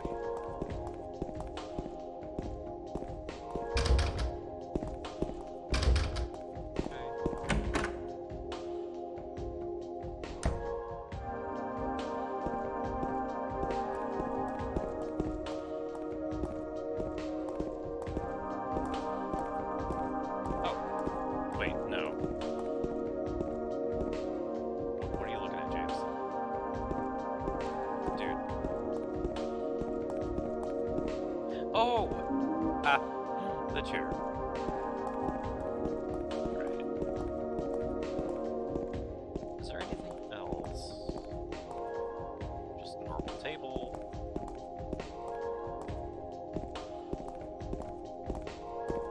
Just a normal stripper pole. Okay. Nothing weird.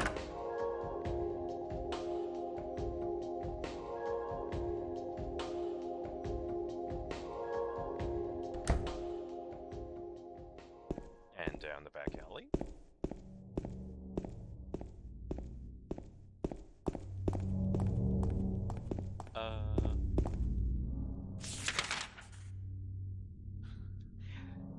Yeah. Magic. Magic, yes.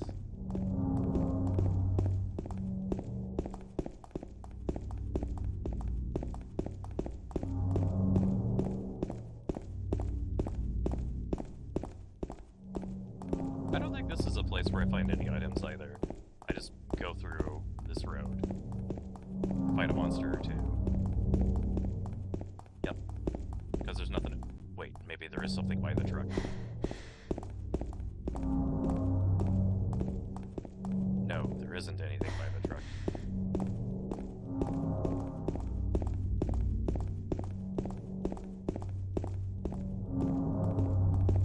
Shame. Is this the hospital?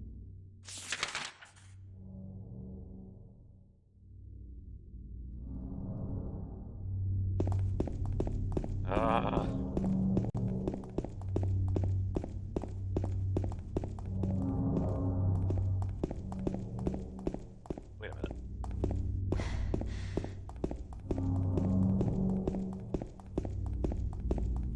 Oh, that's a bot.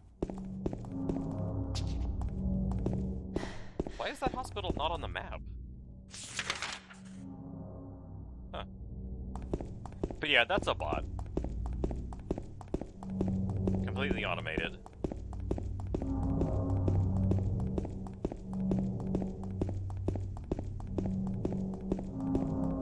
Yet another fun part of being a small streamer. You get them popping in all over the place.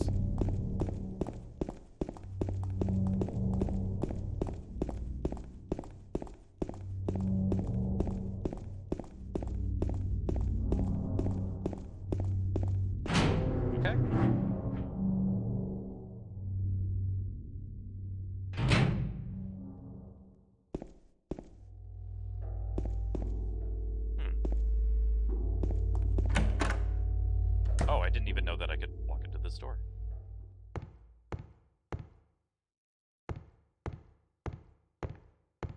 bunch of medical stuff that I can't use.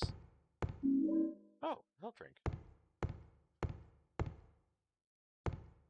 What about here? Nope.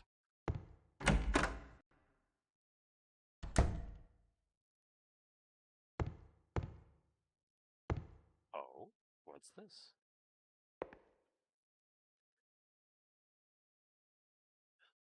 Oh, this is like setting down lore stuff about how it's not just James, Eddie, and Angela that are having weird other side experiences in Silent Hill, because the people in this insane asylum are doing it too. Excuse me.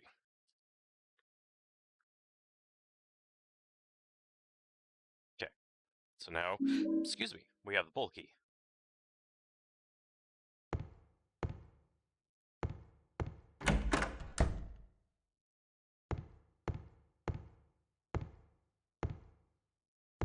And a save.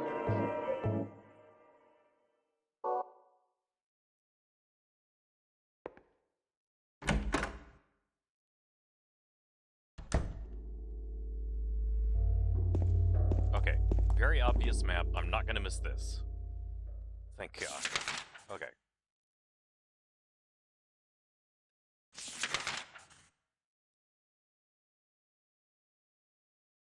The director's room is where we go at the very, well, not we, because Maria's dead at that point. But it's where I go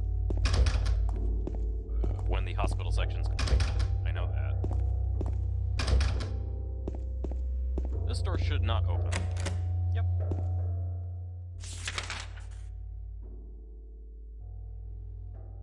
So then we have the cafeteria. Practically none of these other doors should work. Yep. Because this one's just locked.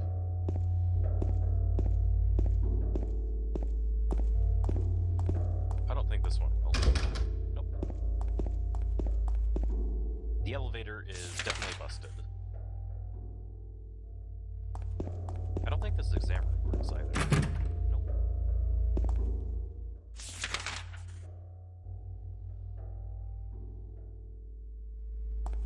This side exam room, I think, is also blocked. Yeah. And then everything on the left-hand side is busted. Pardon? Nope. Okay.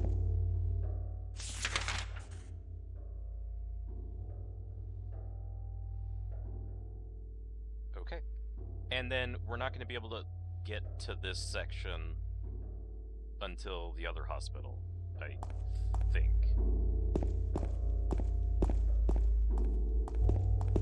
So this is not open. Yep, cool. Perfect.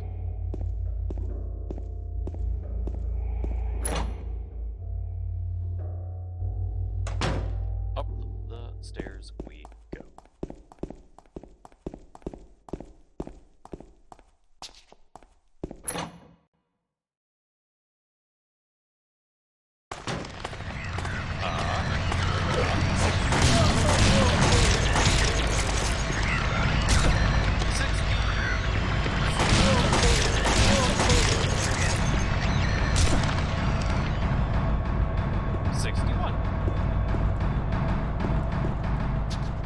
Oh, and also, I'm very sorry. I kind of dispatched them really fast. I'm sorry. So now here, let me get close to one so you can look at her. Oh, that's not her.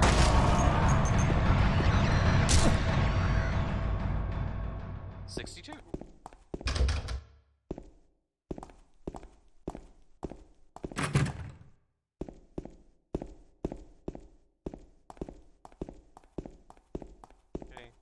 Elevator will not work.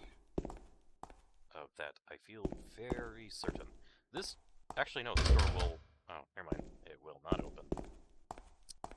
I'm a big fat liar. Oh, and these are the locker rooms. Right. Oh, this is where the shotgun is, isn't it? So we got an exam room key.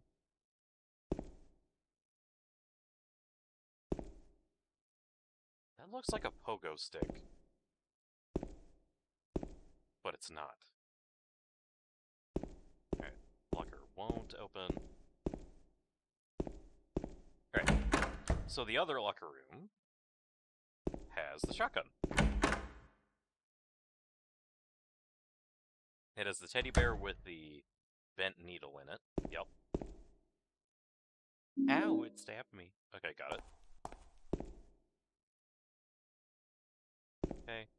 And shotgun that, in my last playthrough, I had just completely missed. Like an idiot.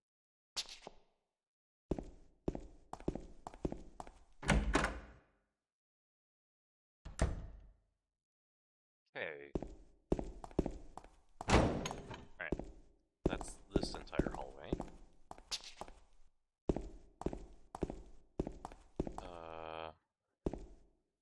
I'm pretty sure this door does work.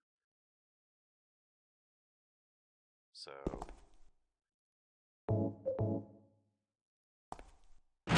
in we go.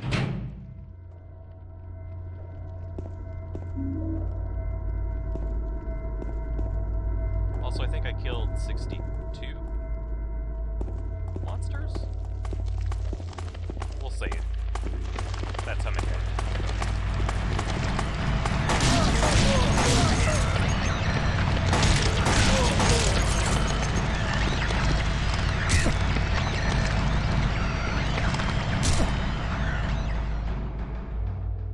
Wow, that's a... wow. They have really nice, assets. Alright,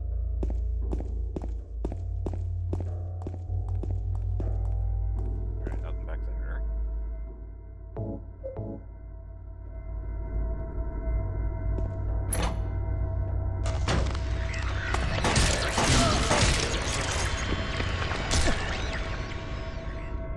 I'm gonna say this is 65. Got a health drink.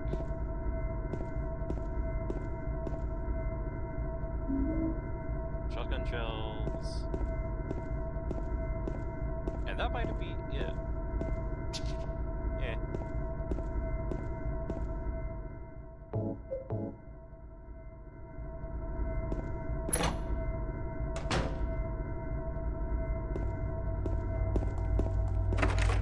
Okay. Busted lock. Busted lock. Can't open this, and this door doesn't work.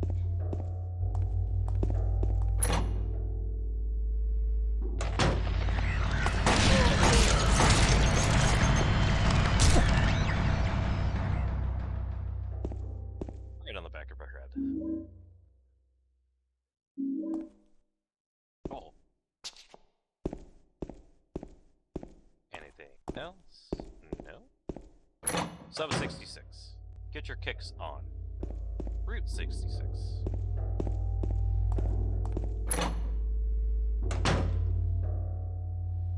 Also, this is the first. No room. I mean, no room. No monsters in this room, except for Maria. Because she's the worst one of them all. Okay. Lapis I key.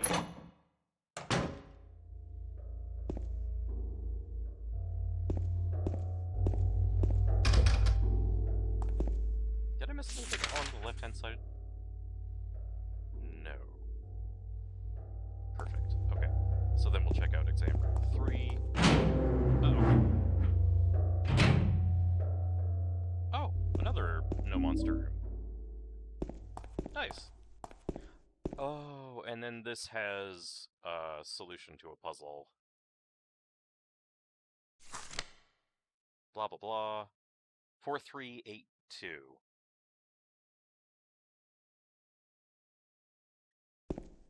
So on the 3rd floor, 4382 is going to be a solution to the keypad. Nothing else.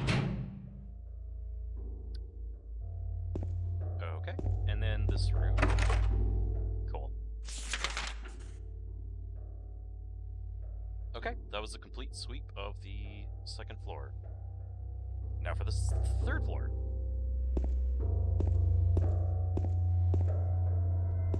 Wait.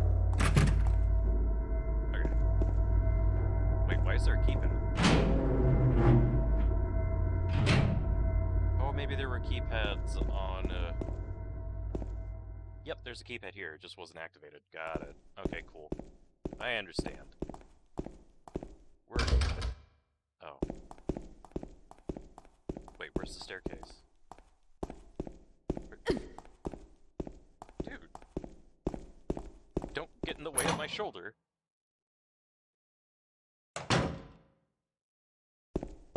Oopsie daisy.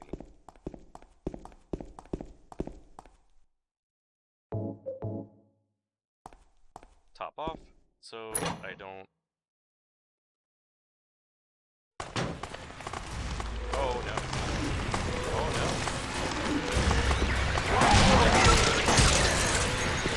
Die. You. Die. Okay. 68? I guess I'll say? Because I just realized I stopped keeping track again.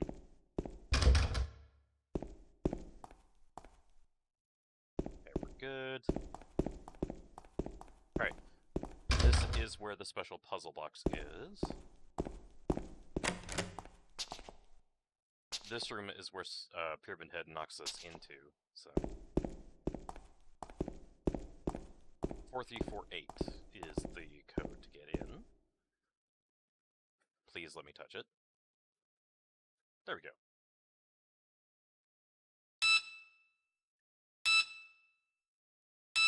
Eight, 3.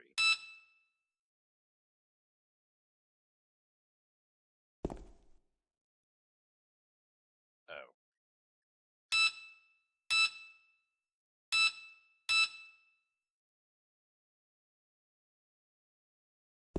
But... Oh, wait, hold on. Hold on. I have a key.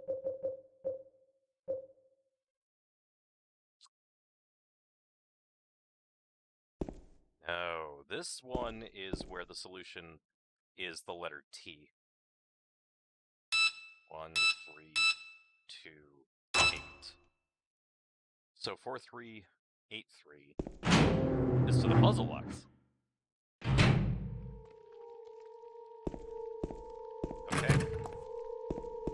So that's busted.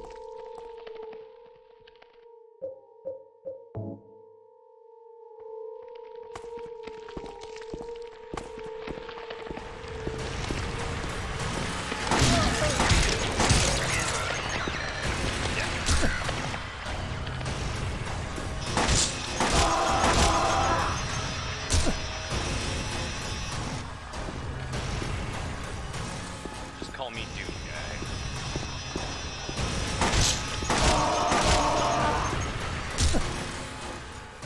And did. Ooh, here's the puzzle box.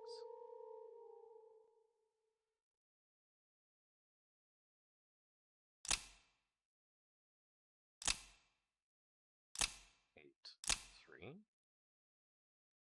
No. 4, 3,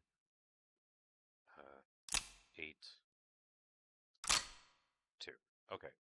We don't know this code yet, so... crap.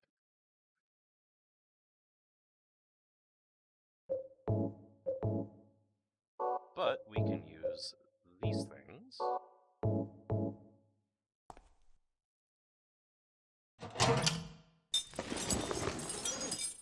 So the only thing left is this combo lock.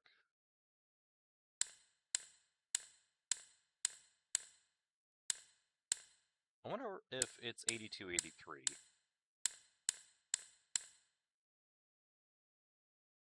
Nope. Hey! EA! How you doing, man? Good to see you! Okay. Did I reload my gun? No, I didn't.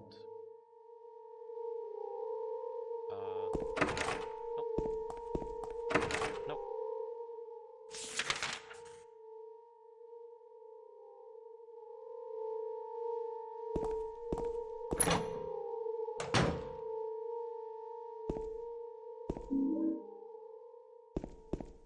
I hear ya.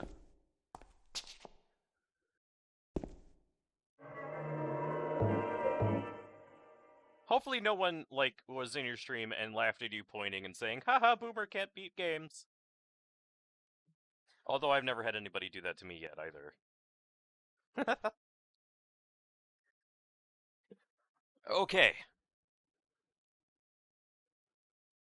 Unfortunately, you caught me at an awkward time because I'm gonna go get dinner. uh... So yeah, I'm actually leaving. Oh, and also the sound is really low. Oh! Yeah, I guess I did. It says 4 minutes and at least 46 minutes. Yeah. Ooh, I need to bump up the follower goal, too. We're at 40 followers now, or at least 39. Sometimes Twitch says... Matter of fact, it probably is at 39.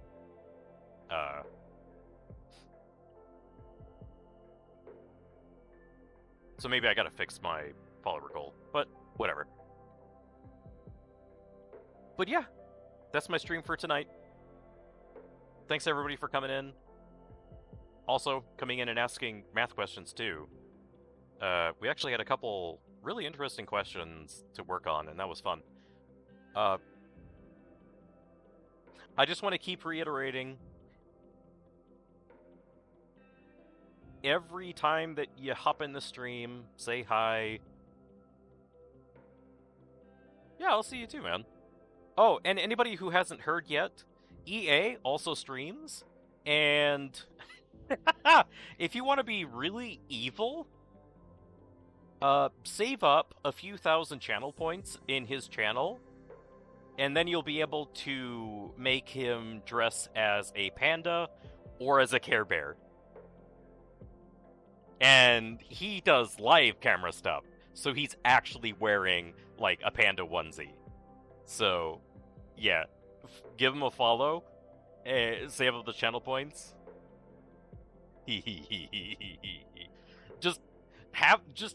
What would be ideal is if enough people just saved up points and did the redeem, so that you had to stream in, like, 5 hours in just panda. Oh, that'd be so good. But yeah, so give EA a follow. He does really fun retro gaming stuff. And also modern stuff. Either or. But yeah, just to torture him. Yes, exactly. If you go to his channel, you can see a VOD of a stream that he did either yesterday or the day before, where he actually did put on the panda suit. And it was adorable. But yeah, every single one of you, whenever you come in, say hi, even if it's just for like a minute, you are helping to make the dream of turning this into a nonprofit that brings education to everybody across the planet more of a reality. If I really want to see. Yeah? So yeah, all y'all are awesome. Don't ever think that you don't help people, because you do. And I'll see you guys tomorrow. Hopefully 3 p.m. Pacific time. Until then, good night.